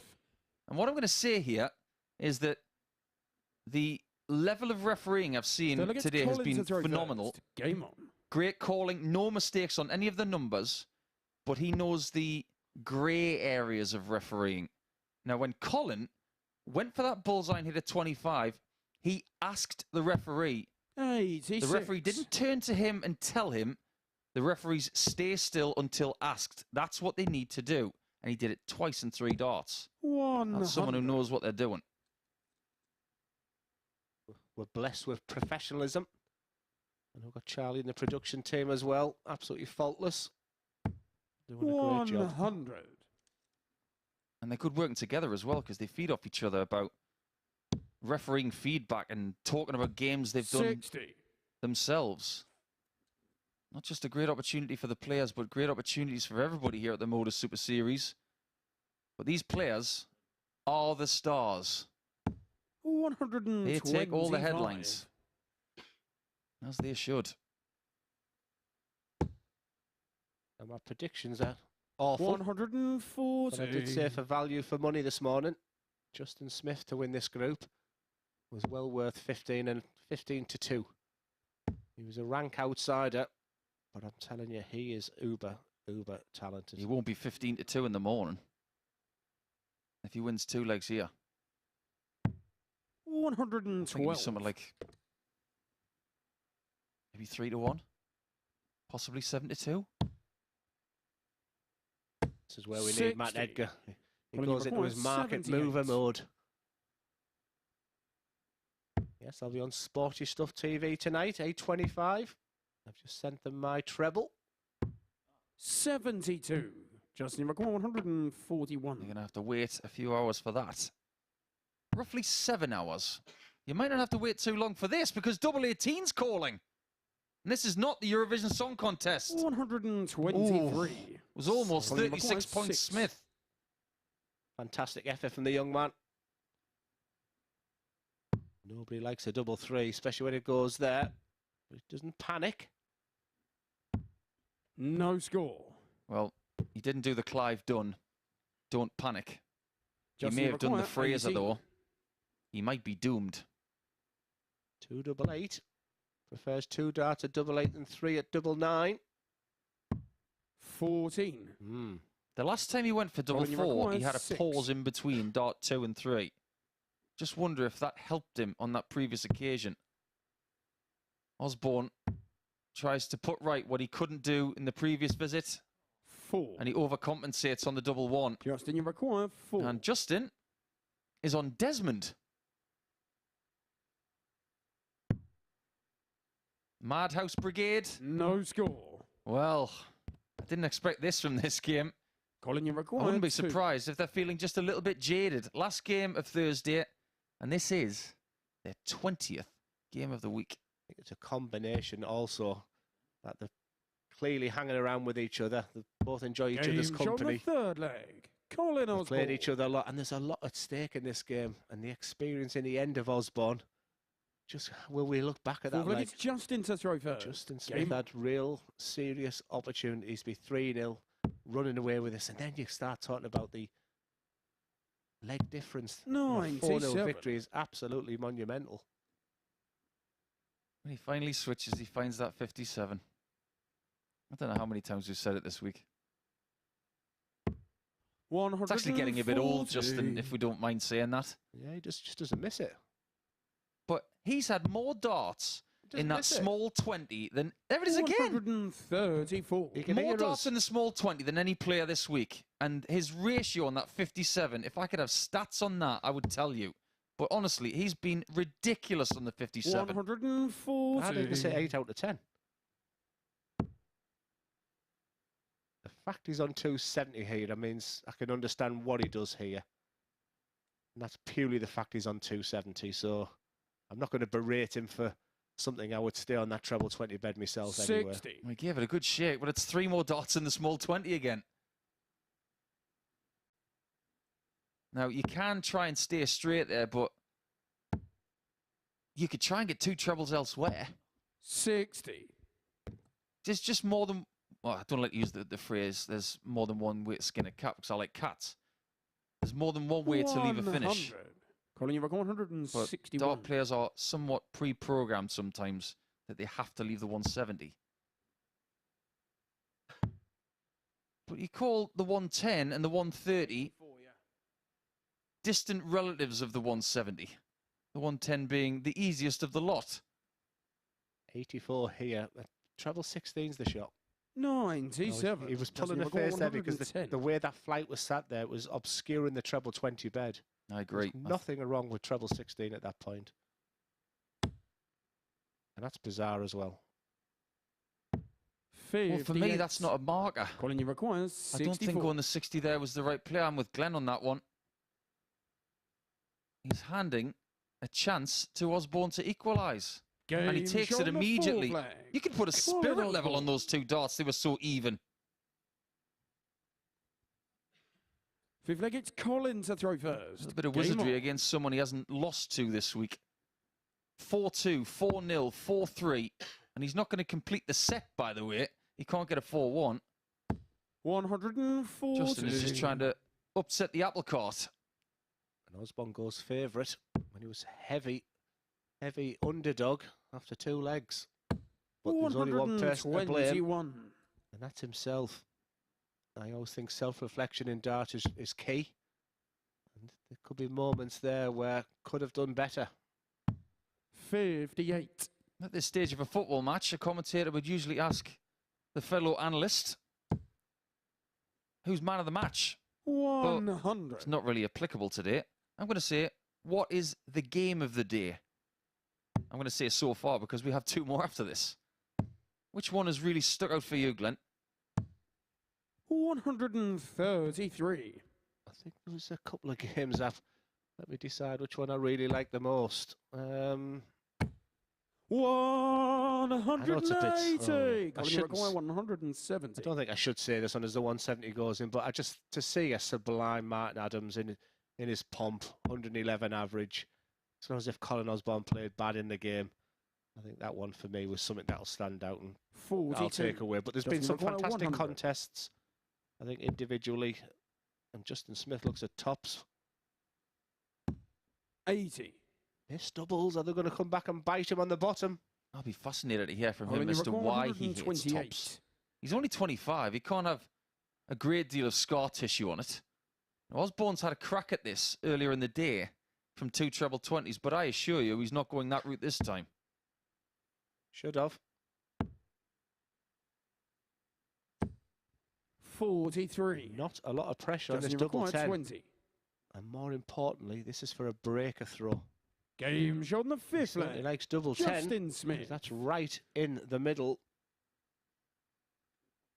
And with just 2 legs maximum to go. Sixth leg is It should all Justin be to about throw this leg for first. Justin because he has the darts. Game on. So what's he thinking right now? He's looking up. He's just thinking, let me win in 15 darts. Make him hit a 12 darter. 59. 4 points for the day, a possibility of 6 to equalise what he did yesterday, which was his best day of the week. He had 6 points and a leg difference of +3 45. yesterday. Win this leg, exactly the same. 6 points and +3. 134. Is he starting to find consistency at the right time? Oh, he is on the treble 19. It depends what Osborne does here as to what his decision 100. may be on 308. I'd stay straight and go for the 60. 98. It's all right. That keeps him 2 trebles ahead. Meaning Osborne needs to. That's the perfect dart for him. Just listen to the sound that entered the board. 100. And the last dart was a flicky, was body movement. And that's what pressure, and that's what anxiety in your body can do to you. Well, that's 186. So now 20s is out of the equation, really. Got to go 19s. 43. He's got to look at a big one to finish off his day. And Osborne, give me a 140. Give me a 116 finish. Oh, yeah, that's a lovely lie. 140. masterful 140. Justin, you've got 167. Now it makes Smith think on 167. Incredibly, doesn't go for the treble 20. Doing the Rob Cross. He's going to set it up very nicely. 99. Job Colin, done for you've got Smith. 116. 116. How many times have we seen that this week? Because it's just the one treble to leave a favourable double. What a lie that is. Oh, he hates it. The groan before the dart even hit the board. And now Smith starts off his process of potentially walking away with the win 76. for the first time Justin, you've got against 68. Osborne all week long. He's not really got that close to him apart from yesterday. Now, he should have a match shot at double 16. Game First win of the week shot of against the match, Wizard. Justin And he goes into Smith. day 2 of Group C with 6 points and the same leg difference as yesterday. So he is definitely finding something after a first couple of dodgy days on Monday and Tuesday. Are we starting to see the real Justin Smith? The bearded dragon will be in the fold come Friday morning. When it comes to Matt Clark and Scott Walters, they're already in the fold, but one of them is going to lead at the end of today. Who will it be? To find out, you'll have to join us after the break.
Back to the MODUS Super Series where Matt Clark takes on Scott Walters in game 14 of our day. Before the break, we saw a victory for Justin Smith to round off his day. He got the better of Colin Osborne by 4 legs to 2. And so in terms of the league table, it means there's now 4 players tied on 6 points at the top of the table, though that is only going to last for so long because Clark and Walters both on that mark. One of them will get on to 8 at the end of their first day's play. Who is it going to be? Let's find out. Paul Nicholson, Glenn Dummett.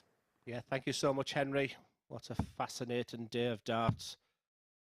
really bunched up at the top. But one of these two players, as Henry alluded to there, will go to bed tonight, top of the group. So it's a huge, huge 2 points. But you also feel that even if they don't win, potentially they're going to go to bed in a very, very good position tomorrow. What I do know is tomorrow is going to be thrilling. Tomorrow is going to be so exciting. Not just about getting through the group, but just the opportunity of playing on Saturday night. This is huge. First leg, it's Matt This is massive, this competition now. 20,000 quid to the winner, and that means an awful lot to every single one of these players. But first things first, an opportunity to get to 8 points on day one. And a chance for Walters to create a little bit of history. 139. We are on 180 watch. He has 15 for the day. Now, when you compare that, and I'm just going to give you some sort of context. 60. John Henderson has been here for 3 days, Monday, Tuesday, Wednesday. He got 18. He was second in the charts behind Jim McEwen on 25. Now, 25 for 3 days is extraordinary. To get 15 in a day 96. with a game to spare is bordering on the ridiculous. If he gets 2 more, he will equalise Colin Osborne's record of 17 in a day. 3, he has a new record. So, I like to see records broken. Come on, Scott. Let's see it happen. Yeah, he's been the headline actor and the scoring power, but the guy in your picture has just been the picture of consistency. A little snarl there. 100. Did I think Matt Clark would be top of the group after today? No, I didn't. Did I think Scott Walters would be top of the group after today? No, I didn't. I didn't know enough about him. I thought today was all about Martin Adams and John Henderson. What do I know? 89. Is it just me, or is Scott throwing slower? Whether that's to do with something that may be bothering him with his right hand, or whether he's doing this on purpose, I don't know. Time will tell. He does keep looking at that right arm, and it's not just in this game. In previous games also, but his strategy against the slower pace, maybe just to dip his game a little bit, and only time will tell if that strategy works. I've never personally seen 60. a 180 masterclass like this on a Group C day. Minimum 3 per match. Started off with 5 in his first game and lost the game. Double 16. Well, this would be... Well, what's the word? Magic. Has he got an illusion in his pocket? No score. Nope. That door was closed. 152. And this is all... His scoring power on that treble 20 has been great. Now he needs it more than ever.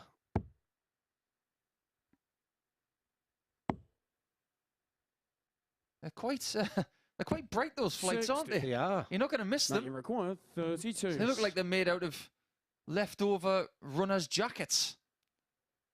They are properly luminescent.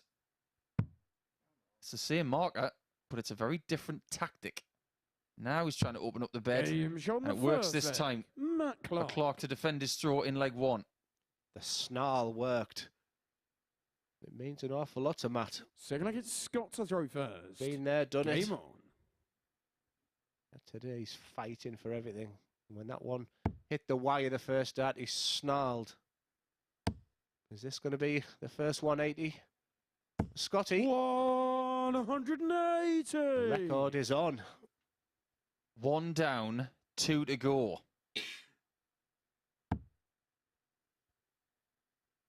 Do you think Matt Clark cares about it? Exactly. We wouldn't know because he never gives anything away. One of those poker player styles that you can't break. I remember, and I think it's the one match that I remember the most about Matt Clark. I think it was 14 years ago. He played Kevin Painter in the World Championship in the first round, and it went to a last leg decider in sudden death, and Painter just won it. And I thought, this is the kind of match that I grew up watching. 2 England internationals going at it in a World Championship match, and it went to 6-5 in set 5. And it was 60. gripping, and they both got match darts as well, which made it even better. probably, for me, one of the least talked about last leg deciders in the history of the game. If you ever get a chance to watch it, 60. give it a look. It was brilliant. Trying to think if I've been involved myself in last leg deciders. My mind obviously goes to the McGeeney game at Lakeside, but that wasn't last leg.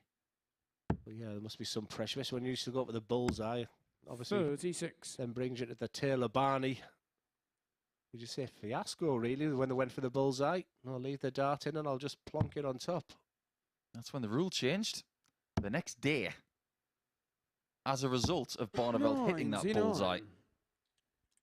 Who do you think it was who said, maybe we should change that rule? And it hasn't changed since. I bet you're glad that game didn't go to a last leg decider, by the way. Oh, dear. 60. It'll be in my book one day. I was gone at 6-4. I made just the biggest mistake backstage. Started talking to family, Paul. Honestly, it was just... I just used to do my own thing, go in the zone, go to the toilet. 48. What? And I see everything went wrong, and I went up there. I was like, oh my God, I've lost total focus. He comes back to 6 each, misses dart a double. Double 18, wasn't it, that he missed? He missed double.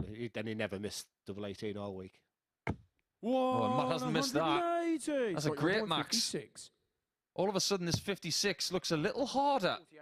And that's in the treble, so it's double 4. Game shot Didn't the look second hard. leg. Made it look easy. Scott Walters. Those are luminous flights. He does have to check what he requires. But all the 180s in the world, throw first. those 56 finishes, I'm telling you. And this is a quality contest again. Hard fought. There's that grip Paul was talking about so much. But every single time. These darts look like they've got a bit of age. Bit of trusty tungsten that over the course of time goes from shiny to that gunmetal grey. Yeah, I'm back playing local league and someone showed me 120. that was in for the record, or joint record. Well, he was that close to equalising the record, but... Well, Colin Osborne's behind the stage, I've just been told, with a hammer. Like a fairground when you win a coconut and someone knocks your dart out. 100. You're not having my record, Osborne says. Well, I don't think Walters should be too perturbed by missing the record by that margin, because he's got plenty of time to get another. He's peppering it with these 140s. Very impressive. One thing I've enjoyed today is to sit down. I added him on social media last week as I was trying to do a little bit of work on him. And I've thoroughly enjoyed watching him. 140. He was quite confident beforehand. If he plays his game, he knows he can beat anyone. And I was like, yeah. But now I know exactly what he means. Here we go. 140. Oh, I thought it was it. I wonder if he knows. I think he might have been... Well, judging by his reaction from the previous shot, I get the feeling he does know, and I don't think that's a good thing. I think ignorance is bliss in these moments. I would sincerely hope that he doesn't know, because the most important thing in this game is to get those points. You wouldn't guess he was from England, judging by his arm. That must have been a very easy conversation he had with the tattoo artist. I just want England on my arm. Okay, there you go. I'll just write England then. Hope he didn't ask for a flag. Mate, you're 157. I've got friends who've done their own at school. Don't try that at home. That's Middlesbrough for you.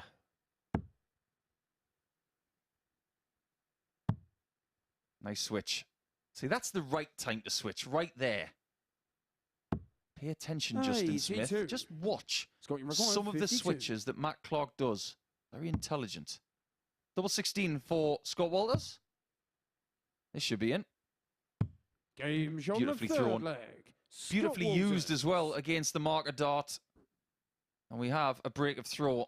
Walters could find himself in very familiar territory once again. And I go back to a time where he got 10 points on a Thursday. And on the Friday, he ended up in 5th position. Sorry to remind you of that, Scott, but if there's one thing you've done since then, you have learnt from that.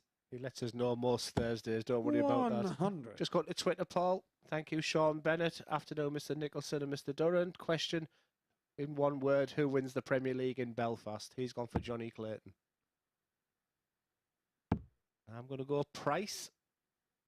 After his 60. bout of flu, he's feeling strong. He's feeling ready. I think he wants to put the Masters behind him, so I'm going to go Price. I'm going to go with Michael Smith tonight, I think. I'm not going to bat against the world champion.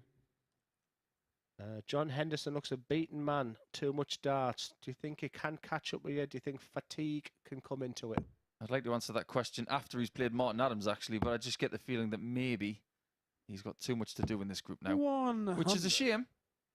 Would have been nice to have a guaranteed Hendo firing for Saturday night, but he's still got a chance, and we'll talk about that when he plays next. 81. Because if you think he's out, I have a story about someone who thought they were out and they weren't. We'll save that. Yeah, we need Hendo here Saturday night. No Hendo, no party. If he's Right, not now playing it's Saturday night, I guarantee you he's going home. 100. He's not going to be sticking around. He hasn't been home for nearly a month. Scott Walters, now is not a time to hit that 180.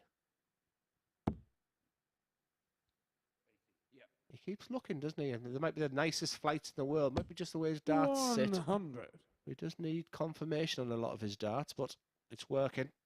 I need to stop dipping those flights in Barocca You'd because ask they're me glowing. Either that or it's that stuff that Homer Simpson looks after in The Simpsons I at was the thinking- nuclear power factory. Yeah, I was thinking Mardell boy. 99. Didn't he He's got buy a some record, taint? 80. Illuminous. He's gone I for like two that double dart. tops. Two double tops, and he's been behaving like Richard North. 60. I don't actually think he went for Matthew tops McGuire, there. I think it was a very 142. safe tops, if that makes sense. And I don't mind that dart.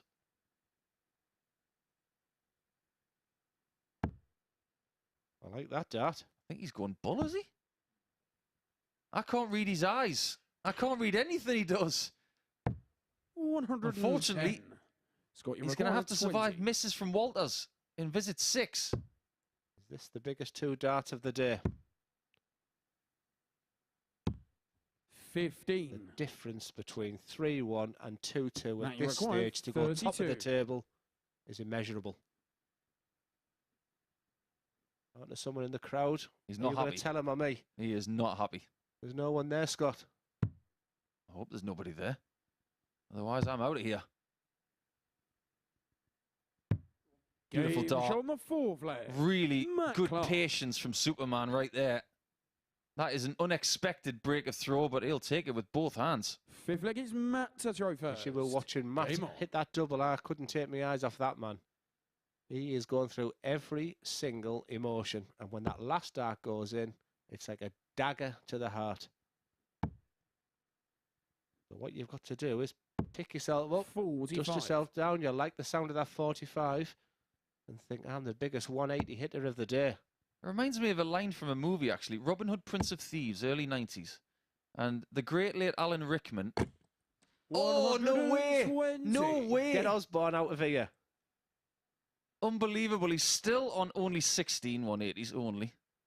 I'm going to go back to my point about Alan Rickman. He once said, I want you to cut his heart out with a spoon. And his assistant would say, why a spoon, 180. Sheriff? And he says, because it's dull and it'll hurt more. And that's what that double 8 did to Scott Walters. It hurt more because it was the last 140. dart.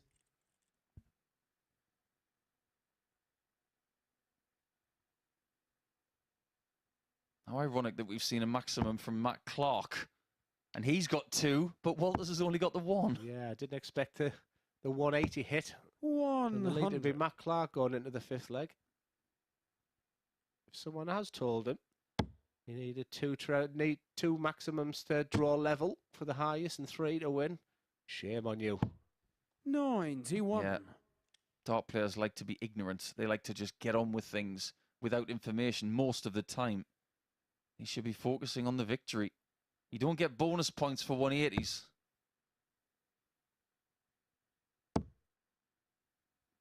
Now 150 for him. 60.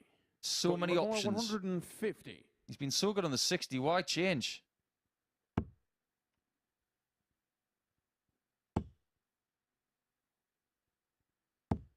If you wonder why Now you people require drop low, it's not the end of the 160. world for where Scott, but obviously you can just see his emotions are getting ahead of him right now. If there's one thing he needs to do is what we call the reset. He just needs to get back to doing what he was doing best. Double 18 for Clark. Massive. Not quite. 98. And Walters has got So a you decision to require make. 90. Stay on the 20s for Bull. Yes. Stay straight. Bullseye for 3-2. 65. Wow, that was close. When he let go of that, he thought that was it. Matt, you require He just 80. needs to just check and just needs to get himself back to where he was. This is what he does. He doesn't look at the darts that Matt's throwing. But all this is prolong the agony sometimes. Which dart will it be? Will it 3. again be dart 3? And I'm not trying to start a poem, I promise you. Oh, it is Game dart shot 3 the again. fifth leg. The dull Matt spoon Clark. to the heart. And you can see the effect it's having. He's shaking his head as if Matt's done Seems like it's something wrong. Scott to throw first. He hasn't. Game on. Absolutely. Trying to get eye contact with him there, but hitting the dart first or last dart. He's He a really character, doesn't want to this play guy. county darts this weekend, Glenn. He 100. really doesn't. Sorry, everybody going to Staffordshire this weekend. He doesn't want to be there. He wants to stay here. I want him to stay here. I like him.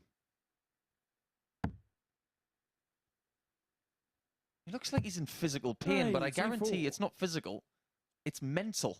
You've got someone who's shown you absolutely nothing. You couldn't tell if Matt Clark was 3-2 up or 3-0 down. Yes! He's equalled the record. 180. 17 maximums in the day, and he's got a chance to get to 18 as well. Congratulations, Scott, but I'm going to hold back. You might improve on it. A reminder that he's had at least 3 59. 180s in every game he's played today. He might need another leg. Why on earth did you do that? 136. See? Your second dot could have gone then. You could have had a chance for the record. But that's just us speaking the way we are. 85 and a huge lead for 3-3. All is well. I think it's only right that this match was going to go the full 7 legs. 100. He said it was going to be tight. 85. Even in the commentary box, we picked one picked the other. Sensible. 63. Oops. Creative. That wasn't on purpose. Well, like you, Glenn, I'm not a big fan of the apology hand, but right there, that was quite respectful of Scott Walters, as if to say, I didn't mean to hit that double top. That's like hitting the net cord in 42. tennis, and you So win you the require point. 12. But he hasn't won the point yet. Surely. Threes Decision or bust. to make. Yeah. Bust Good. it. He knows what's going on. No score. Absolutely the right thing to do. Dart players aren't frightened of anything, but they don't like double 3. I think Matt Clark will take 25 seconds to throw 180 here. Make that man behind you think. 140. Scott, you required 12. You left double 6. You've hit double Game shot on the 6. sixth flag. And he does win the point. Scott Walters. But now he's looking to win the points, which is most important. This leg will give somebody 8 points for the day and the summit of the table after Seventh and Thursday. final leg is A Matt 180 from Tafrosa. Walters will Game give him a on. new record for a daily campaign as well.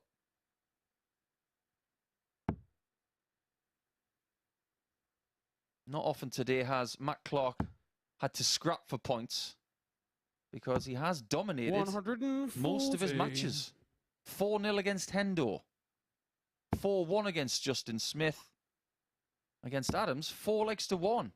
All makes for good reading. 55. But the one game he lost by 4 legs to 2 against Colin Osborne. That's where he had his lull for the day.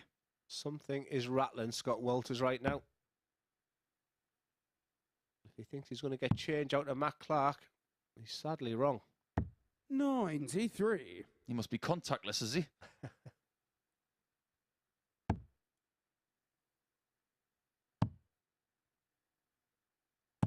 Oh, it's a lovely switch. 34. Gets him back in the leg, albeit a half a dart behind. Maybe a tiny bit more. You do have to show patience when you play against Matt. I like it when players who have their own rhythm impart that on others because it shows strength of character. 100. He will not play anybody else's game but his own. And if anybody's got a problem with that... Oh, hold the phone! He's only got to burst the record in half! Wonderfully done. 18 180s for the day. And now he's got a chance to win the points as well. What a time to get his 18th. Yeah, 1-8. Yeah, you can miss. Still, he comes Matt Clark. He's hit the 18th 180 of the day with his last available opportunity to get one. There's only one thing left to do. And now Clark, 92. after he set a record, Scott Walters, Clark can get the spoon back out to make him feel very sick indeed. For the top of the table, before Friday, it is tops. And that's what he gets. Superman is the man for Thursday. And he will go into Friday atop the table with a little bit of an advantage as well. And he will have a chance to extend his lead at the top against Scott Walters in match 2 tomorrow. We will say congratulations again to Scott Walters for setting that 180 record, but ultimately he'll have to settle for 6 points in the table, and that's still not bad chasing the top 2. We have one match left, and it's a heavyweight one. Wolfie against Hendo to finish off Thursday's Group C action.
Welcome back to the MODUS Super Series. Matt Clark, a very happy man. 8 points from his day here at the Super Series. And that was a nice little opening day for you, wasn't it?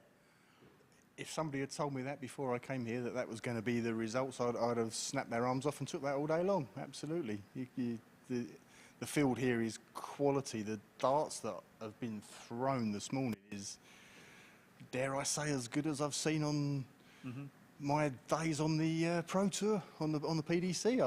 It was just relentless. It was 180 after 180 from everybody. Great.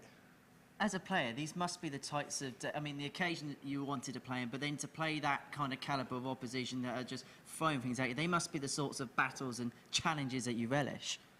I don't know about relish. You kind of hope they miss most of the time, but obviously when they're not, you know you've got to get in and dig deep. They go or they don't. That sounds like a cliche. There's not one person in here that isn't trying their best to win a game. So sometimes they just won't go in. Other times they do. Thank you very much for that. They went in today. We are in the church, so there is somewhere to pray. I was looking for the steeple, but I can't see it. But we'll go for there. It's somewhere just off camera here. There somewhere, yeah. Well, let's have a look at the table, because this will be something you'll definitely want to have a look at, because your name is up there, right at the very top, on 8 points. It's a tight group, but you're now the man there, all looking to chase down. Oh, great. Yeah. Put me in the crosshairs for tomorrow. Thank you very much. Yeah. I felt comfortable today, considering that, as we spoke earlier about my unknown injury that I picked up sometime in the seniors tour. Fingers crossed tonight I'll get it rested, get it up in the air. Hopefully it'll be the same or better tomorrow, or less stressful. I don't know what the right word choice would be on that one, but looking forward to getting it smashed tomorrow. Because that's what Champions League's all about, isn't it? The best playing the best. It's just absolute carnage, isn't it? If you don't get through, you don't get through. It's no disgrace, because you're playing with a distinguished bunch of guys that have all earned their right to be here. I think it is really the luck of the day, the luck of the timings. It's all in timings, and mine's gone today, so thank you very much for that. But and just quickly, what would going through to tomorrow mean, Saturday mean for you? As we spoke earlier in the previous interview, I mean, this is, as an amateur side, a major event. So to get through to the finals of a major event after so many years, it will mean the world to me. Be fantastic. Well, thank you, Matt, for your time. Henderson against Adams is up next. I'm going to have to get a cough sweet because I'm gone, so off to Nico and Duzza. Thanks, Henry. Yes, the cough sweets are just to your left.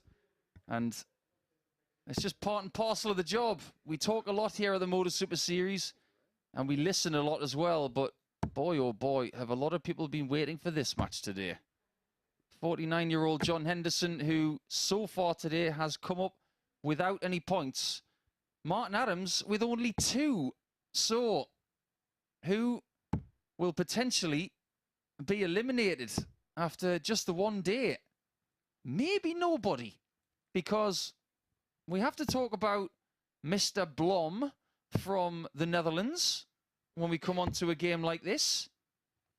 He was on 2 points after day 1 in Group C when he was here in Super Series 1, and he still won the group. So there's a little bit of encouragement for both Martin and for John. Okay, first leg, it's John to throw first. Game on. It has been an exceptional day of darts. Matt Clark is very right in what he's saying about the level of play. We've seen a monstrous average from Martin of in excess of 111. 96. But the one thing that's got my attention is the 180 count. Not just for Scott Walters either. He's had a huge say in the total for the day. But 45? With a game to go? 140. Give us another 5, lads. We want 50. Yeah, it's been a spectacular day of high scoring, big finishing, really solid consistency from Matt Clark there. 137. Justin Smith really beginning to show his A game. So it's been a fabulous day, and who would have thought this blockbuster of a final game of 2 real legends of darts will be sat in 5th and 6th place? Not me. 140. Best case scenario for Hendo. He can grasp 5th spot, but he's going to have to beat Martin by quite the distance, by 3 legs or 4. Adams has only won 1 game today, and that was that 111 average. How odd. The inconsistency of consistency. 140. And you've got to admire Done the 133. integrity and professionalism of these guys. It's been a long, long day. Yet already the punishing that treble 20 bed. 140s galore for Mr. Adams. 73. Martin, Leaves him an 81 81 finish. And now Martin, we know that potentially incorporates the bull. It's double 13 this time. As John Henderson smiles. 68. It's just the wrong John side of the requires wire. 60. So to hold his throat, Henderson has 2 darts at tops. That's a long way off. 50. And that's the Martin tale of the requires tape. 13. That's the conclusion of the day in the life of John Henderson today. And for Martin Adams, that's the perfect first dart. And double four's been good to the players today. Will it be for Martin? 9. We're starting to see the John frailties 10. that have let them down. Hendo, double 5. Game shown the first. Right in there, John lips Henderson. pursed. And he gets the first leg hold of throw, which probably should have been a break for Martin. Second against Martin to throw And first. these guys do Game go way back when it comes to their careers. Martin started more than 10 years before John. Early 90s for Martin. 60. Around 2005, John came into a World Championship. And who did he play? You guessed it. He played against Martin 60. Adams. And Adams won by 3 sets to 2. But that was a really interesting championship, wasn't it? They played each other in the last 16. It was 60. 3 sets to 2. Adams averaged 86.67. And Henderson 86.79. A really close game. 60. Well, we were first introduced to Hendo. And do you remember who he beat in the first round? That's what I was trying to think. I didn't know why I thought Mark Borelli, but I thought I would have remembered an all-Scottish clash. He turned out to be a Lakeside champion. 96. Stephen Bunting. Really? And Raymond van Barneveld would go on to beat Martin Adams in the final in 2005. Ultimately, 86. that would be Raymond's last Lakeside championship. He lost in the final the following year against Jelle Klaassen, and then he moved to the PDC, where he would pick up his first PDC title, and ultimately, the last one he did win. 140. ... You always remember the Jelle Klaassen, seeing him at the Scottish Open. And it wasn't even in the singles I watched him, Paul. I watched him in the pairs with his driver. 140. And they got to the final 145. where literally he would have won the Scottish Open pairs on his own. And I thought, that guy will do something special. And why I never took the 100 to 1 that was out there, because you just, when you look at somebody and you think, 93. he's just got that X factor. 155. Big ask for John. Ask got smaller. Hello. Wow, what a shot from Hendo. A big 155 for a 2-0 lead. I said it was a big ask, but he's a big lad. And he can deliver. It's John to throw first. Game on. I'm jumping ahead of myself like I shouldn't do, but can you imagine if tomorrow, this time, we have talking about John Henderson still being in Group C? That would be some story. John Henderson, a few years ago, saw that I was commentating on the European tour with a couple of my close colleagues. And he gave me what's called a commentary dare. And he was sitting with his friends in Inverness, having a libation, and said, I bet you can't get this into commentary. He said, don't put baby in the corner. It's a line from Dirty Dancing. He said, I bet you can't get that into commentary. And Robert Thornton was playing at the time. And I said, we have a saying for Robert Thornton. Don't put him in the corner. It's a bit like that movie, Don't Put Baby in the Corner. And he texted me back and he said, I can't believe he just did that. But the reason I say that 180 is we get another 180 for our count is because you never put John in the corner. If you put him there, he's going to come out swinging. He's not out of the fight yet. Mathematically, he can still qualify in the top 2. No, I don't want him out the fight either. Imagine here, Saturday, this is fantastic from Adams. 140. Johnny Rock 157. What a contest this is so far. After this 155, now it's just a case of setting up because Adams on a 2-darter. 57. Martin Rock 96. Sensible play. Still lose the 2-darter for Adams. All about the treble 20, the first dart. Now it's options. Double. Or do you try and squeeze? But no, Martin. You try and squeeze over that. And why would you doubt him? The 88. He does it his way. And I think there's a song there somewhere. That dart at treble 20 was quite miraculous. But he was creating his own miracles there. He's the one who delivered it. 60. John can't come up with something miraculous to take the 3-0 lead. But the break back could be imminent on a double that has cost him a leg already. Double 2. 40. I smell trouble. Johnny Rock Henderson on tops. And that mini snatch of the darts away from the board tells you a bad story for the man in England colours, who is now 3-0 down to the man in Scotland colours. Have you ever done the pentathlon, Paul? Nope, never did. And always admired the people who could win that. And Adams won it and won it and won it. And a lot of it was down to his doubles as well. So to see him go 8s, 4s, 2s, and, you know, missing double 1, etc. It's such a surprise because he's just so clinical. But part of him is possibly thinking today hasn't gone well as I'd hoped it had been. And all of a sudden you just have to have that 100% drive. 140. Do you know how many times he won that British pentathlon? Oh, I bet it was 7 or 8. 13. When you consider 140. that he's had a very long career, admittedly, to win an event 13 times, that really does put into perspective Philip Taylor's 16 world titles, doesn't it? They were done between 1994 and 2019. And the reason I ask it is it just takes so much out of you. Your body, the day, and that's what I'm saying. That's when you have to rely on your throw. 140. And we've said longevity sometimes is how simple your throw is. And as Martin stands there, that has not changed much. A little flick on that he won't like, but that's better.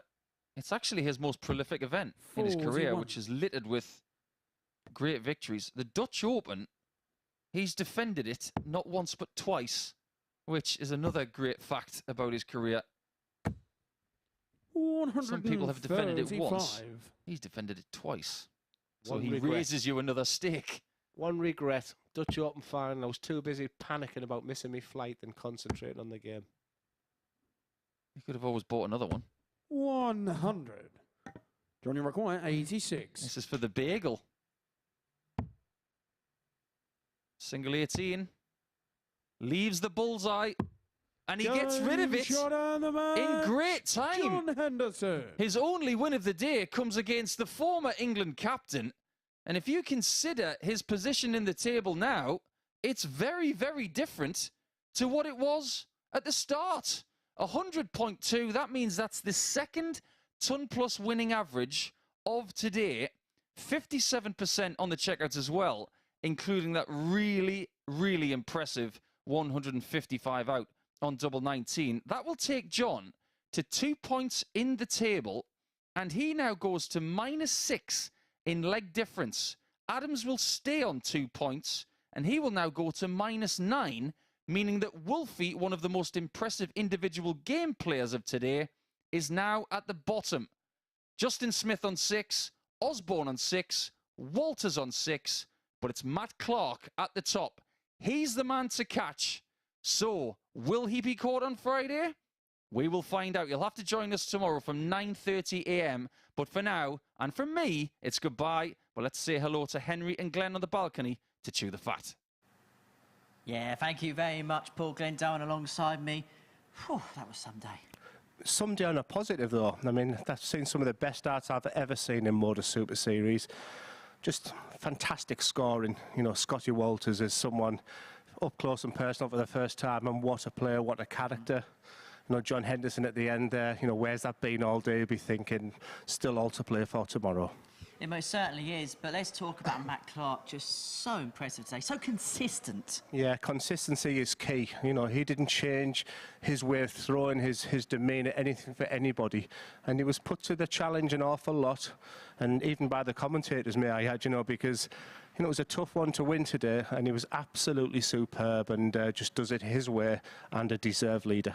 Well, let's have a quick check then at how the table lies from the first day's worth of fixtures. Remember, 2 from this group will progress their way through to Champions Night. Matt Clark out in front, but look at that cluster just underneath. Yeah, and it's just great to hear from Nico there that the potentially Adams and Henderson, you know, are not out yet. You know, he's given examples there that it can still all change tomorrow. They can still get the 12 points because you just feel like Saturday night would be great with a Henderson or an Adams in. But, you know, Matt Clark's rightly the deserve. But Justin Smith, that was the guy I felt was value for money. Scott Walters was very, very impressive. And Colin Osborne has bounced back after 2 disappointing days. Scott Walters, who has broken the record for most maximums in a session. 18. 1-8.